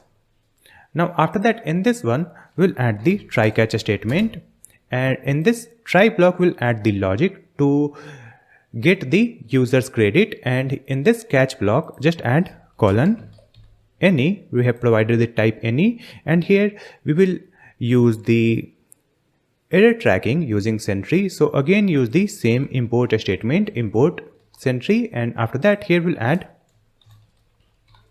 Sentry dot capture exception and provide the error, and we'll also display the error in the response. So just add the response dot send and provide the 500 error code. Then we'll add .json, and here we'll add the message also. So in this message property provide error dot code, or we will add error dot message. So by mistake we have added response dot send. It will be response dot status. Let's correct it. We have added response dot status 500. Now we have added the first controller function. Using that we will get the credits, and here in this try block we'll add the logic to get the credits. But before adding that logic, let's add other functions also. So I'll write the comment here, that is const get all user projects. So we can get the projects of individual users. So let's copy this one, paste it here. In this one we will update the function name, that is get all projects, and everything will be same. We will add the logic later, and after that we'll add the next controller. So here we'll add the comment get project by ID, so that we can get individual project using the ID. So let's add the same function, copy and paste it here, and we'll change the name, that is get project by ID, right? Now after that we have to add one more function. Using that we can publish or unpublish the project. So let's add the comment here and copy and paste this function and change the function name. So I'll write the function name toggle project public. So you can see here we have added 4 functions. If I fold it, you can see the function's name: get user credits, get all projects, get project by ID, and toggle project public. Now using these functions we have to create the routes. For that we will create the routes folder. So in this server folder, create a new folder called routes, and in this one create a new file and write the file name userroutes.ts. Correct. Now to create the route we will use express. So just add import express from express, and then we'll add const user router equal to express dot router. Now in this router we have to add different endpoint. So let's add user router dot get method and provide the path here. So the path will be credits, so that we can get the credits, and here we'll add the controller function. So the controller function name is get user credits. Let's add it here. Let's click on this suggestion to import this from this file, user controller.js file. Now this route will be protected. It means only logged in user can access this route. So here we'll add the protect middleware. So just add protect comma. So this protect middleware has been imported from auth.js, right? Now just duplicate it. Here we'll add the next route. So here also we'll use get method, and then we'll add the path, that is projects, so that we can get all the projects of the user. Here we'll add the function. So the function name is get all projects. Let's add it here and import it. You can see get all projects has been imported. After that let's duplicate it. Here again we will use get method, and we will provide projects, and then we'll add slash colon and provide the project ID, so that we can get the individual project, right? So we have updated the path, and after that here we'll add the product middleware and provide the function name. So just copy the function name from here, get project by ID. Let's add it here, and after that let's import it. So get project by ID has been imported. Now just duplicate it. Again use get method, and here we'll change the path. So the path will be slash publish, and then provide colon project ID. We have added colon because this project ID will be dynamic. So here we have added the path and publish path name, so that we can publish and unpublish any individual project. So here we have added the product middleware, then we'll add the function. So copy the function name from here, paste it here. So the function name is toggle project public, and import this function. So this function has been imported. After that we have to export this router from here. So just add export default user router. Now we can add this user router in our main file to create the final route. So let's open server.ts file, and here we will write app.use, and let's add the path, that is slash API slash user, and then add the comma and provide the user router. You can see the user router has been imported from the routes userroutes.js file. So we have created the routes, but we have to add the logic in our functions, that is the controller function. So let's create it one by one. Let's come to the first one, that is get user credits, and we'll get the credits data from the database, that is the Neon database, right? So first we have to get the user ID. So in this try block, let's add const curly braces user ID equal to request dot auth. So from this auth property, we will find the user ID, and here we'll add the if statement if not of user ID.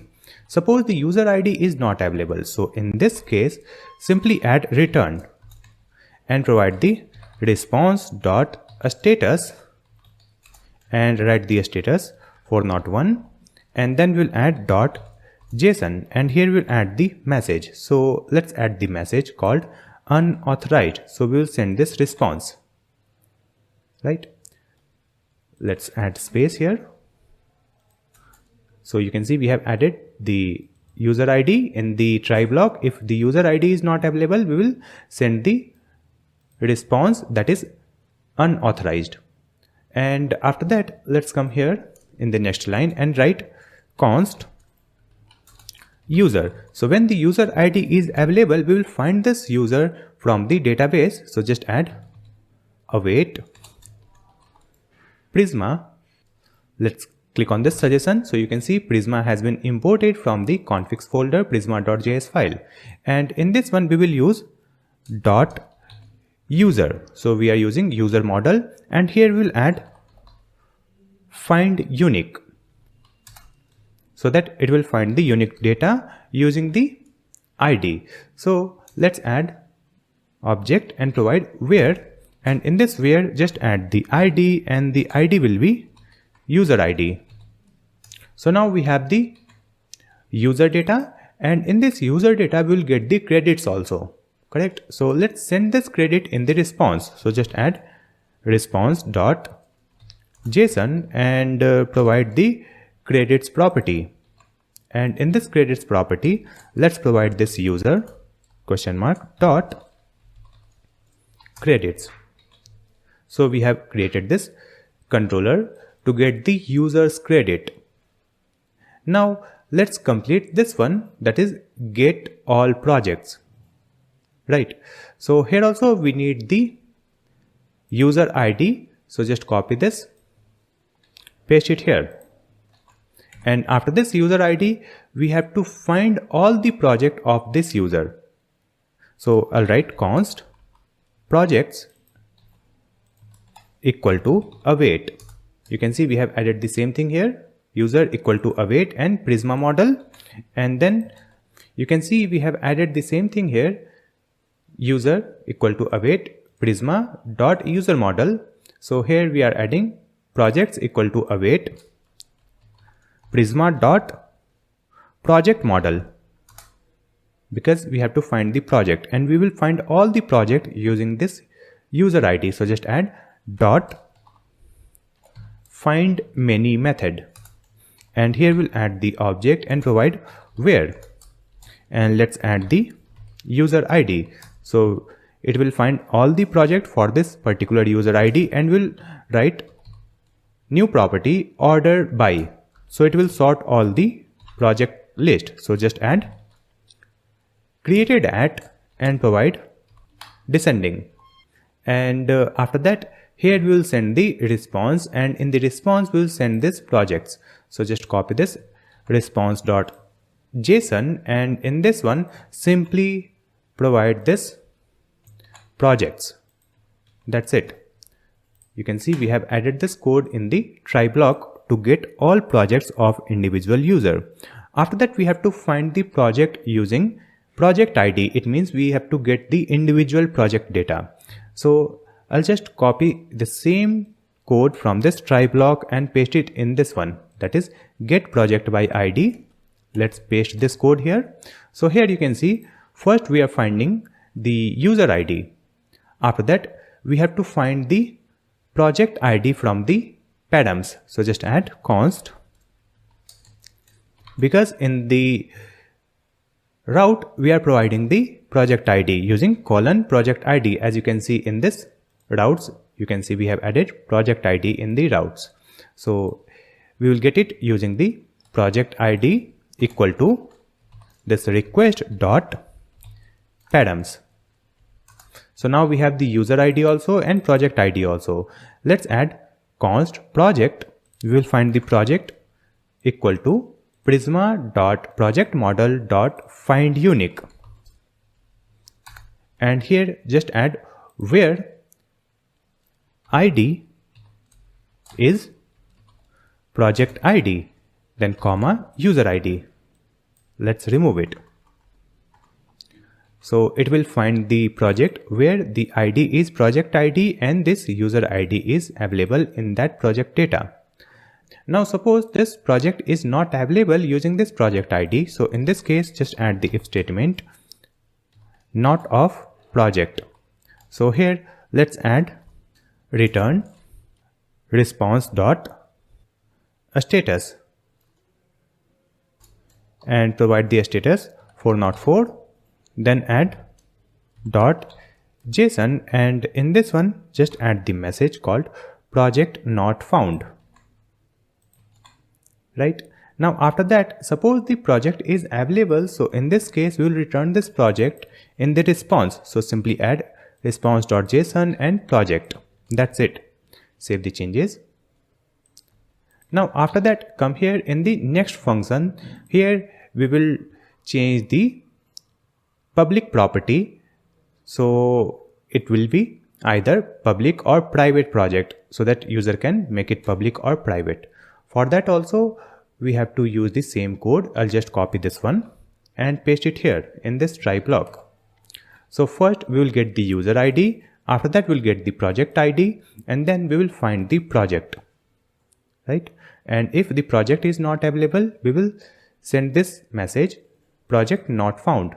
Now the project is available. So in this case, here we'll add another if statement and write not of project question mark dot generated image. If the generated image is not available, and not of project question mark dot generated video. So if the generated video and generated image is not available, so here let's add return response dot status and provide 404. Then add dot JSON, and in this one we'll add the message called image or video not generated. So we have added this statement. It will check if the image is not available and video is not available. So in this case, it will display this message in the response. Now suppose the image is generated or video is generated. So in this case, we can make it public or private. It means we can publish and unpublish the project. For that, we'll use this project. So just add await prisma dot project dot update, and in this update let's add where ID is project ID, and after that we'll add the data that we need to update. So in this data just add is published property, and here we'll add not of project dot is published. So if it is true, it will make it false, and if it is false, it will make it true. So we can toggle from published to unpublished or unpublished to published. And after updating this, we will send one message, right? So here we'll add response.json, and in this one, let's add is published property, and here let's provide the same thing, that is not of project dot is published. So we will send this response. So we have created the controllers for getting the user data and for getting the user credits, user project, and updating the project status. After creating the user controllers, next we have to create the controllers for image generation and video generation, and then we will store the media file on CloudNuddy. and we will create all these controller function in a single file. So let me just come back here in the VS Code, and in this controllers folder create a new file and write the file name project_controller.ts.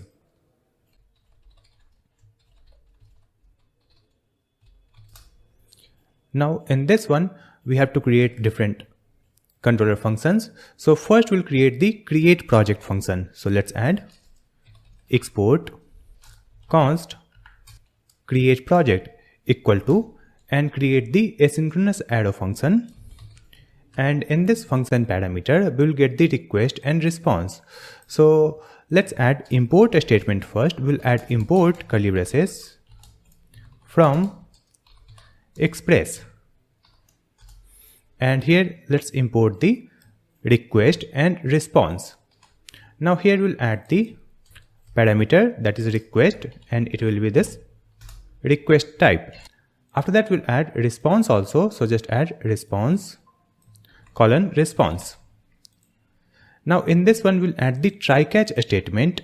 So let's add try catch block, and after that in this catch block we will handle the error using Sentry. So again we have to import the Sentry here. So let's add the same code from here, copy this one and paste it here. Now just come back here and copy this line, Sentry dot capture exception, and paste it in this catch block, and after that we'll also send the response here. So just add response dot status 500, then JSON, it will be message error dot message, and here we'll add the type. So let's add the type any, like this. So now let's save the changes. So here we have created the first function, that is create project. So in this create project only we will create the project image, right? We'll create the image using AI. Now let's create the second function, that is create video. So just duplicate it and we'll change the function name. So the function name is create video. It will be async function, and in this one we'll use the same try catch. Now let's duplicate it. Here we'll add the next function name, that is get all published project, so that we can display on the web page. It will display all the published or public projects. Now just duplicate it. Here we'll add the next function name, that is delete project, so that user can delete any single project. So we have added different controller function. Now using these controller function we'll create the route. So we have the routes file, right? We have the routes folder, and in that one we'll create the file. So let me create a new file here in the routes folder and write the file name project_controller.ts.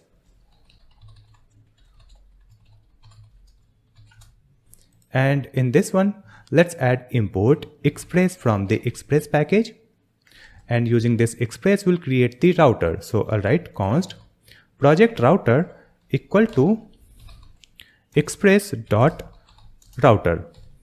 Now after that we'll add this project router dot post method, and in this one just add the path called create. Using that we can create a project, and after that here we will add the controller. So let's add the controller create project. As you can see here we have the function name create project. So let's import this function here. It has been imported, right? Now in this path we have to add the protect middleware also, so that only logged in user can access this route. So let's add protect, and it has been imported from the middlewares folder auth.js file. Here we'll add the comma. That's it.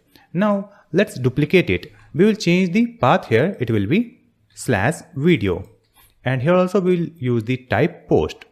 Then we'll change the function, so it will be create video and import this function. Now just duplicate it, and here we'll add the type get. You can see we are using the type get, and we'll change the path, so it will be published. So it will give all the published project. So let's add the function here, and from here we can remove this protect because it will be displayed to all users. So just add get all. Let's correct it. We will add get all published projects. You can see it has been imported. Now let's copy this line, paste it here, and here we'll add type delete project router dot delete method, and then we'll add the path. It will be /: and project ID. So we'll provide the project ID in the params, and then we'll add the product middleware, and here we'll add the function delete project. Delete project has been imported. Right now, after that we have to export this router from the file. So let's add export default and project router. It has been exported. Now after that we can add this router in our main file, that is server.ts file. So just come here and duplicate this line. Here we'll add the path, that is /API/project, like this, and here we'll add project router. So you can see the project router has been imported from route/project controller.js file. So we have created this route also, and here you can see we have this path, create, video, published, and project ID, and here we have the controllers. So now let's complete these controllers one by one.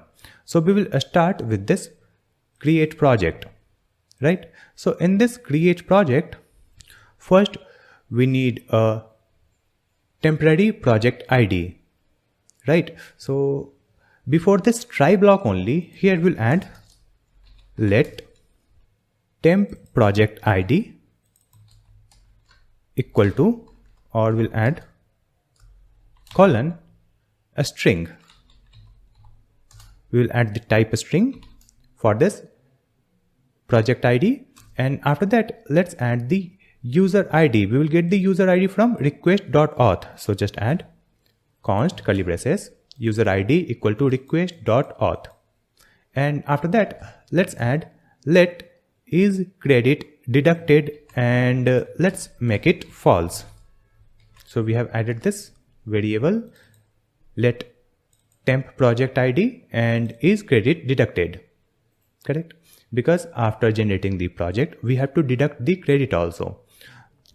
Now here we will get some data from the request body. So let's add const curly braces equal to request.body. So to create the project we need some data from the request, right? So in this one we'll get the project name, we will get the aspect ratio, user prompt, product name, product description, and we'll get the target length.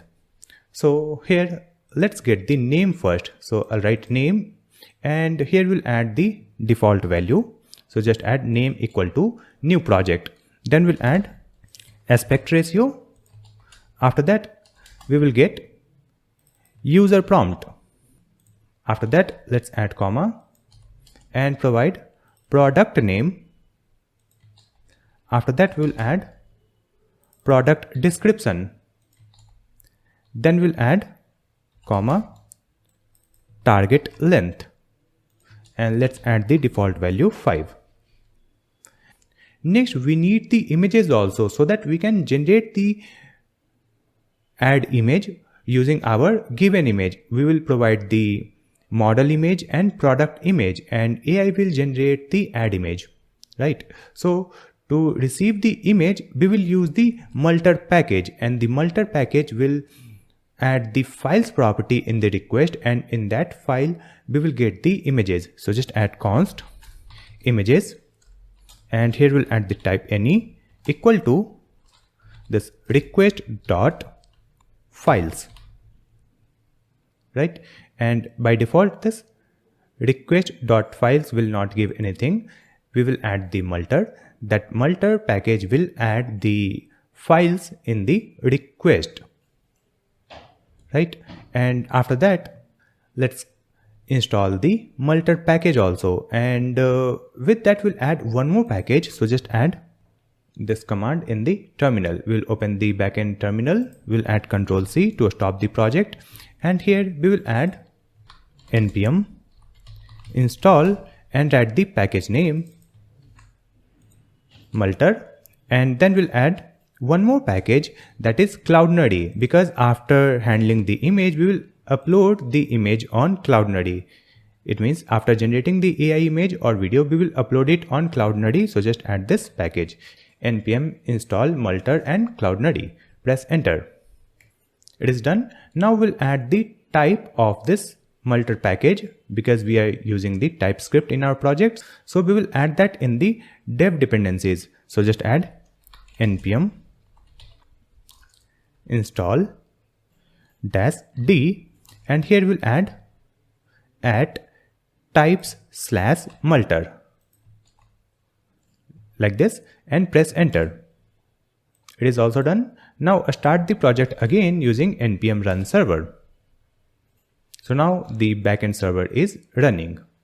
Now we can hide this terminal and open our package.json file. So in this one you can see here we have this multer, then we have the CloudNerdy, and in the dev dependency we have this types/multer. Now after that we'll create the multer configuration file. So let's open the sidebar. Here we have the configs. In this configs create a new file and write the file name multer.ts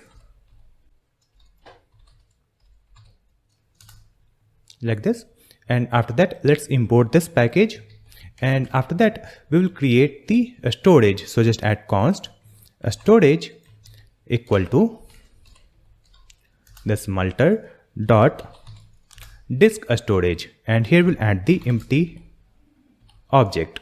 Now we'll add const upload equal to multer, and in this multer provide this curly braces and provide this storage, right? And now let's export this upload from here. So we'll add export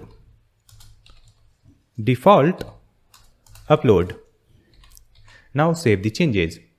Next we have to add this upload as middleware in our route. So you can see we have created this routes file, that is the project routes. Let's find it here.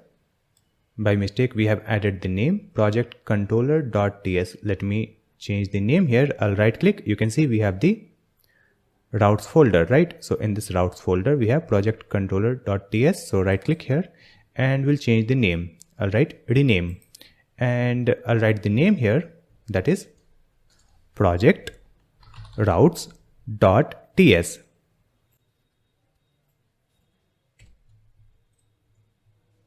After that click on yes.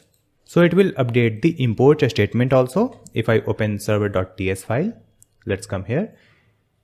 You can see this file name has been updated, routes/project routes.ts. Now it is correct. And after that I'll come here in the project routes.ts file, and here we'll add our upload middleware. So let's add comma here and provide upload. You can see upload has been imported from multer.js file, and in this upload we'll add dot array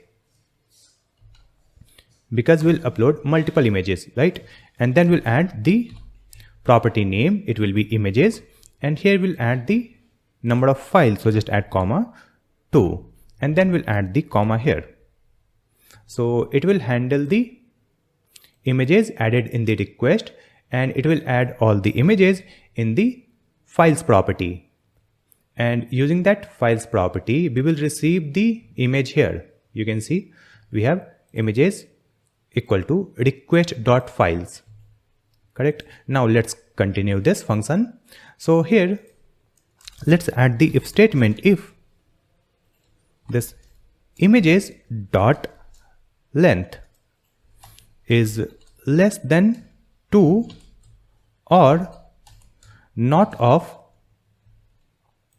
product name,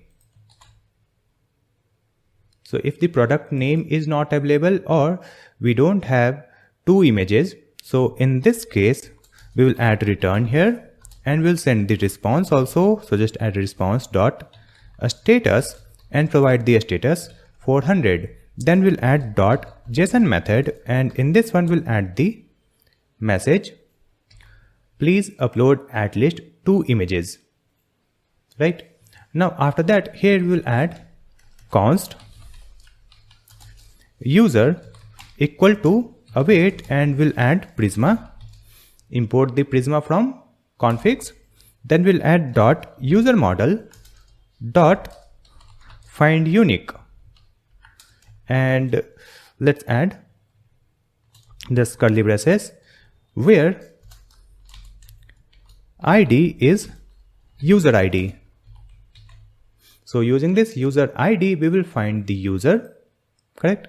Now let's add the if statement again. If not of user or user dot credits is less than 5.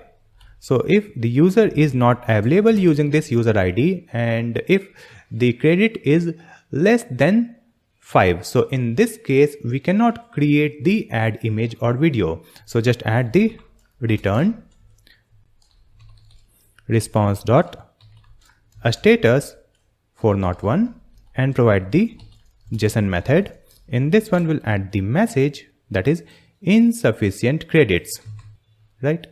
Now for this if we'll add the else statement, and in this case we will deduct the credit for image generation. So let's add the comment here. So here we have added the comment deduct credits for image generation, and let's add await Prisma dot user model. Then we'll add dot update method. In this update method just add where, and let's add ID. So the ID will be user ID, and after that we'll add the data that needs to be updated. So in this data just add the credits, and let's add decrement 5. So it will deduct 5 credits, correct? And after that here we'll add dot then after this update, right? So just add dot then method, and in this then we'll add the arrow function like this, and here just add is credit deducted equal to true. So it will deduct the credit, and after that set this variable true. So here after deducting the credit, next we have to upload the images on our storage. So we will store the images on CloudNerdy storage. So let's set up the CloudNerdy first. So we will open the web browser and open cloudnerdy.com, and here you need to create an account. After sign up you will come to the CloudNerdy dashboard, and in this one just go to home, and here you will find go to API keys. So just click here, and here you will find this API environment variable. So just copy this one. You can see this URL like this, CloudNerdy URL. So I'll copy this and come back to the VS Code and open .env file. In this one let's add this URL. You can see we have added CloudNerdy URL. So here we have CloudNerdy : your API key. Then we have to add your API secret, and then we have some keys. So we have to add the API key and secret key. So just come back here, and here we'll create a new key. So I'll just click on this button, generate new API key, and provide the confirmation code sent on email. So I'll enter the confirmation code here. And after that, a new key has been generated. You can see the key name untitled. So let's add the name here, UGC ads. Then we have the API key. So click here to copy this and paste it here. Just paste it after this / and within this colon. So here we have this API key, and after that we have this colon, and after that just copy this API secret. So click on this icon to reveal it and click on this icon to copy it, and after that paste it here. After this colon, paste the API secret. So we have completed this Cloudinary URL. Now we can upload the media on Cloudinary storage. So just come here in this project controller.ts file, and in this one we have to import the package. We have already installed the package Cloudinary, so let's add the import statement here. We'll add import curly braces v2 as Cloudinary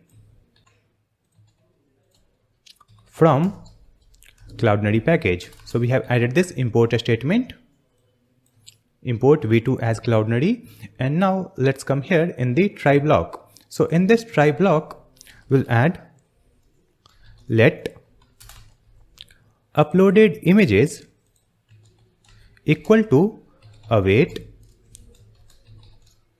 promise.all, and in this one just add the images.map, and in this one let's add the arrow function. So let's add the asynchronous arrow function. Here we'll get the individual item provide colon any, right? And here we'll add the let result equal to await, then just add the Cloudinary dot uploader dot upload, and here we have to add the item dot path, then we will add comma, and here we'll add the object, and in this one just add the resource type. So we'll add resource type colon image, because we are uploading the image here, correct? And after that here we'll add the return, and it will return this result dot secure URL. So here we'll get the uploaded image URL in this one, uploaded images, right? Now after that we'll store the project data in the database. So we'll add const project equal to await and provide the prisma dot project dot create method, and here just add the data, and in this data we will store the name, then we will store the user ID. After that we will store the product name, then we will store product description, then we'll add user prompt, then we will add the aspect ratio, then we'll add target length, and in this target length just add parse int. In this parse int we will add the target length, and then we'll add comma, provide the uploaded images, and then we'll add is generating, and we will make it true, right? So a new project data will be created in the database with these details, right? After that we have the temp project ID, right? So in that one we will store this project ID. So just add project ID equal to this project dot ID. Next we have to generate the add image using this uploaded image and prompt, right? For that we are going to use Google Gemini API. So let's use the Google Gen AI package here. But before adding the Google Gemini AI package, let's see the documentation and let's see how to generate the API key. So we will open the web browser. You need to search for Google Cloud free credits. Scroll down. Here you will find this free trial and free tier service and products, where you will get $300 free credits to use Google Cloud. So just click on this link. You can see the URL also. It is cloud.google.com/free, right? And here you can see this message, $300 free credit for new customers. So when you will create a new Google Cloud account, or if you have existing cloud account and if you want to claim the credit, it's better to create a new Gmail. So you will get 300 free credit after creating a new Google Cloud account. And once you will sign up, you need to enter some details. You need to verify the payment method. It will not charge you anything for 90 days up to 300 credits. It will be free. So once you receive the credit, then only you proceed for creating the API key. If you get the credit, you will see the details like this. You can see in this project, I have already claimed the free credits. As you can see here, this is the remaining days and this is the available credit limit. So once you see this credit in your Google Cloud dashboard, you will find your project name here. You can see the project name, my first project. So most probably your project name will be same. So you need to remember the same project name where you have received the credits. So after receiving the credit, just come to Google and again search for Google Gemini API and open this website, that is aistudio.google. So once you will open this aistudio.google.com/app/this path, then you will find this button, create API key. So once you will click on this button, it will ask you to choose the project. So make sure to choose the same project. If I click here, you can see. So if you don't have the project here, just click on this drop down and it will ask you to import the project. So import the same project where you have claimed the free credit, and after importing that project, let's add the name for your key, and then you will generate a key like this, and you can click on this icon to copy your API key and then copy the key in your environment variable. So let me just come back to the VS Code. To add this key in the environment variable, I'll just come back here in the VS Code and open the .env file, and here at the end, let's add the environment variable name. So I'll write Google Cloud API key like this. You can see we have added Google Cloud API key equal to, and provide the key that you have copied. So in this code, we will paste the key like this. Save the changes. And after that, I'll come back here and go to this docs. You can see this link, API quick start. I'll click on this link. So it will display the documentation to use Google Gen AI API key. So in the left side, you will find this one, Nano Banana image generation. Let's click here. And after that, I'll click on this image generation JavaScript. And here you can see we have to use this Google/Gen AI package. And after that, import this Google Gen AI from this package. And then we have to use this model. So using this Google Gen AI package, we will create the AI instance, and we will create one prompt for generating the image.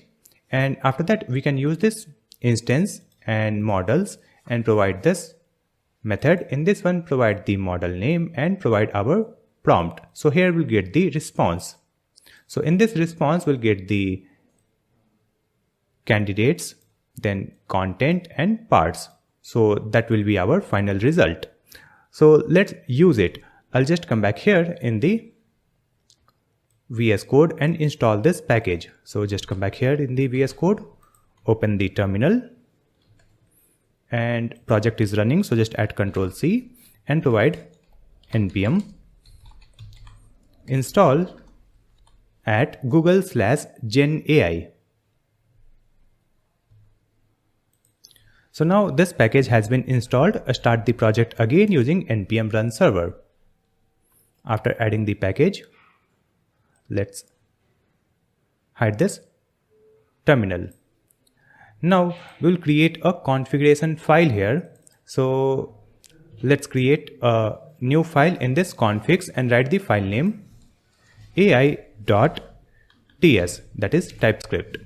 And in this one we will import this Google Gen AI from this package. After that we have to create the instance. So just come back here and see the steps.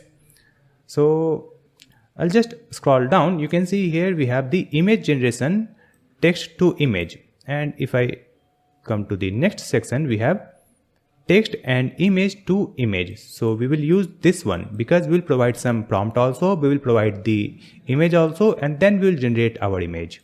So for this one, we will use this setup.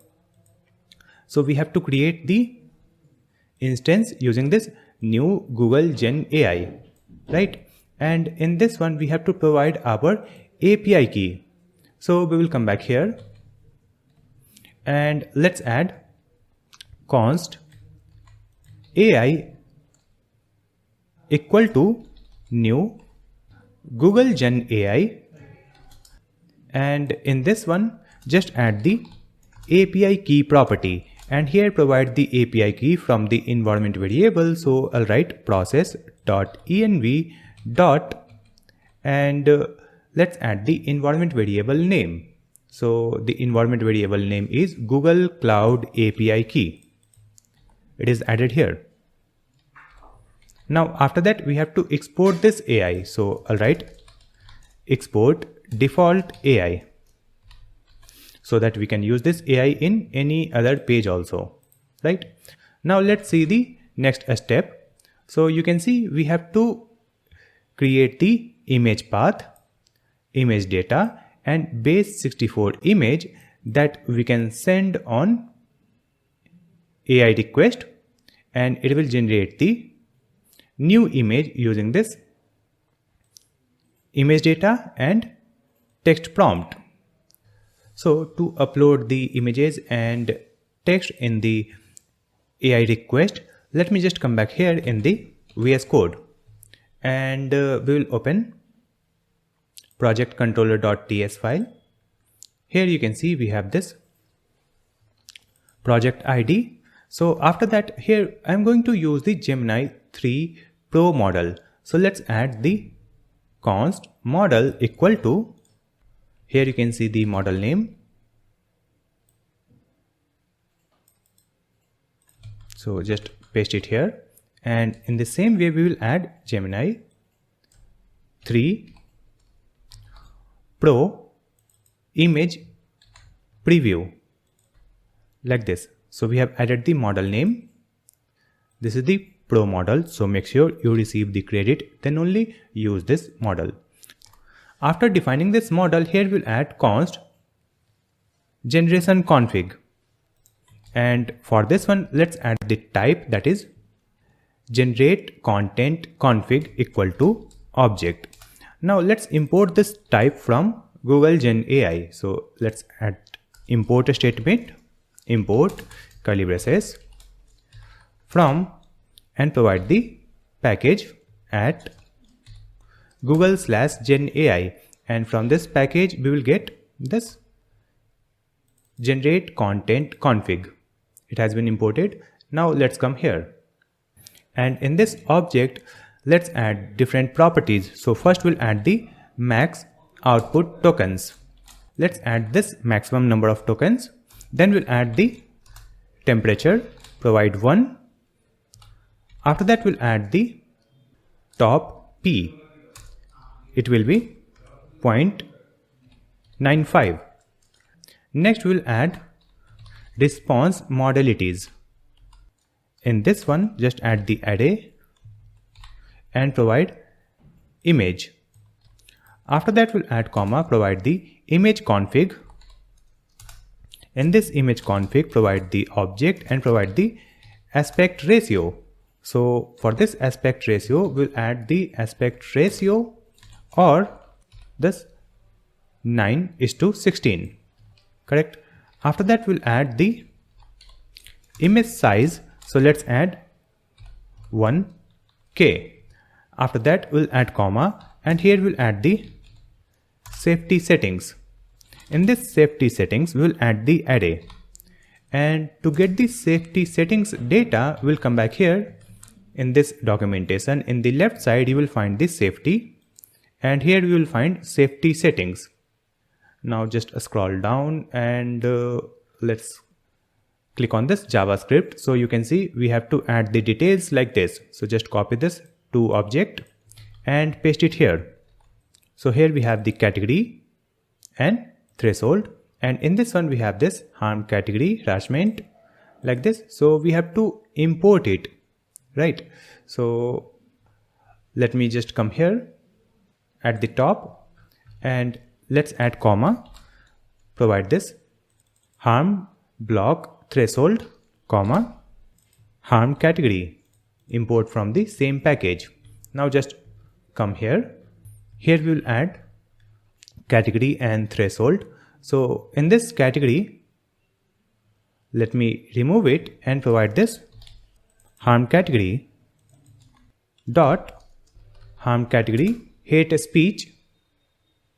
Now in the threshold, we'll add this harm block threshold dot off like this. Now let me just copy this one only and paste it here.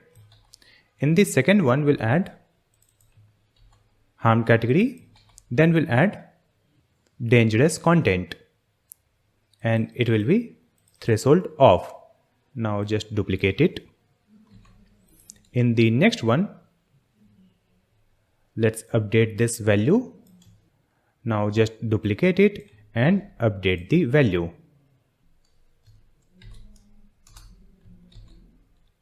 So we have added these safety settings, and after that we have to prepare the images in the format that we need to send on AI.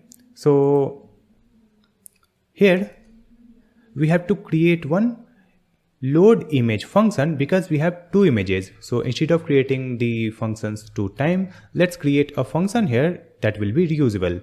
So here, just after this import statement, we'll add const load image equal to arrow function. In this function parameter, we'll get the path, and the path will be a string. Then we will get the MIME type, and for this MIME type, let's add a string. Now in this one, just add return. In this return, we'll add inline data, and for this inline data, we'll add the data property, and in the data property, we'll add fs, that is file system. So we have to import the fs. So here let's add import fs from fs package, and we'll also import the path here. So just add import path from path, right? Now after that, here we'll add data fs dot read file sync, and in this one provide the path dot toString, and in this one we'll add base 64, right? Then we'll add comma MIME type. So we have added this function load image where we will provide the path and MIME type. So after that, just come here, and after creating this generation config, here we will generate the images, right? So let's add the comment here, images to base 64 structure for AI model, and here let's add const image or img1 base 64 equal to load image function, and in this one just add the images index 0 dot path, then add comma images index 0 dot mime type. Now just duplicate it. Here we'll add img to base 64. So we have two images.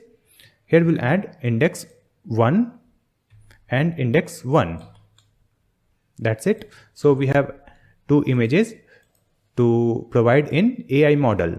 After that we'll provide the prompt also. So let's add const prompt equal to this object, and here we'll add the text property, right? And in this text property we'll add the backticks, and here let me type this prompt, right? And here at the end we have added this $ curly braces user prompt. So make sure to add this exact prompt. Just write down after pausing this video, and after that here we'll add the comment.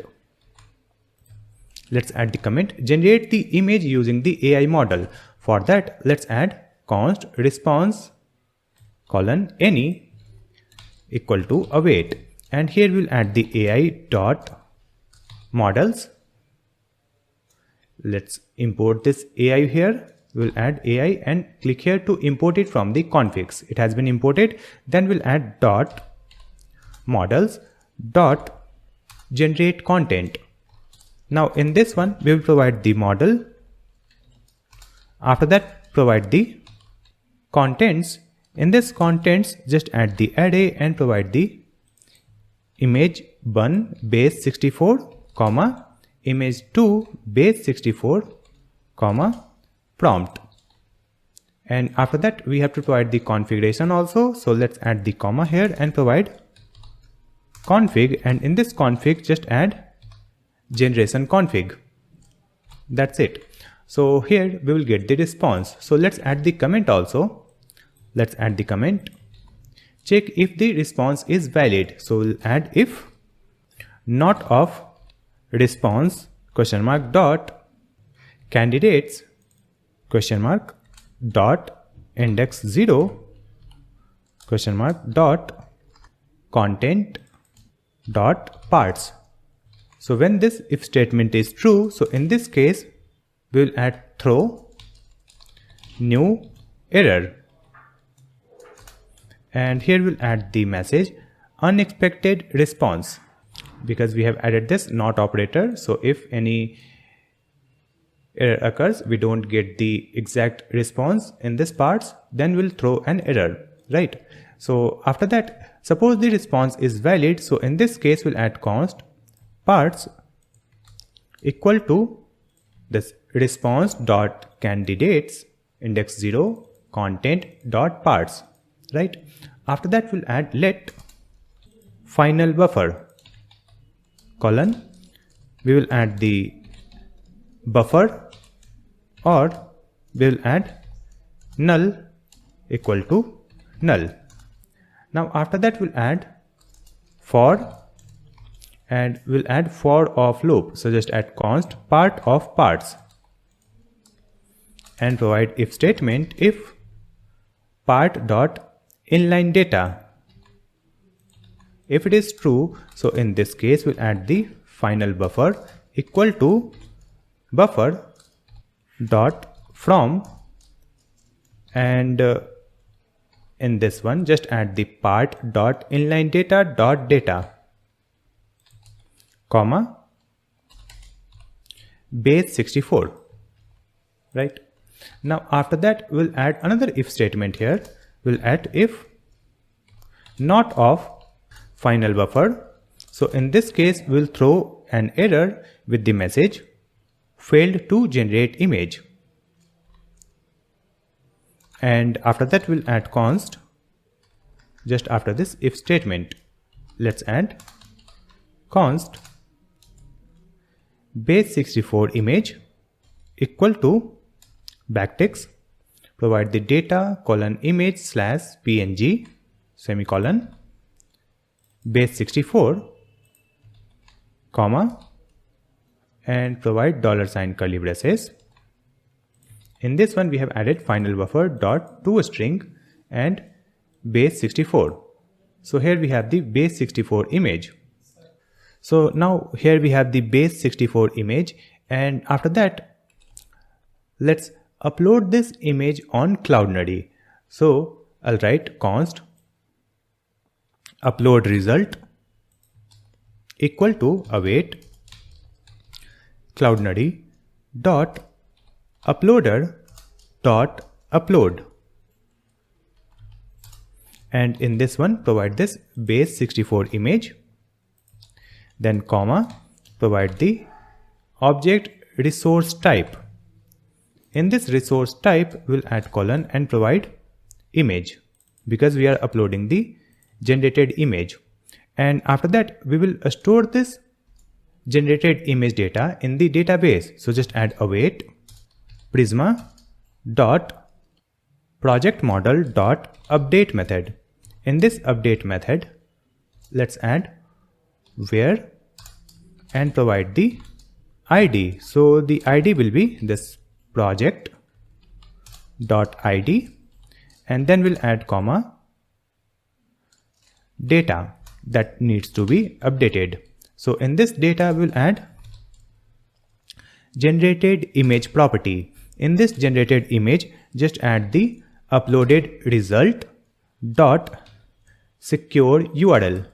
So we will store the uploaded image URL in the database, and after that we'll make the is generating property false.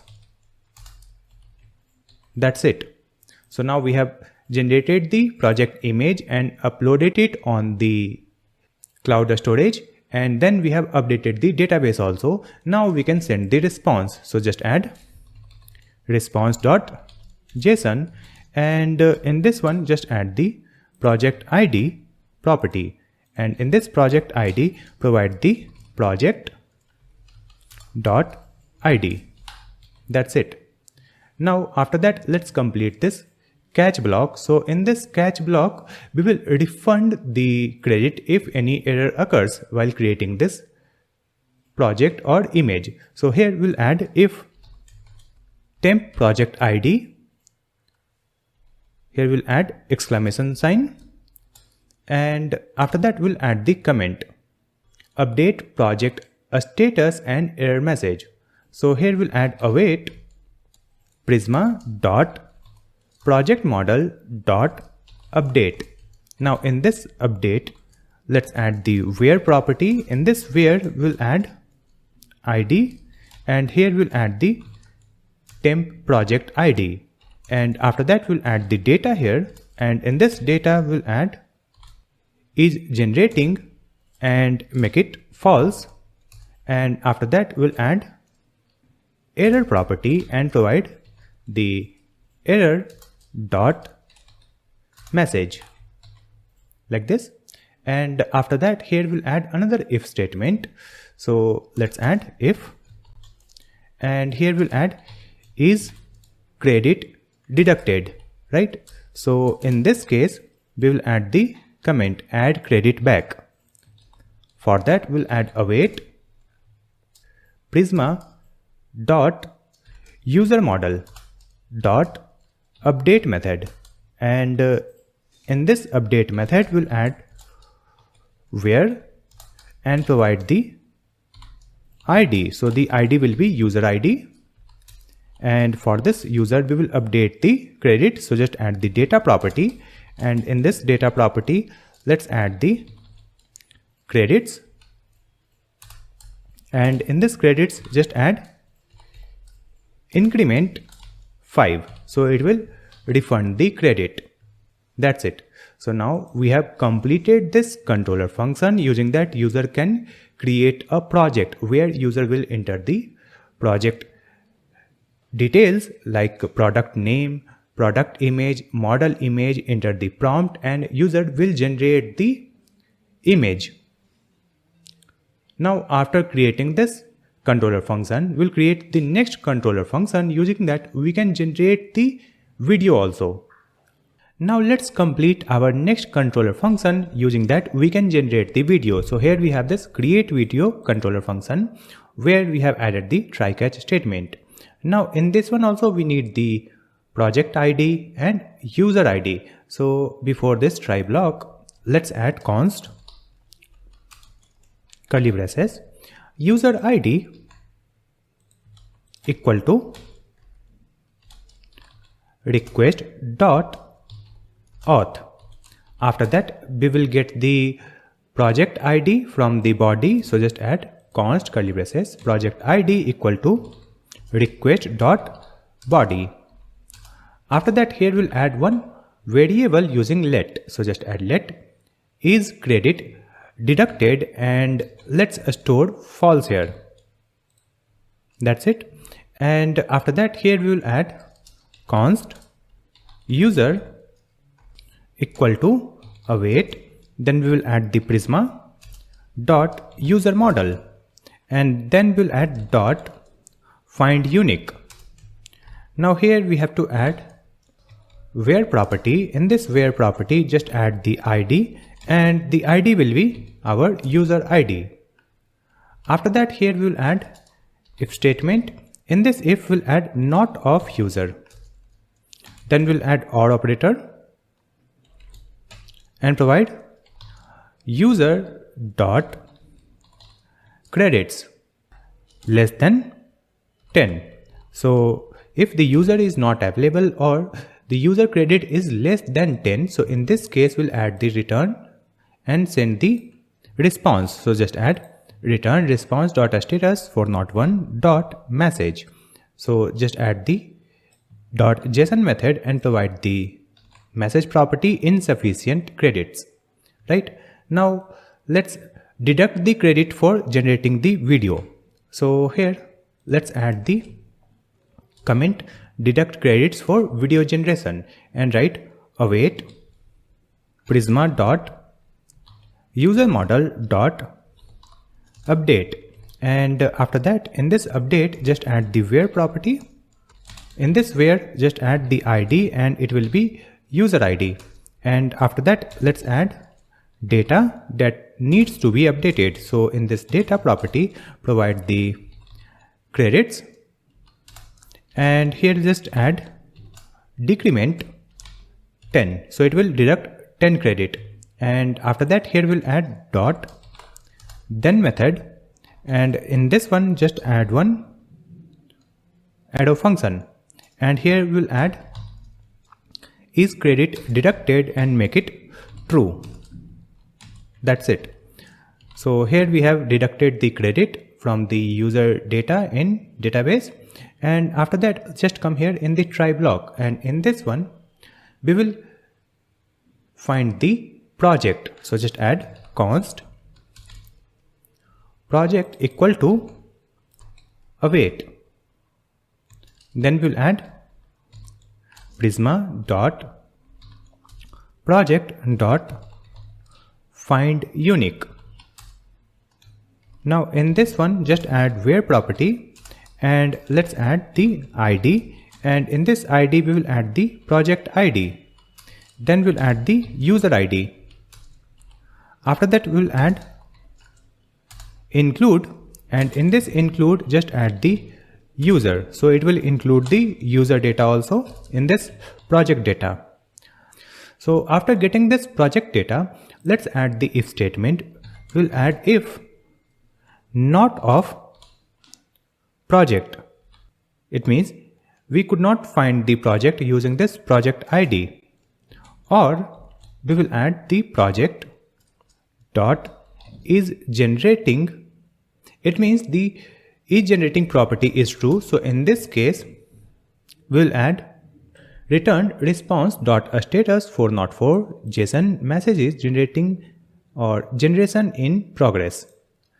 Right now let's add another if statement. We'll add if project dot generated video. It means when the generated video is already available, right? So in this case we will add the return a statement, so just add return a status for not for, and the message is video already generated, like this. Now after that let's add await, and here we will add Prisma dot project dot update method.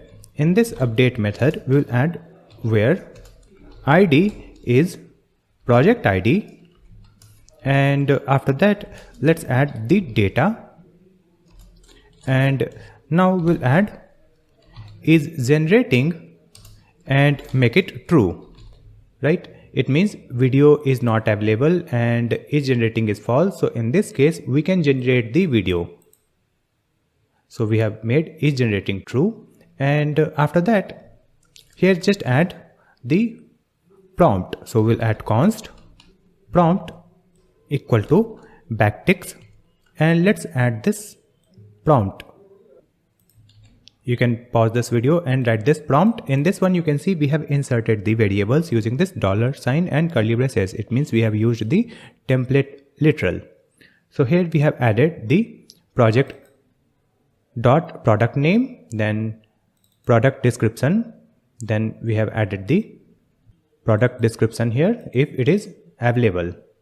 Now after that, let's add the model name. So just add const model equal to, and here I'm going to use VEO 3.1 model. So just add the complete name VEO 3.1 generate preview.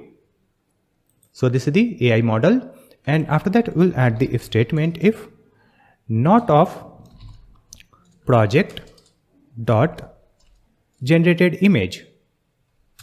It means the generated image is not available. So in this case, we cannot generate the video. First, we need the image, right? So here we will throw an error. So just add throw new error, and the error message is generated image not found. So if the generated image is not available, it is throwing an error. And if the generated image is available, so we have the generated image URL in the database.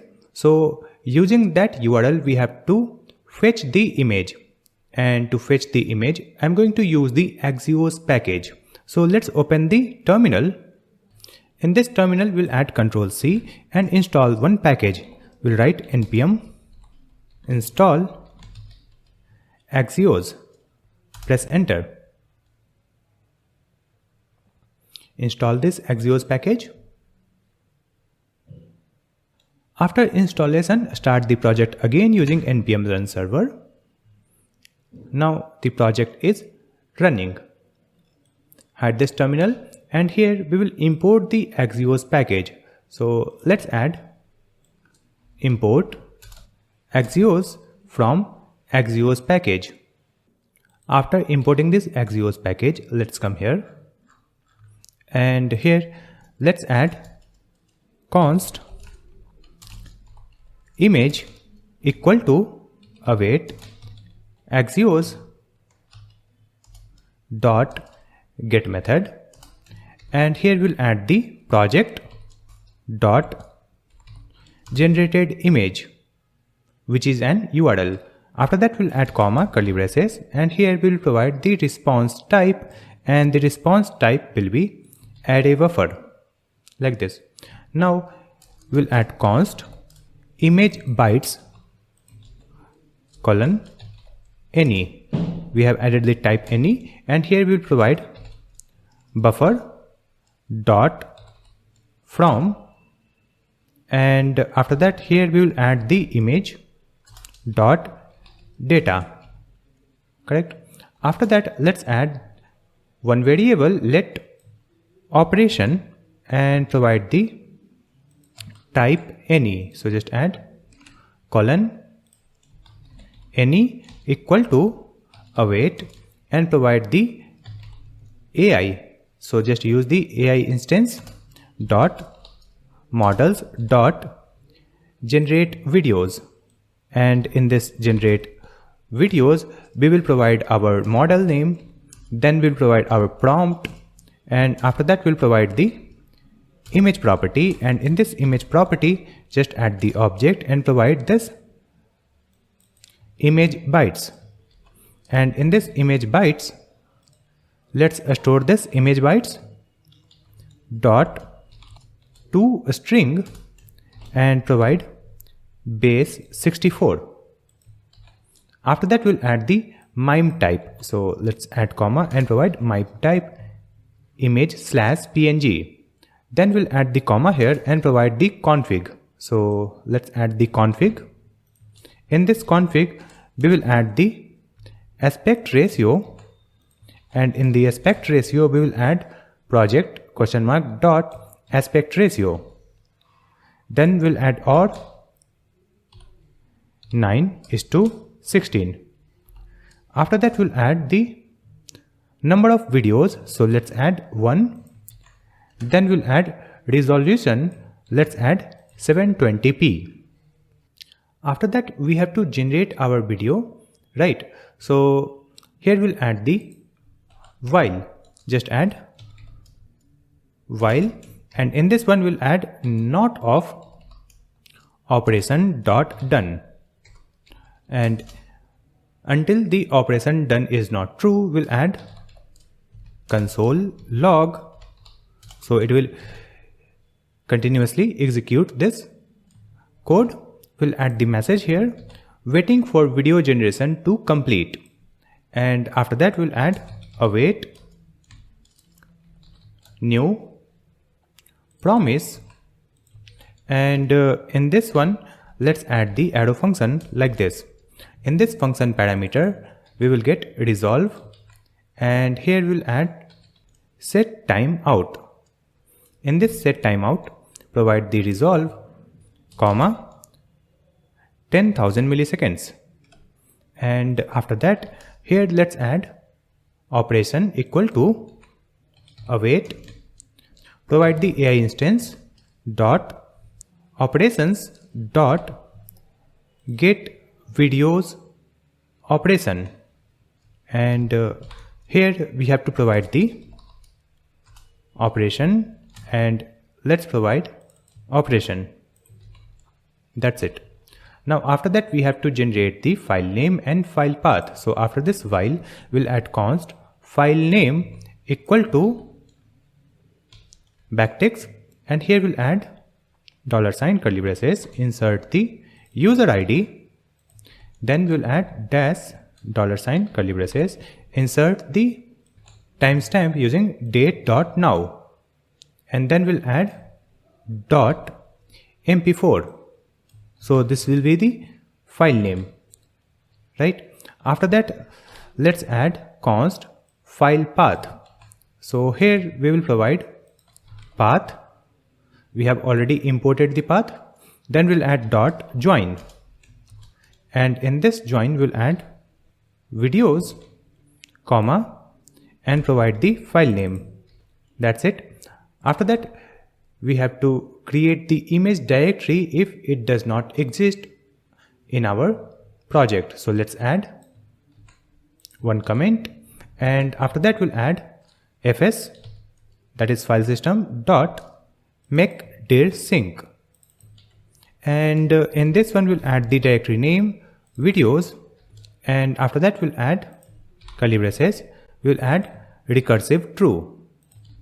So we have created this directory, and after that let's add if and provide not of operation dot response dot generated videos. So in this case we will throw an error, so just add throw new error, and in this one provide operation dot response dot RAI media filtered response index 0. After that here we'll add the comment download the video, so we'll add this comment and provide await AI dot files dot download. Now in this download we'll add the file, and here just add the operation dot response dot generated videos index 0. Then we'll add dot video. After that we'll add comma and provide download path, and here just add file path. From here we have this file path, right? So just add it here. After that we have to upload this video on Cloudnuddy, right? So that we can get the video URL. So let's add const upload result equal to await and provide Cloudnuddy dot uploader dot upload method. And in this one, just add the file path. Then we'll add the object and provide the resource type. So in the resource type, we will provide video because we will upload the video here. And after that, we will store this video URL in database. So let's add await prisma dot project dot update, and here just add the where property and provide the ID, and let's set the ID, that is project.id. Then we will add data property, and in this data property we will provide the generated video, and in this generated video property we will provide the upload result dot secure URL. Then we'll add is generating property, and let's make it false. After generating the video, we will store the video on CloudND and store the video URL in database, and we'll set is generating false. Right? Now after that, we will remove the video file from the disk after upload. Correct? So here, let's add the comment, and now provide fs dot unlink sync and provide file path.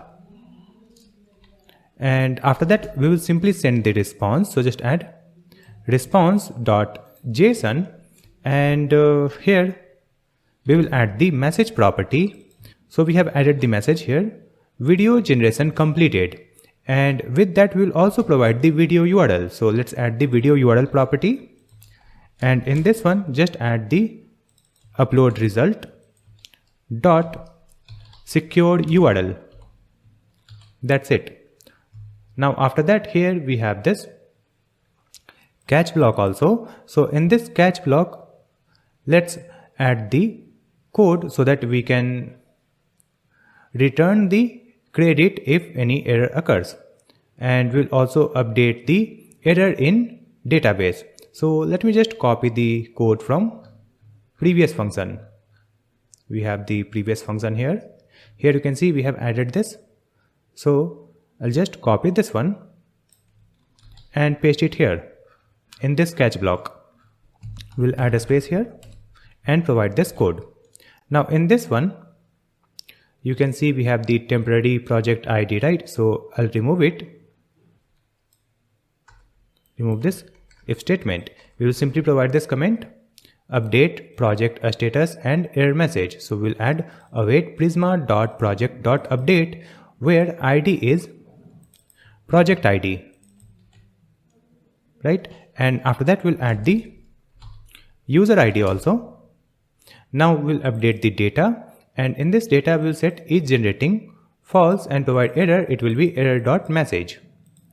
After that, here we have one if statement, if is credit deducted is true. So in this case we will add credit back, right? So just add await prisma.user.update, provide the ID, it will be user ID, and provide credits, and here we will refund 10 credit. Correct? And then we have the other statement in this catch block. It will be there. Save the changes. So we have created the controller. Using that we can generate the video also. Next we have the function called get all published projects. So let's complete this one also. In this one, let's add const. Within this try block we'll add const projects. We'll find the projects from database. Projects equal to await and provide the prisma dot project model dot find many, and here just add the where property, and let's add is published property and true. So wherever the is published is true, it will provide all the projects. Correct? Now we have to send it in the response. So just add response.json, and in this one provide this projects. That's it. Then we have this catch block. After that we have this delete project, right? So we have to delete the project from database. So just come here. Here we have this try block, and in this try block we'll find the user ID. So just add const curly braces user ID is request.auth.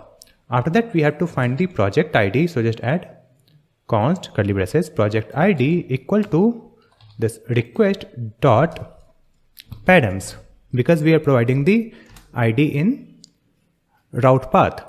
After that we'll add const project. We will find the project from database, so just add const project equal to await, then prisma dot project model, then we'll add dot find unique, and here let's add where property. In this one just add the ID and provide the ID, that is project ID, and with that we'll also provide the user ID, so it will find this project. Correct.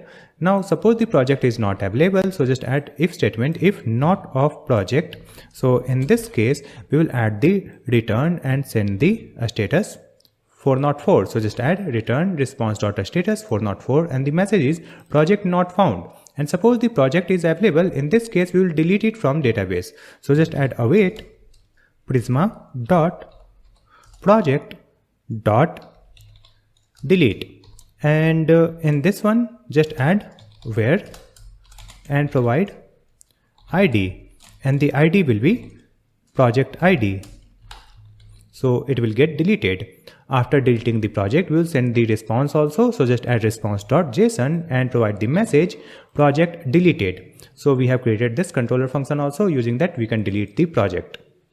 And using these controller function we have already created the routes. If I open this sidebar, go to project routes, you can see we have created create, video, publish and project ID, which is the delete.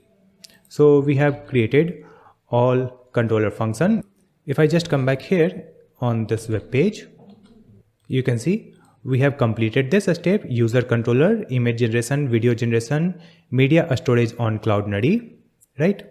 And after that we have to connect our front end with backend, then only the project will be completed, right? Right now we have created the backend and we have created our front end in this client directory, right? So we have created backend and front end. If I open the terminal,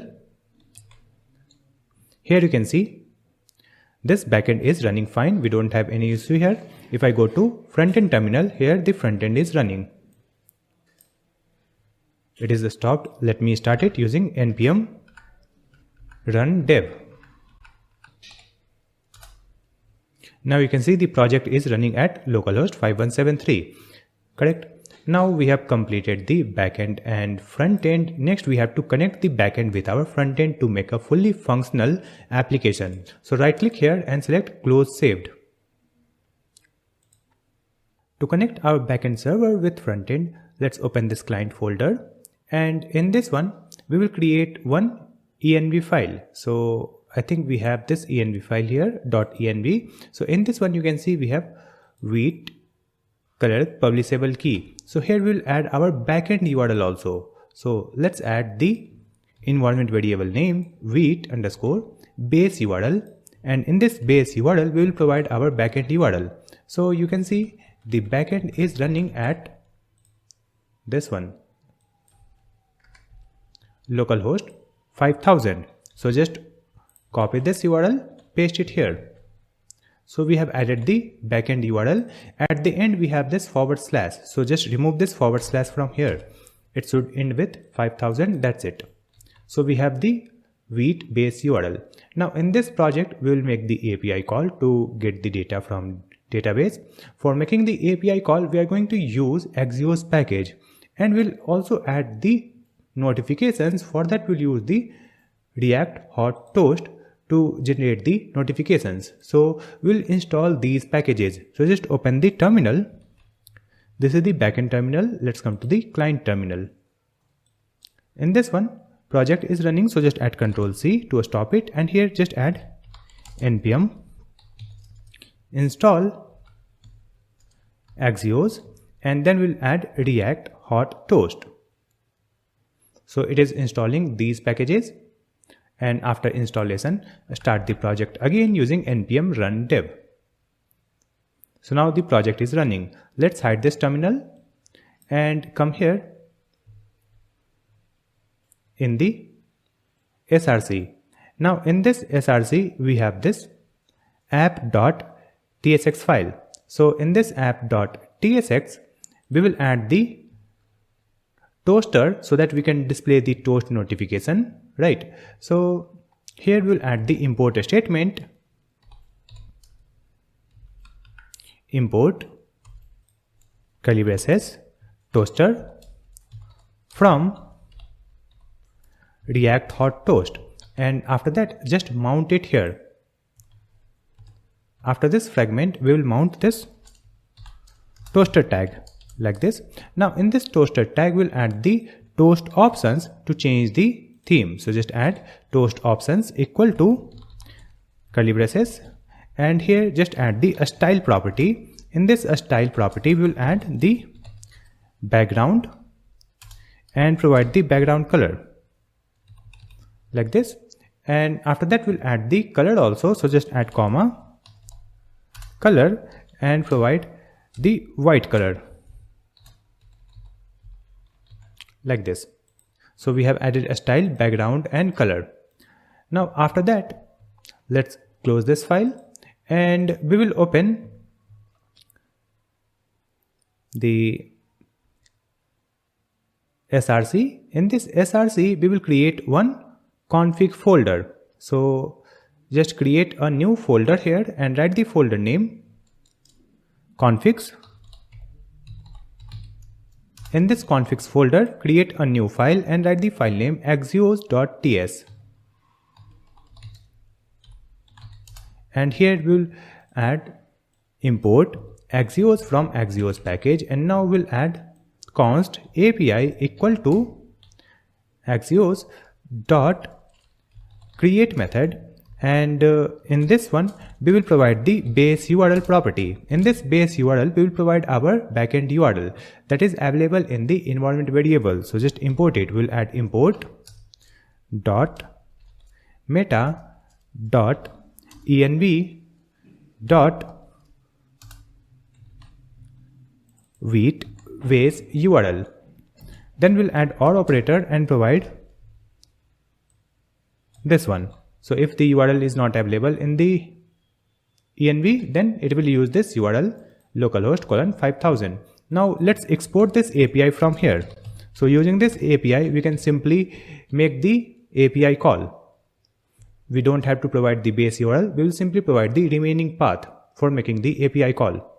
After that we will open our components. In this components we have the navbar.tsx file. So here you can see we have the user data from this use user which is imported from Clerk, and after that here we have to display the credit in the navigation bar. If I open the web page, this is the home page, and in this navigation bar you can see we have this credits. We have the credits empty, right? So let's display the available credit here. So I'll just come back, and in this one we will create a function where we will make the API call to get the credits data from database, and we will store the credit data in a state. So we'll create one state also. So here let's add one state const credits, and the setter function name is set credits equal to use state, and initialize it using 0, right? And after that here we will add const curly braces path name equal to use location, and the use location has been imported from React Router DOM. Now after that here let's create a function. So we'll add const get credits equal to asynchronous arrow function. In this try block we have to make the API call, and we have to authenticate the API request using token. So first we'll generate the token, and to generate the token we will use the get token function. So let's add const get token equal to use auth, and you can see the use auth has been imported here. Let's come here. Use auth has been imported from Clerk. Now using this use auth we'll get the get token, and using this we can generate a token. So let's add const token equal to await get token function. Now after that we'll add const curly braces data equal to await and provide the API, and you can see the API has been imported from this file, and then we'll add dot get method, and here we'll add the path, that is slash API slash user slash credits. We are using the get method and this is the remaining path, and here we have to authenticate the request using the headers property, and in the headers property we will add authorization, and in this authorization we'll add backticks bearer $ curly braces token. So it will authenticate our request and allow us to make the API call and get the data from database. Now after that we'll use the setter function set credits, and here just add the data dot credits. So it will update the data here in this state. Now after that let's come here in the catch block, we'll add colon any, and here just add the toast notification. So just add toast, import the toast, then we'll add dot error, and here we'll add the error dot response dot data dot message, or we will provide error dot message. After that here we'll add console log also, so just add console log and error. That's it. So we have created this get user credits function. Now it will be executed whenever we load the component. So just add use effect. Now in this use effect we'll add the dependency array, and in this one just add the user. Let's see the user is available here or not. So here we have the user. So whenever the user changes it will execute the function again. So just add user, and after that we'll add comma and provide the path name. So whenever path name changes it will execute this function. So here we'll add if statement if user. So when the user is logged in then only we will fetch the credits, right? So just add if user, and then we'll add this parenthesis, and we have to call it like this, and in this one just add the asynchronous arrow function. Let's add await and provide get user credits like this. Now save the changes. So what will happen here, whenever we will load the web page it will fetch the credits, and here we have the credits state that we can use to display the credits in the navbar. So let's come here. Here you can see we have added the credits, right? So just after that we'll add curly braces and provide credits. Save the changes and open our web page. And here you can see we have 20 credits. Let me refresh it. You can see we have the 20 credits in the navigation bar. If I click here, it will open this page. That is the pricing plan. And if I buy any other plan, it will increase the credit also, right? So if I click on this Pro plan, I'll click on this subscribe button. And here I'll choose pay with test card. Continue. So after that you can see the credits has been increased. We have received 80 credits and total credit is 100. So whenever we will purchase the plan, it will increase the credit also, right? You can see in this plan we have 80 monthly credits. In the premium one we will get 240 monthly credits. So this is how we can purchase the plan, and after purchase we are getting the credits also, and when we have the credit we can generate the UGC ad, right? So next we have to complete this page. If I come to home page, it is working fine. We have the pricing plan here also, and if I go to create, this is the generate page where we will enter the details and upload our images and generate the content. So let's make this page working.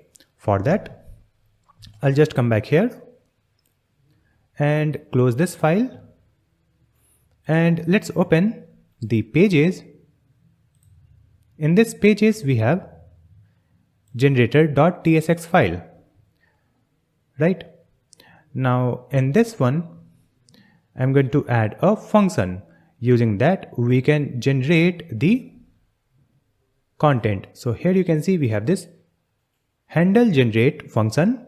So let's complete this handle generate function. This is asynchronous arrow function. Here we have added e.prevent default. So here let's add if statement, and here we will check for the user. If the user is logged in, then only we will continue this function, right? So first we'll get the user data here. So scroll up.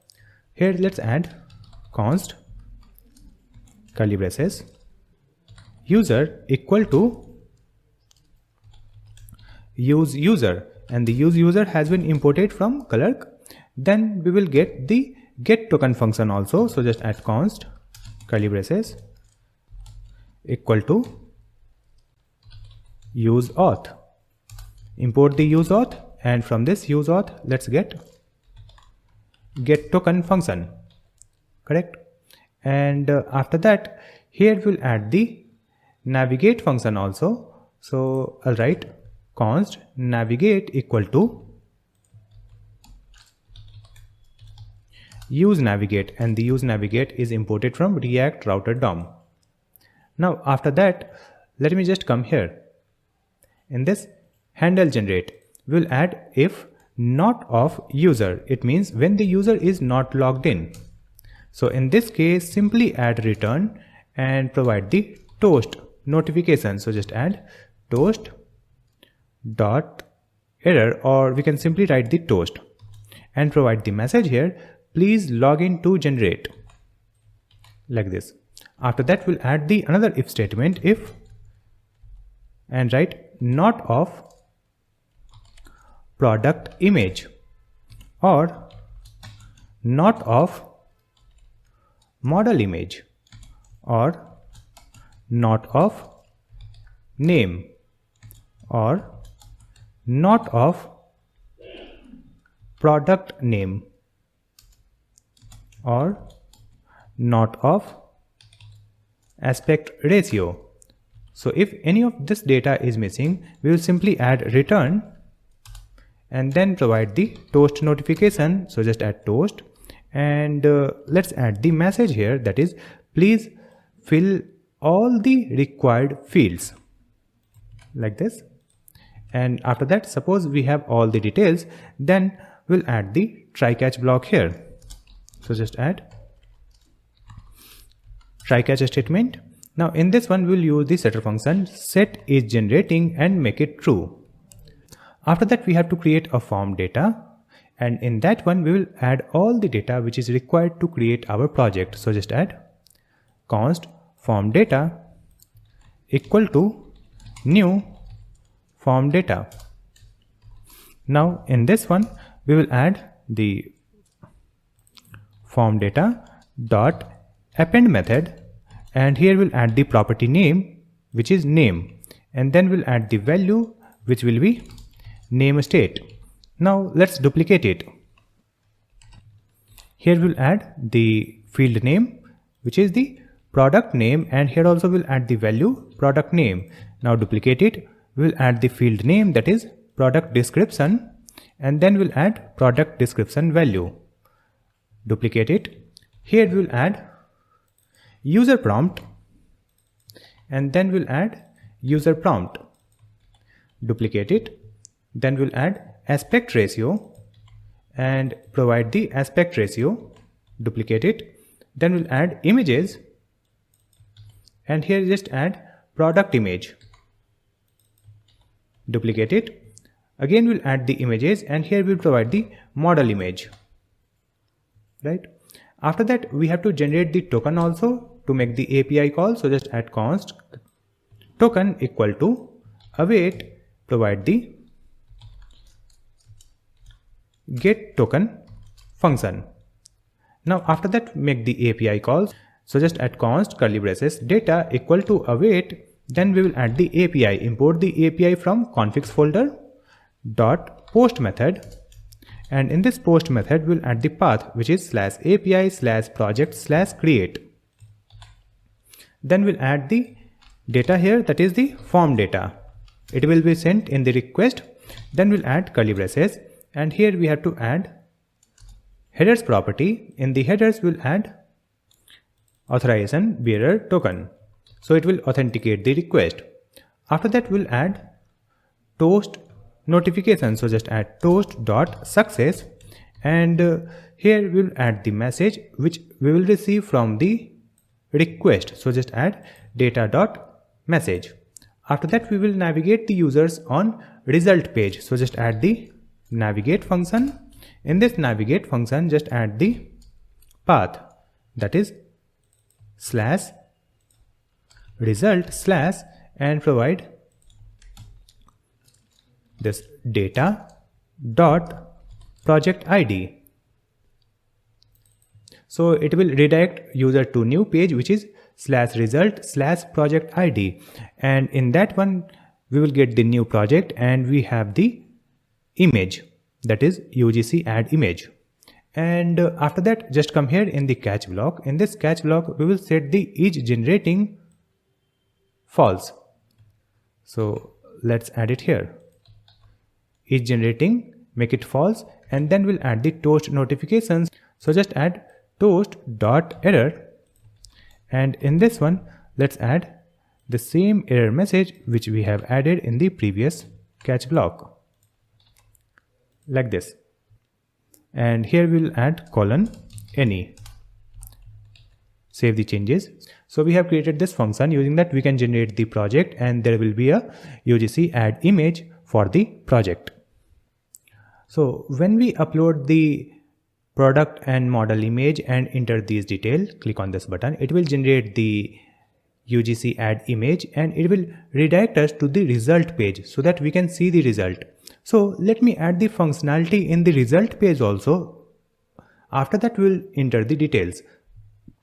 So I'll come back to the VS Code and open sidebar. Here we have the pages. In this pages we have result.tsx file, and in this one you can see we have fetch project data, handle, generate video, right? So let's complete these functions. So in this one we have to make the API call, so we'll generate the token, and after that we have to get the project ID from the URL. So we'll add const curly braces project ID equal to use params. Use params is imported from React Router DOM.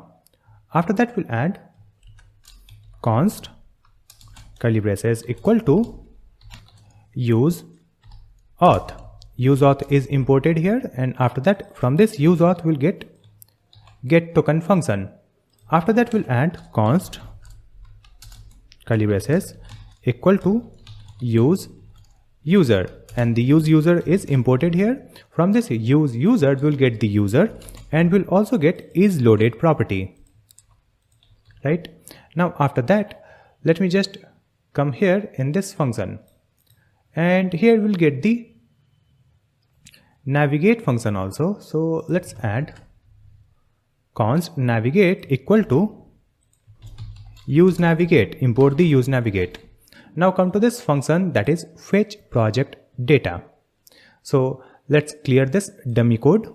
We are using the dummy generations, right? So let's remove it, and here we will remove this import statement, that is importing the data from asset. And after that here let's add try catch block, and in this try block we'll add const token equal to await get token. After that we'll add const curly braces data equal to await and provide the API, import the API from configs dot get method, and after that we'll add the backticks here and provide /API/user/projects, and then we'll add $ curly braces, and here we will insert the project ID also. After that we'll add comma curly braces, and here we'll add the headers property to authenticate our request. So we have added this headers. Now after that let's add set project data, and in this set project data we'll add data.project that we are getting from the API request, and after that we'll add set is generating, and in this one just add data.project.is generating, and after that we'll add set loading, and let's make it false. Now come to the catch block. Here we'll add error any, and then we'll add the toast notification here. So we'll add toast, import the toast here, then write toast.error and provide the same error message. Then we'll add console log error. That's it. So using this it will fetch the project data when we open the result page, and in the result page we will add the project ID also. Right now using this result page we can generate the video. Here you can see we have this handle generate video. Right, so let's complete this function also. In this one we have set is generating true, then we'll add the try catch, and in this catch block we'll paste the same code like this, and come here in the try block, and in the try block we'll add const token equal to await get token.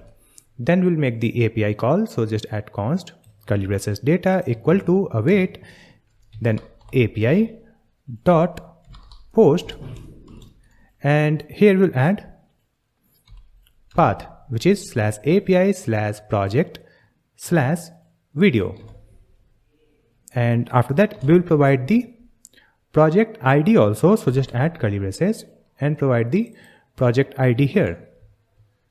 After that we'll add curly braces, and in this one just add the headers property to authenticate the API request. Now after that here we'll add set project data. In this setter function just add the arrow function, and here we'll get the previous data in parameter like this, and provide this parenthesis curly braces a spread operator previous comma generated video, and in this generated video we'll add the data dot video URL, and after that we'll add is generating, and here we'll add false. Let's add a space here. So we have added this setter function. After that we'll display the toast notification, so just add toast.success and provide data.message, and after that we'll add set is generating and make it false. And here in this catch block we have the error, so just add any, save the changes. So we have added the function, using that it will generate a video. Now after that come here in the use effect. In this use effect we have added fetch project data. So this function will be called when the user is available. So let's add the if statement here. We'll add if user, and we'll add AND operator not of project.id. When we have the user data and don't have the project ID. So in this case let's add this fetch project data, and after that let's add the else statement also, and here we'll add else if. In this else if we'll add is loaded and not of user. So if is loaded is true and we don't get the user, so in this case we'll add navigate, and we will navigate the users on home page. So without login, user cannot open the result page, right? Now we have the dependency array. So in this dependency array, provide the user so that whenever the user changes, it will execute this function. Now after that, we'll add one comment here and provide one use effect, fetch project every 10 seconds, right? It means when the video is not generated, we will fetch the project data after every 10 seconds to get the video. So here we'll add use effect. In this use effect, we have added this arrow function and provide the dependency array here.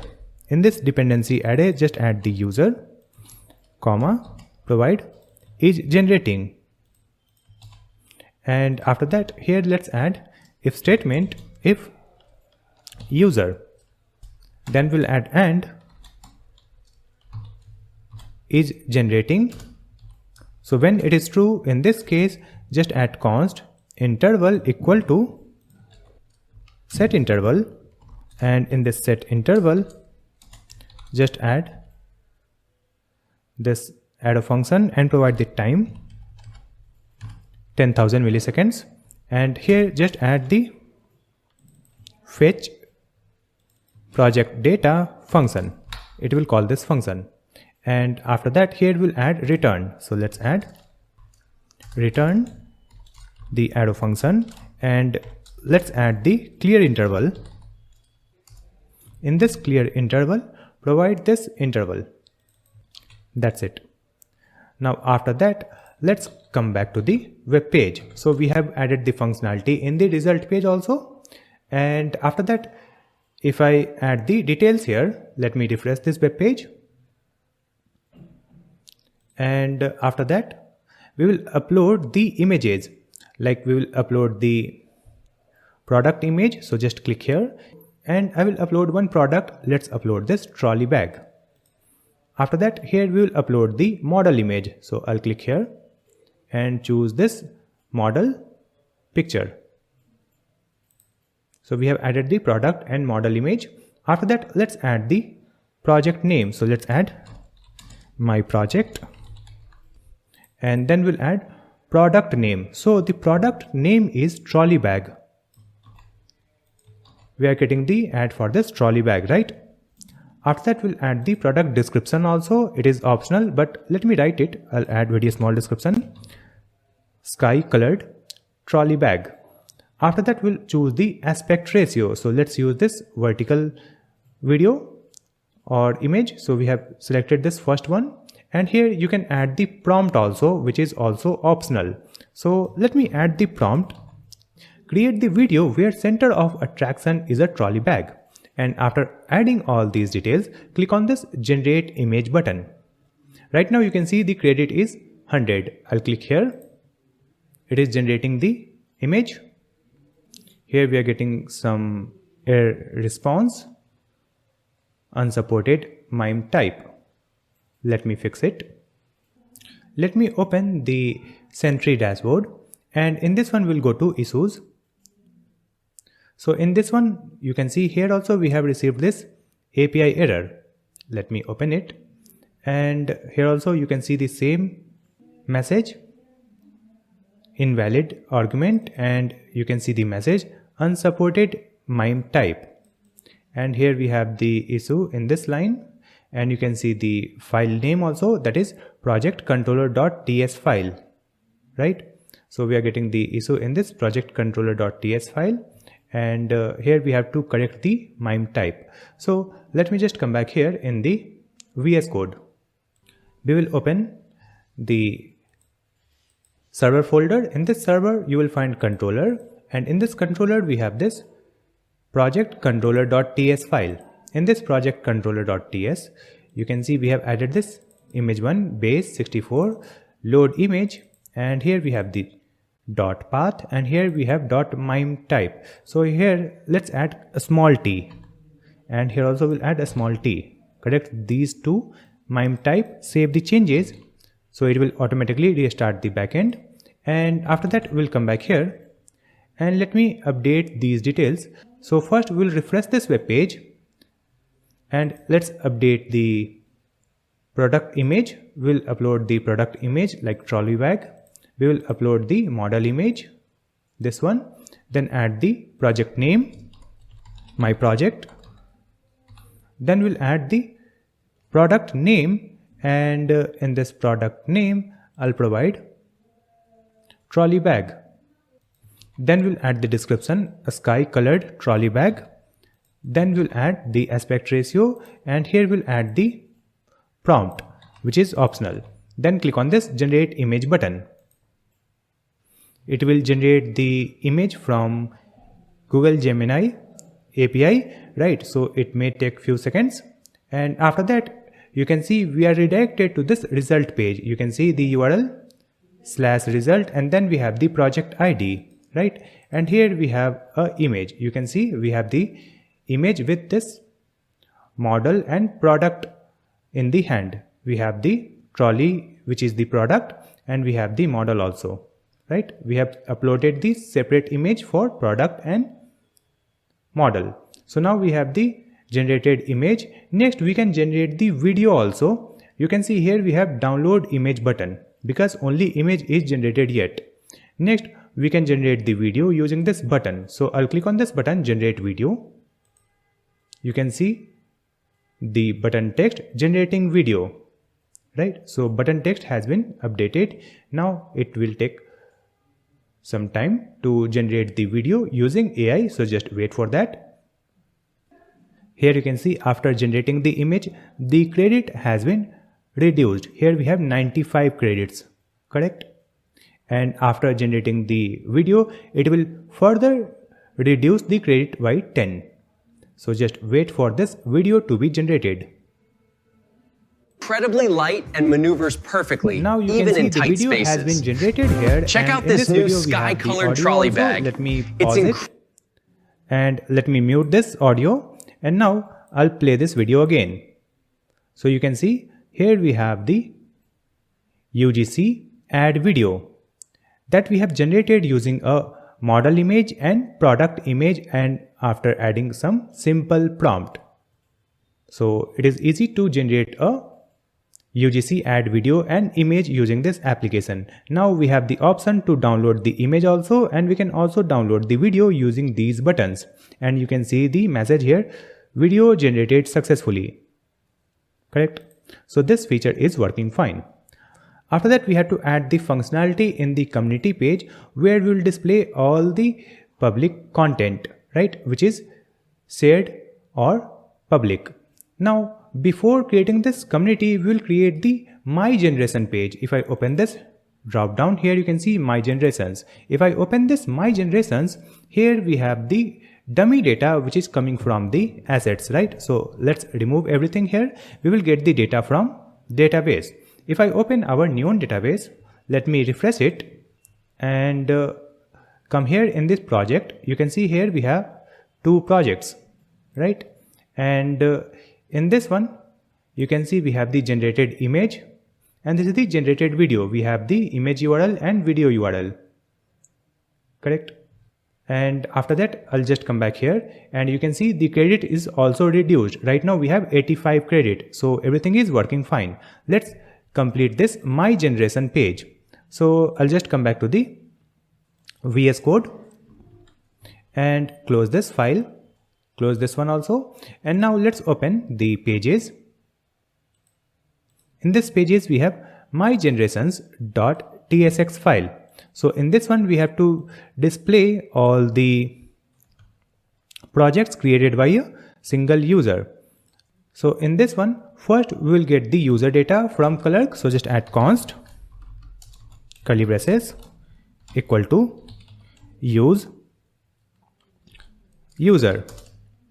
It has been imported, and from here we will get the user, and we will also get is loaded.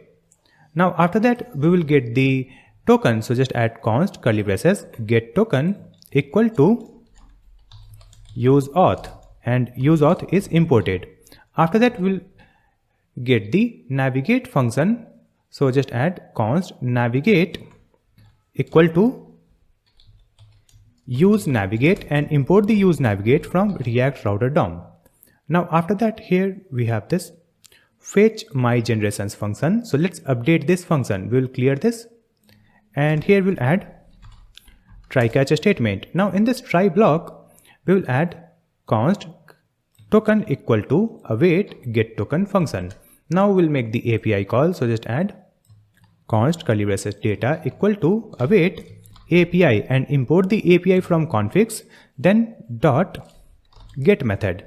In this one, we have to add the path, that is /API/user/projects, and let's add it in quote like this.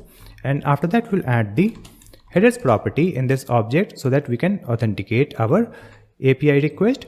And after that, we'll get the response in this data. So just use the setter function set generations and provide the data dot projects, right? And after that, we'll add set loading and let's make it false. Now come to the catch block. Here we'll add error colon any, and then we'll add the toast notification here. So just add the toast, import the toast here, and then toast.error and provide the same error message, and then provide console log, and in the console log just add the error. Now here you can see we have this dummy import. So just remove this import statement, and after that come here in this use effect. So in this dependency array, just provide the user. So whenever the user changes, it will execute this function, and in this one just add the if statement and provide user. So when the user is available, then only we will call this fetch my generation function, and after that here we'll add else if. So just add else if, and here just add is loaded and not of user. So when the is loaded is true and we don't have the user, so in this case we will navigate the users on home page. So just add navigate and provide the path which is home. Save the changes, and now let's open our web page. So here we have two projects. You can see in this one the image was not generated because there was some error, right? So we'll create the functionality to delete any project also, right? If I click here, we have the delete option. So we have to create the functionality to delete the project. And in this one, you can see we have this image, and with this image we have the other details also, like trolley bag, then we have the description, then we have the prompt, here we have the publish button, and here we have view details, and then we have this aspect ratio, and here we have the original images that is used. And if I hover on this image, it will play the video like this. Now I'll click on this view details. So check out this new sky color where we can preview this content, right? Let me just come back, and here we'll add the functionality like toggle the publish status. It will be publish or unpublish, and we'll add the functionality to delete the project. So let me just come back to the VS Code. We will close this file and open this sidebar components, and in this components we have project card.tsx file. Now in this one you can see we have this handle delete and toggle publish function. So let's complete these functions. So start with this one, handle delete. In this one we have to make the API call, so we need the user data and token. So here let's add const curly braces and provide get token equal to use auth. So get token is available here. We have imported the use auth from Clerk, and after that let's come here in this handle delete. Here we have if not of confirm then return, and after that we have this console log. So remove this console log from here and provide try catch block. Now in this one let's add const token equal to await and get token function. Then we'll add const curly braces data equal to await and provide API. Import this API, then we'll add dot delete. and here we'll add the backticks and provide the path. It will be /API/project, and then we'll add $ curly braces and insert the ID here, right? And you can see here we are getting this ID from parameter. Now after that we'll add the headers, so just add comma, curly braces, and provide the headers property to authenticate our request, like this. Now after that we will use the setter function set generations, and in this one create the arrow function like this, and here we'll get the generations, and after that let's add generations dot filter, and in this filter again add the arrow function, and here we'll add gen for generation, and here we'll add the gen dot id not equal to id. That's it. And after that we'll add the toast notification, so just add toast dot success and provide data dot message. Correct. Now let's come here in the catch block and provide :any, and here we'll add toast dot error and provide the same error message, and then provide the console log, like this. So we have completed this handle delete function. Correct. Now after that let's complete this function, which is toggle publish.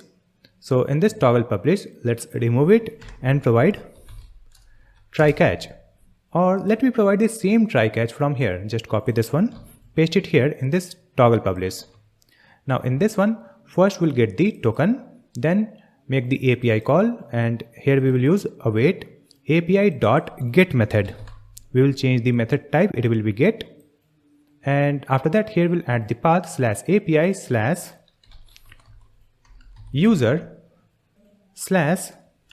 and provide publish, and after that we will provide the project ID here. So in this parameter we have the project ID, so just add it here in this $ curly braces. Next we have to authenticate the request using this headers property. Then we will use the setter function set generations and provide the same thing here, which is the arrow function here, and after that here we have added generation.filter. So let's remove this generation.filter from here.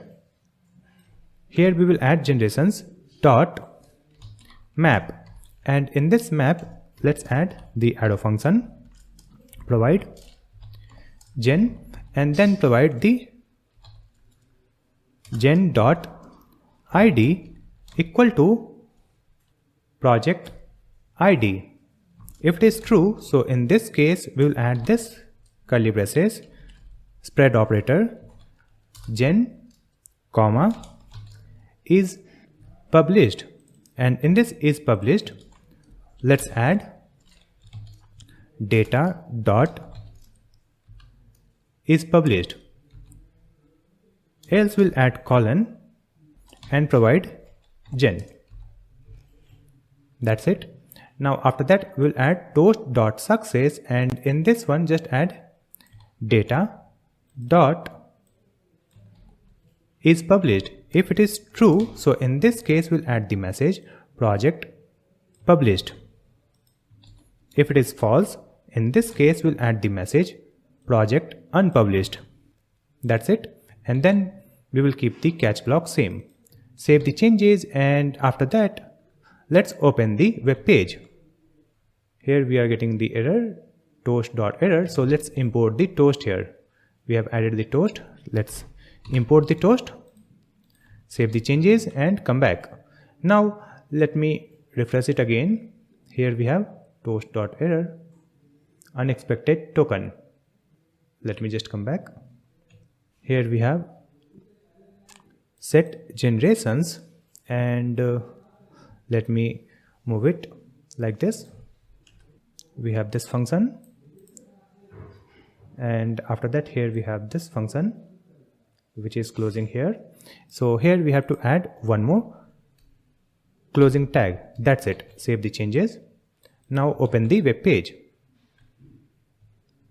So here we have two projects. Let's click on this one and click on delete. Click OK. you can see project deleted. Let me refresh it. You can see in this my generations, we will get only one project. Let me refresh it again. Yeah, it is working. So here we have only one project. And after that, let me change the status here. Right now you can see we have this publish button. If I click here, you can see project published, and here we have unpublished button. So right now we have the status public so that we can display this project in the community, right? So now let's create our community page also. We will come back to the VS Code, close this file, open this sidebar, pages community.tsx file. Now in this one you can see here we have fetch projects function, right? So we have to complete this function. Here we are getting the dummy data from asset, right? So let's remove it. I'll just clear this and remove this import statement. Now in this one, let's add try catch, and in this one we'll add const curly braces data equal to await, and here we'll add the API, import the API from configs, then dot get method, and here we'll add the path. It will be /API/project/published. That's it. Here we have not added the authorization because in this one we have not added the protect middleware. It is public API, and here we have added get method. Now after that we will simply use the set function, set projects, and provide data.projects, right? And after that we will use set loading, and let's make it false. That's it. And in this catch block just add colon any, and here let's add the toast notification. So we'll add toast dot error and provide the same error message, and then provide console log, and this fetch projects will get executed whenever we load the component. So here we have already added the use effect. That's it. So after that, let me open our web page, and now we'll go to community. So in this community you can see here we have only one ad. So this is the user generated content ad, and here we have the details also. So now we have completed all feature of our project. Let's come to home page.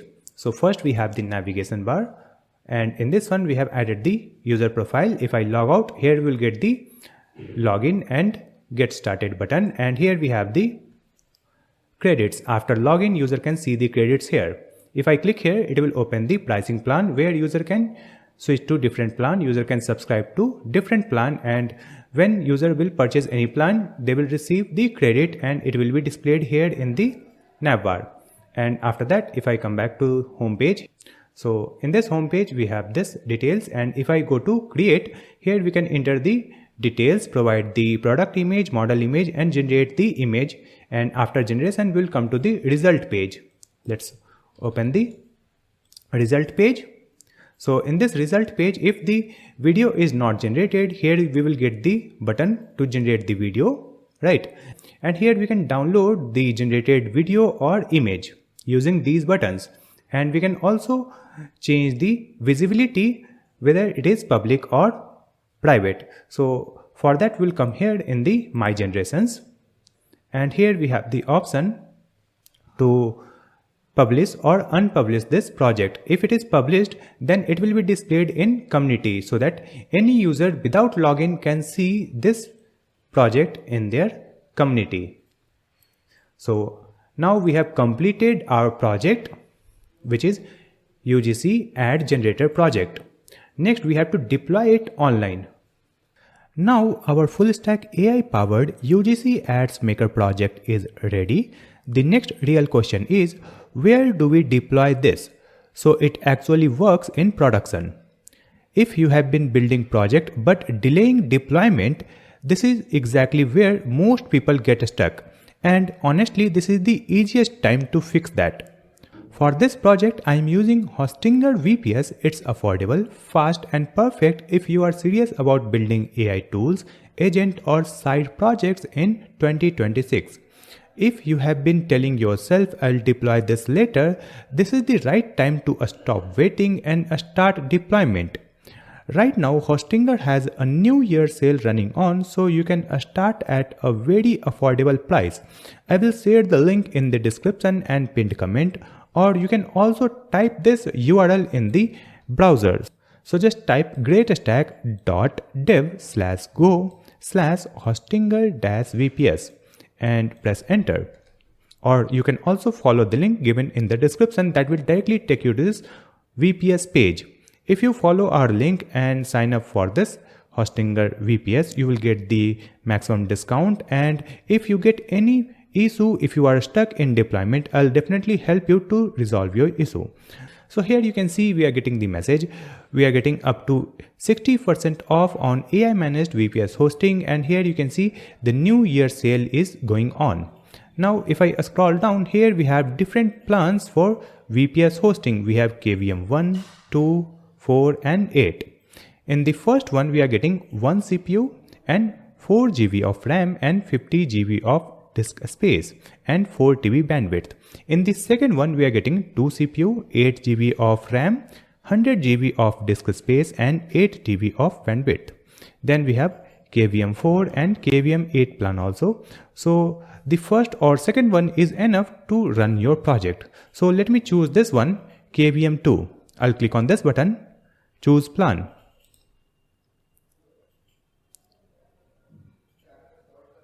So it will take you to this page, and here you can see we are logged in using this email ID, and if you don't have the account, it will ask you to provide your email ID and create the account. And here also you can see the message, New Year sale is running on, and we are getting the biggest saving on 24 months plan.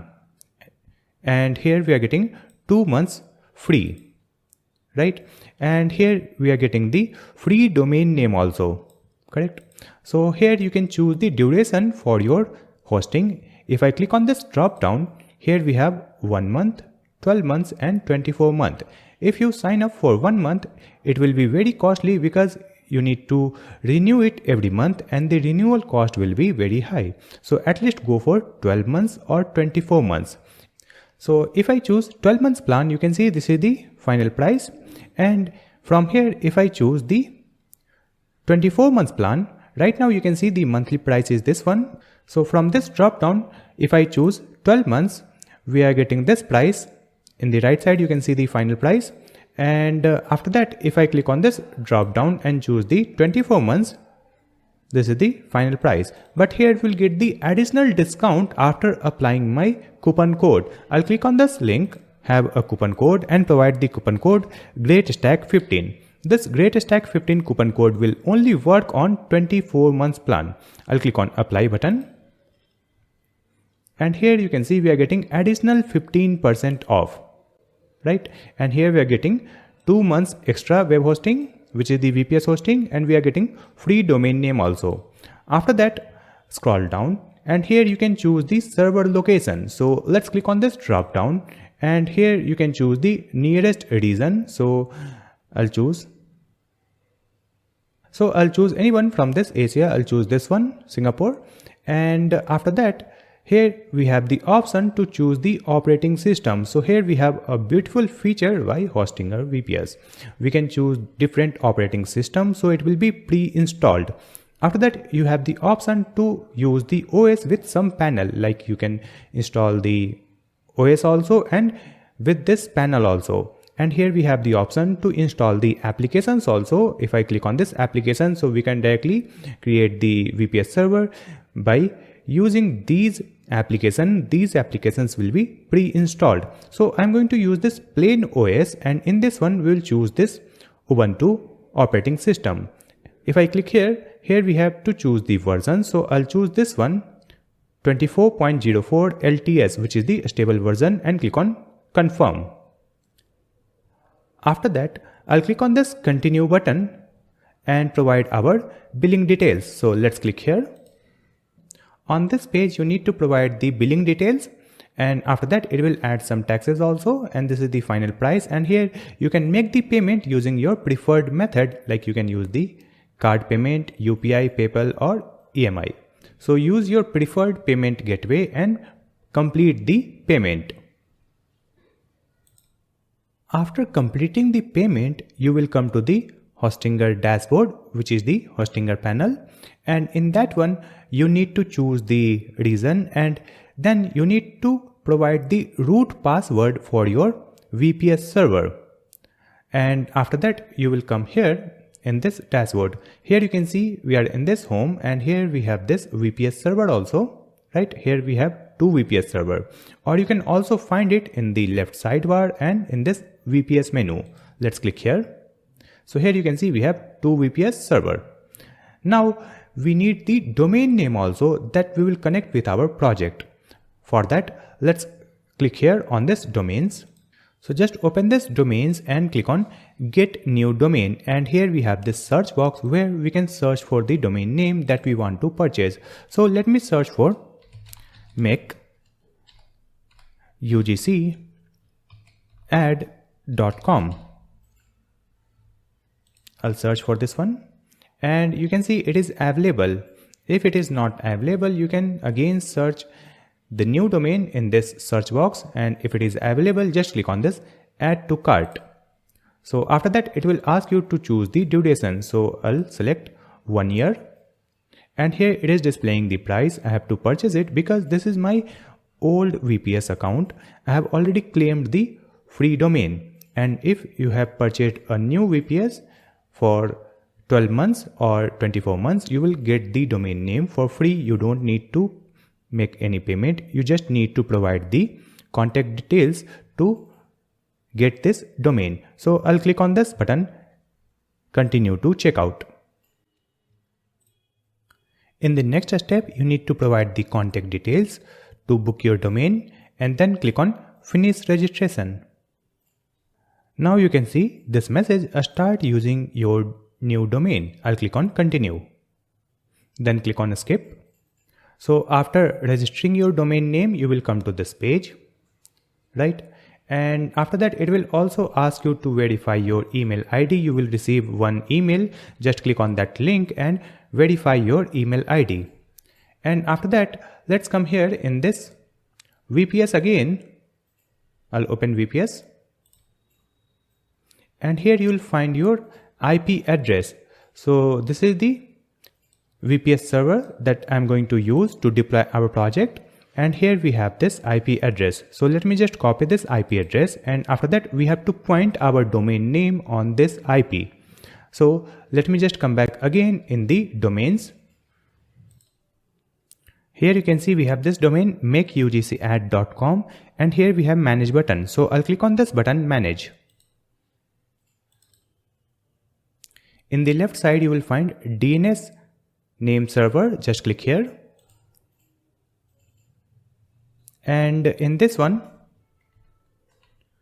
you can see we have the DNS records, correct? So here you will find this A record.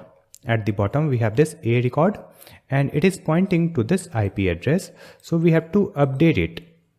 I'll click on edit and add the VPS IP address. So I'll provide this IP address, that is our VPS IP address, and here let's update it. I'll write this one, click on update. So you can see the DNS record updated successfully, correct? Now we'll add one more record for our backend server. We will run our backend server on subdomain with the name API, right? So let's come here, and here you can see manage DNS records. We have the type A, and here we'll add the name. So let's add the name API. Then we'll add the IP address of our VPS server and click on add record. So there will be two A records, for @ and for API, which is the subdomain. Click on confirm. You can see DNS record created successfully, and here you can see this one API and this IP address, and it is exactly same IP address that is provided in our VPS hosting. So if I open VPS server, in the left side you will find this VPS. Here you can see we have the same IP address for our VPS server. Now let's click on this manage button to manage our VPS server. I'll click here. So here you can see the details. This is the operating system running on our Hostinger VPS. Here we have the root access. So we can use this SSH in our terminal and provide our root password to connect with the VPS. Here we have the option to change the root password also, and here we have reboot VPS. After that, here you can see the status like usage, and after that here we have the other details like server location, operating system, host name, uptime, SSH username is root, and this is the IP address. And in the right side we have the plan details like KVM2, expiry date, and auto renewal, and other details. So next we have to log in our VPS root.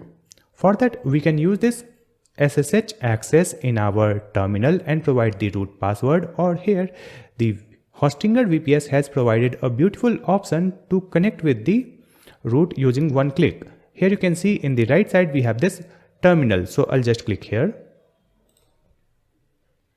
So you can see now we are in the VPS terminal. From here we can manage our VPS. Now here we have to run our project, we have to deploy our project. For that we have created a dedicated nodes. So let's open that. I'll open github.com/GreatStack dev. Open this repository, which is GreatStack, and here you will find this nodes. I'll click here, and after that here you will find this one, deploy MERN on VPS. So I'll just click on this file, so it will open this one. So here we have the step-by-step guide to deploy MERN or PERN project on Hostinger VPS. So the first step is to preparing the VPS environment. You need to get the VPS hosting. You can also use this link. Just click here and sign up for Hostinger VPS. Then you need to log in VPS terminal using this SSH. So we are already in the VPS terminal. After that you can see the next step, update and upgrade your system. For that we will use these commands. So just copy the first one and come back here in the terminal. Just paste it, press enter. Now it is done. After that I'll just come back here and copy the second one, copy and paste it here, then press enter. Let me zoom in. Now it is also executed. After that let's see the next step. So the next step is to install Node.js and npm using this line. So let's copy this and paste it here. Press enter. So it is installing the Node.js and it is done. Now see the next step. So let's copy this command and paste it here. It is done. Now just come back and copy this one, nvm install 22. Copy this, paste it here.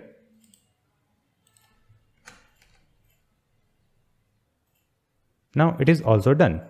After that let's come back here and see the next step. So next we have to install the git. So copy this command and paste it here. So it is also installed. Now let's see the next step.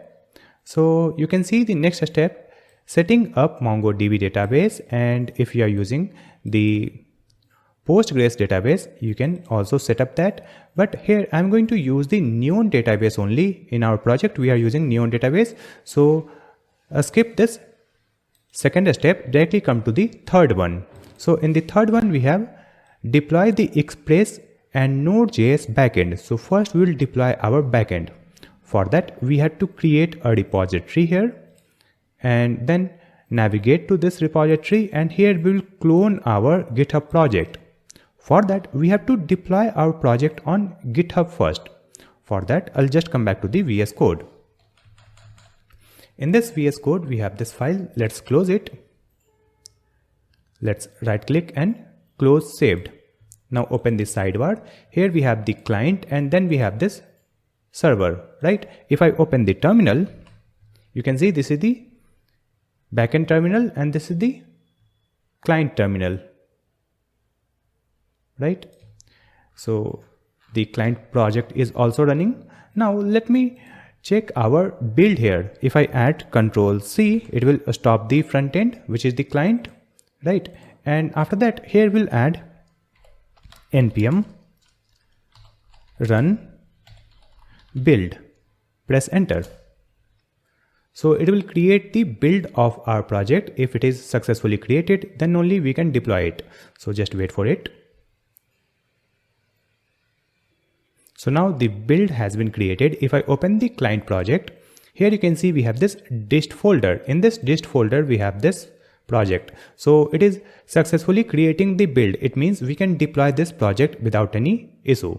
So now let's close this terminal and we will delete this dist folder also. Just click on delete. And after that, here we have the server. In this server, we will open this package.json file.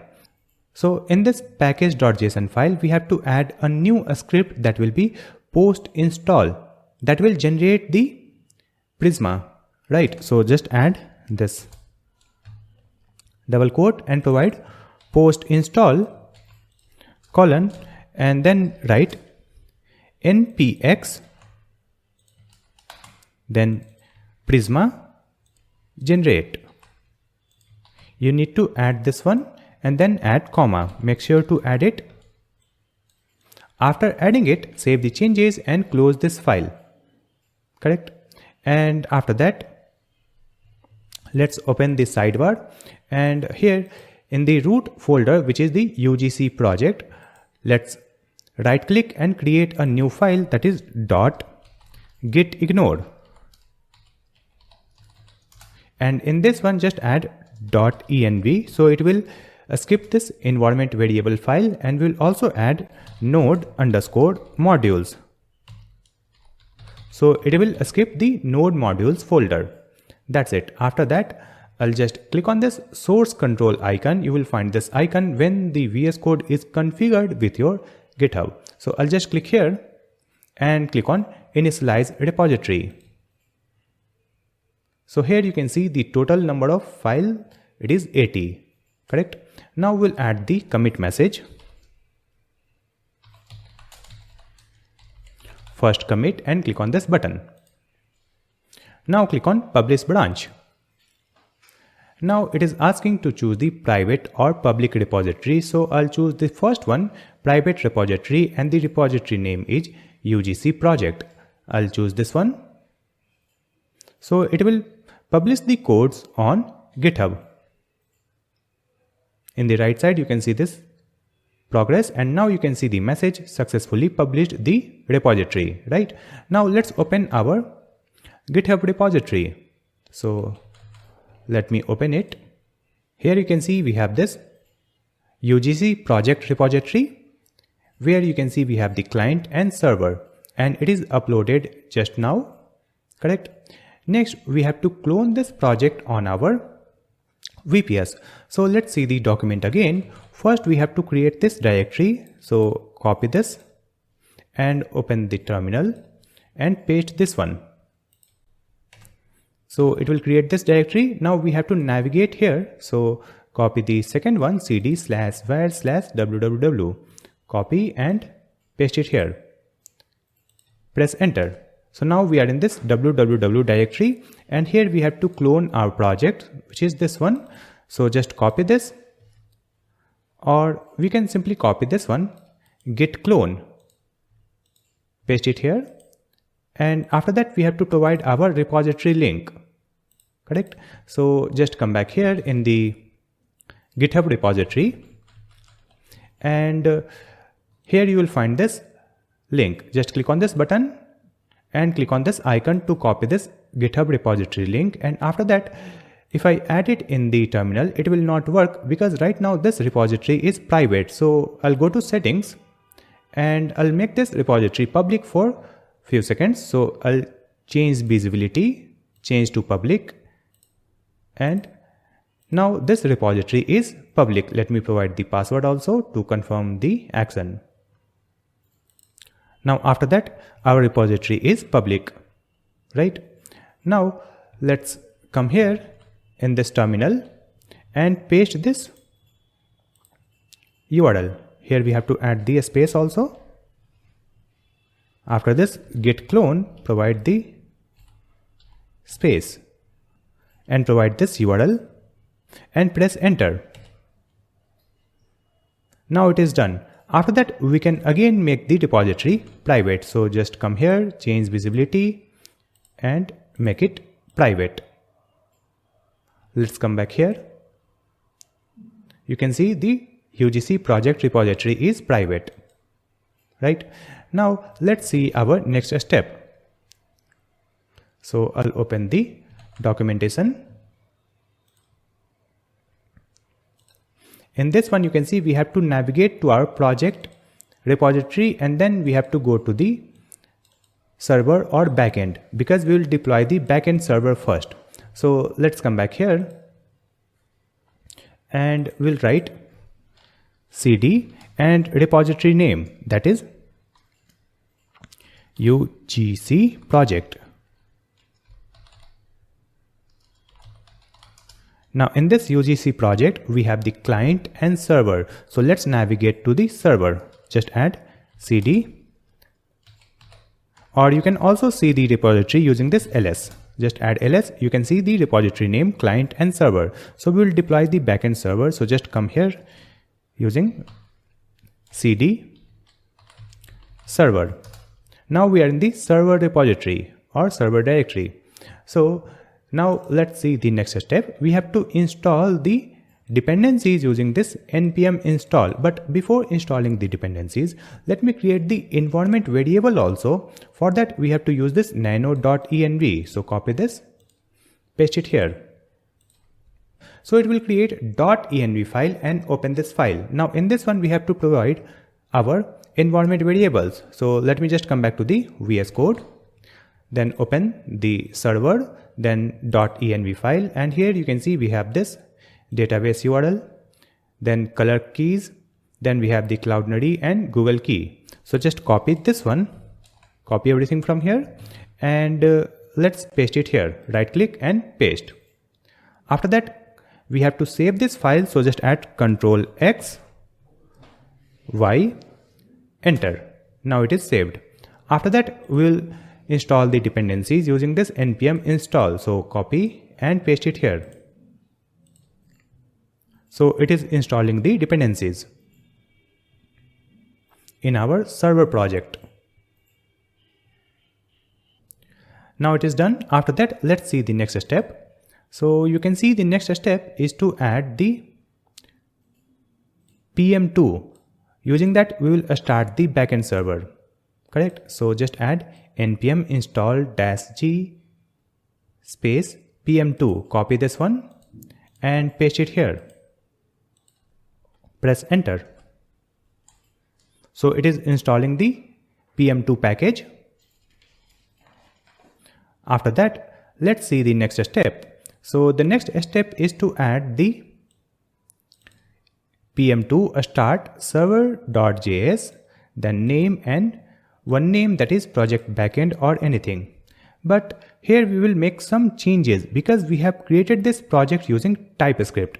This command is written for the JavaScript project, right? So let's make some changes here. Instead of adding this, I'll just add this one. Let me open the notepad and I'll add this one.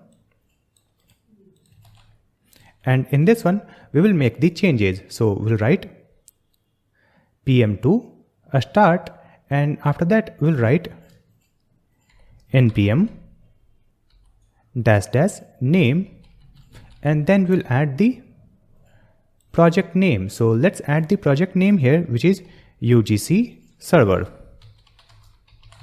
right? And after that we'll add dash dash and provide a start. Now just copy it and paste it here in this terminal. Press enter. So now you can see this UGC server is added in this PM2. It will start it whenever server restarts. Correct? You can see the status is online. And after that, I'll just come back here and see the next step. So after that, we have to allow the firewall, right? So first we'll check the firewall status, but before that we have these part also, that is PM2 startup and PM2 save. So just add this one also, copy this, paste it here. So we have added PM2 startup here, and after that we have to add this PM2 save. So let's come back and provide this one, PM2 save. It is done. Now let's see the next step, that is allowing the firewall. So just check the status using this, copy and paste it here.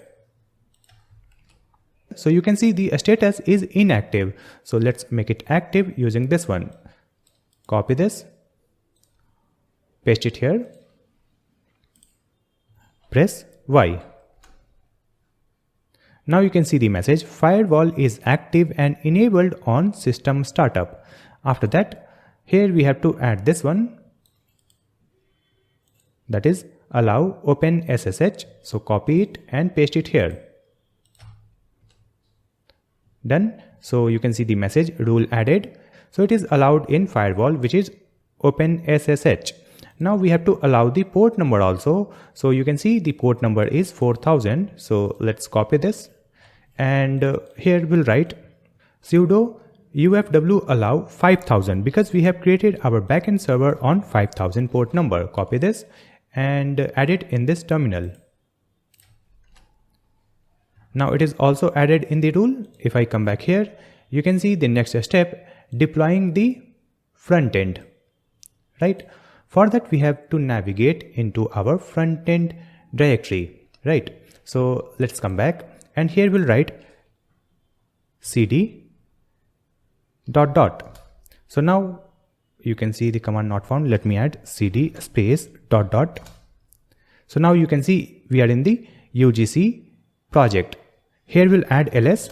So here you can see we have the server and client. So next we have to navigate to the client directory. So just add cd client. So now we are in the client directory, and here we have to add the dependencies using this npm install. So let's copy it, paste it here.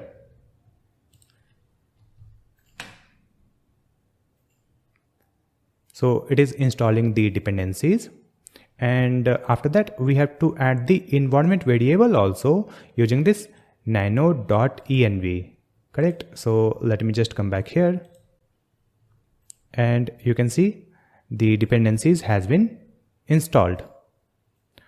Now let's add this command nano.env. So it will create environment variable file and open this file. Here we have to provide the environment variables for client. So just come back here in the VS Code, close this one, go to client, then open .env, and here we have these environment variables. So just copy it and paste it here. And in this one we will make the changes. Here you can see we have this wheat base URL where we have to provide our backend URL. So we will run our backend on subdomain. So just add https : and here we'll add API, which is the subdomain, then .make UGC add .com. So we have added the domain name. You can see this one, wheat base URL equal to https /API.makeUGCAdd.com. We have added the subdomain where we will run our backend server. Just copy it and then come back here in the terminal. Just paste it and save this file using Ctrl X, Y, enter. It is done. Next we have to create the build of our project using npm run build. Copy this one and paste it here. So it is generating the build, and once the build is generated, we can run the front end also. So it is done. And after that it will generate the build in dist folder. So let me just come back here and see the next step. So next we have to install the Nginx, right? So for that, let's copy this command and paste it here.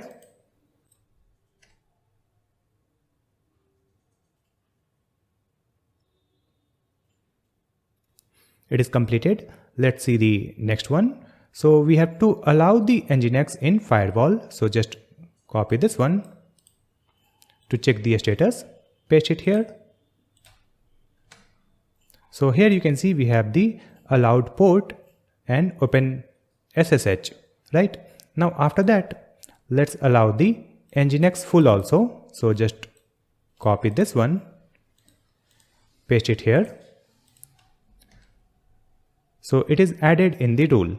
Now after that, we have to create the Nginx for the front end. We have to configure the Nginx, right? So I'll just copy this one and paste it here in the notepad.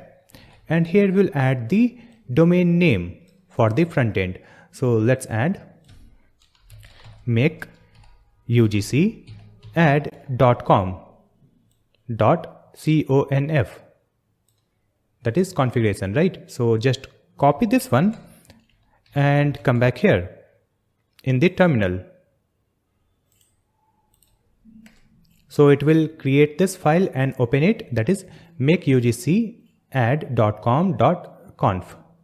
Now in this one we have to add this configuration. So I'll just copy this configuration, paste it here in the notepad, and let's update the domain name here. So I'll write make UGC add.com and then we'll add www make UGC add.com. So we have added make UGC add.com and then space www make UGC add.com, and after that here you can see we have this root. So here we have to add the repository name and then at the end we'll add dist. So let's add the repository name here, UGC-project, and in this one we have the client.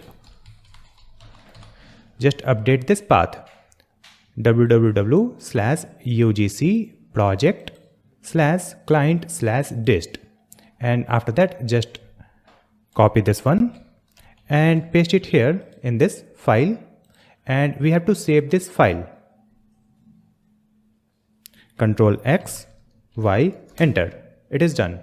Now after that you can see the next step. We have to create the similar file if we have multiple front ends. So just skip this one, and after that we have to create the symbolic link to enable this site. So let's copy the command here, copy this one and paste it here.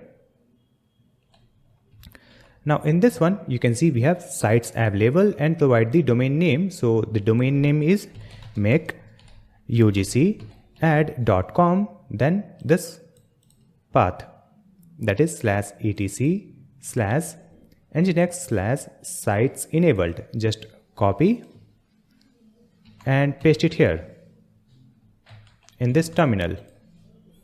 It's done. Now let's see the next step. So we have to test the Nginx configuration for syntax error. So let's copy this one, paste it here. You can see the message test is successful. Now just see the next one, that is restart. So just copy this one and paste it here. It is executed. After that let's come back, and here you can see we have to configure the reverse proxy, configure Nginx as reverse proxy. So here we have to create a new file for the backend. So just copy this command paste it here in the notepad, and here we'll provide the domain name. So we'll add API dot make UGC add.com. Now let's copy this command and paste it here in the terminal. So it will create this file and open it, and after that in this one we have to add this configuration. So copy it and paste it here in the notepad, and here we'll provide the domain name make UGC add.com. Here we have .api.makeugcadd.com, and then we have to add the port number here, which is 5000. Now everything will be same. Just copy this one, and after that paste it here. Then add Ctrl X Y enter. Save this file. Now after that again we have to create the symbolic link using this command. So just copy this one and paste it here, and in this one we'll add the domain name like make UGC add.com.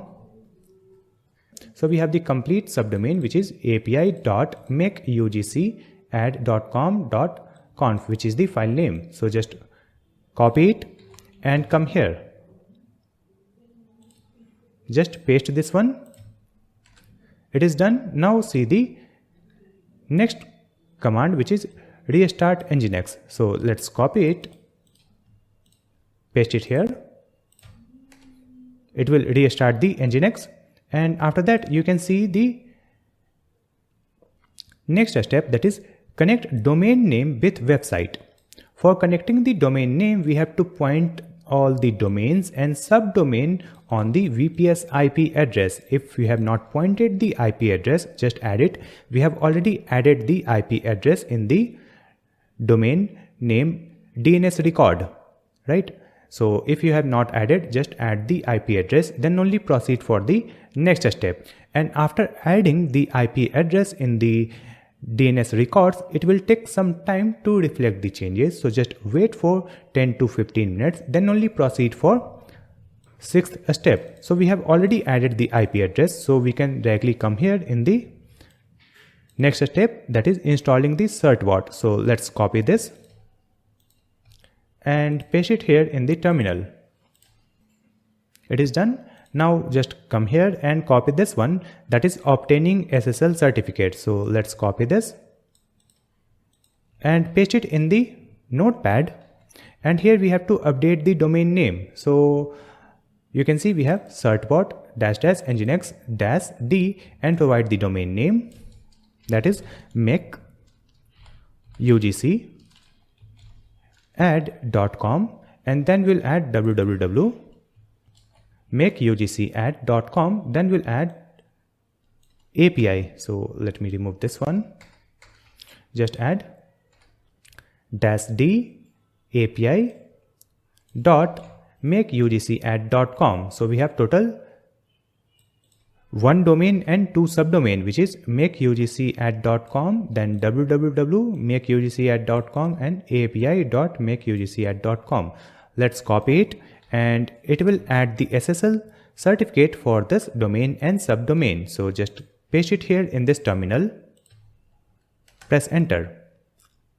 Now it is asking to provide the email ID. So let me provide one email ID here.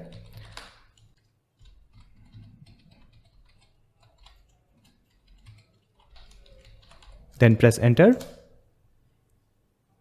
After that, press Y to agree to the terms and condition. Here we'll press N for no. Now you can see the message account registered, and it is requesting the SSL certificate for this domain and subdomain. So just wait for that.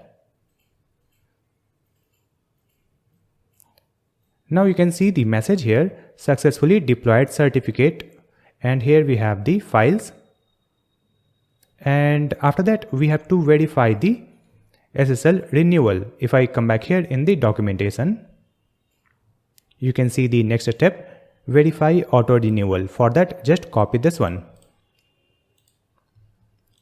Let's paste this command and press enter. So after that you can see the message simulating renewal of an existing certificate. You can see the message, congratulations, or simulated renewals succeeded. It means it will successfully renew the SSL certificate before expiry. So here you can see we have completed these steps, and if you have purchased the VPS using our given link, then you can also contact us on this email ID if you need any help in the deployment, if you are stuck in deployment. So after that, now let's open our domain. So open the new tab, and here we'll search for makeugcad.com.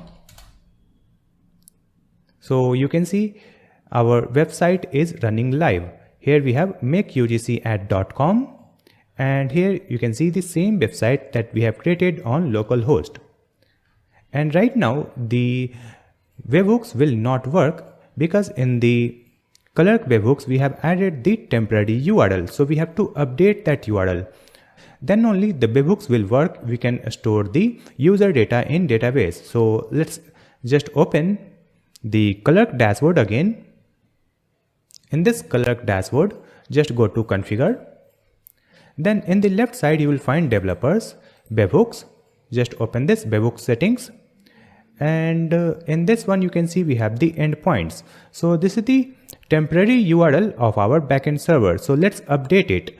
I'll click here and go to edit, and here we will add our backend URL. So it will be https://api.makeugcad.com/API/Clerk. We have to add the complete endpoint for the Clerk webhooks. So again you can see the URL, it is api.makeugcad.com/API/Clerk, and click on save. So we have updated the webhooks URL, and after that whenever we will create a new account, our user data will get saved in the database also, and when we sign up for any plan we will get the credits also. So now let's test our application after successful deployment. So I'll click on this sign in button, and I will sign in with my existing account. Now this sign in is working, and here we are getting the credits also. And after that we'll come here in the community. So here we have a UGC ad which is added in the community. If I go to my generations, so here also we are getting the details. We have generated this UGC ad. Now let's create a new one. I'll click on this create button, and here we'll provide the product image. So I'll click on this button, product image, and upload this sneaker image. After that I'll upload the model image also. I'll click here and I'll choose this model. So here we have the product image and model image. After that we'll add the project name. So let's add second project. Then we'll add the product name. So the product name is sneakers. Then we'll add the product description, which is optional, but let me write it. So we have added the product description. We will choose the aspect ratio, and after that we can also add the prompt. So here we will add this prompt: showcase the sneakers in a dynamic and fashionable way, and click on generate image. So first it will generate the image. Here we are getting network error. Let me fix it. I'll right click and inspect, then go to network, and I'll click on this button again. So here we are getting network error, and if I click on this post request, you can see we have this status, that is request entity too large. So we cannot upload more than 1 MB of image in this project because of the Nginx limit. So we have to reset the limit. So let me just come back here, and I'll come back here in the terminal. We have this VPS terminal. So in this one, just add this command: sudo nano /etc/nginx config. So it will open this file, Let's add it here. Press enter. Now in this one, we have to find this one, which is client max body size 100 MB. If it is available, we will modify it or we will add it. So let me just come back here. So now this file is open, and in this one we have to find the client max execution inside this HTTP. So in this one, let's move down. Here we have basic settings and then some other settings like SSL setting. So in this one, we don't have that client max size, right? So here it is closed. So before closing of this curly braces, we'll add the space, and here just add this command or configuration. Let's copy this client max body size. Just copy this one and right click and paste it. So we have added client max body size 100 MB. And after that, save this file using Ctrl X, Y, enter. Next, we have to restart our Nginx. For that, we have this command, that is system control restart Nginx. Just copy this one and paste it here. Press enter. After that, I'll just come back to the web page again. Now let me refresh this web page and I'll upload the product image again. Let me upload this sneaker. After that, we will upload this model image. Then we'll add the name. So let's add second project. We'll add the name, that is sneakers. Here we'll add the description. So let's add the description here. And then we'll add the user prompt. So the prompt is optional. So let me write it. And after that, click on this generate image button.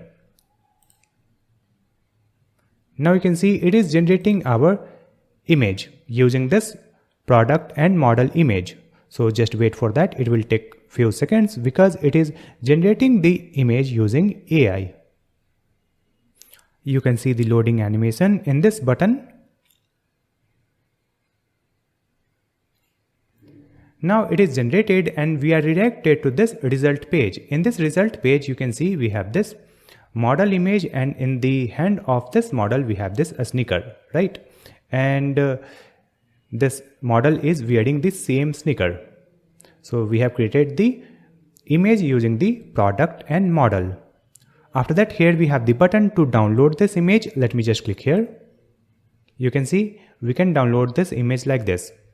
Let's close it and let's open the page again.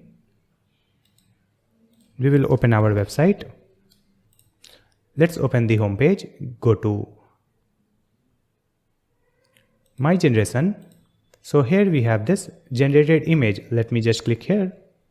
It will open the result page. So in this result page, we have this image, correct? And after that, if I click on this generate video, it will generate the UGC add video also using this image. So I'll click on this button. You can see the text here generating video. In this button we have this text generating video, so it will take few seconds to generate the video. So just wait for that. Defined.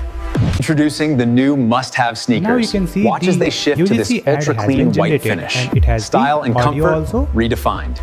Introducing the new must-have sneakers. Watch as they shift to this ultra-clean white finish. So I have muted this video and you can see it is generated using AI. So this project is successfully working after deployment also. And here we have this button to download this video. So we can download the image and video, and you can see our credits has been reduced. Let me refresh it.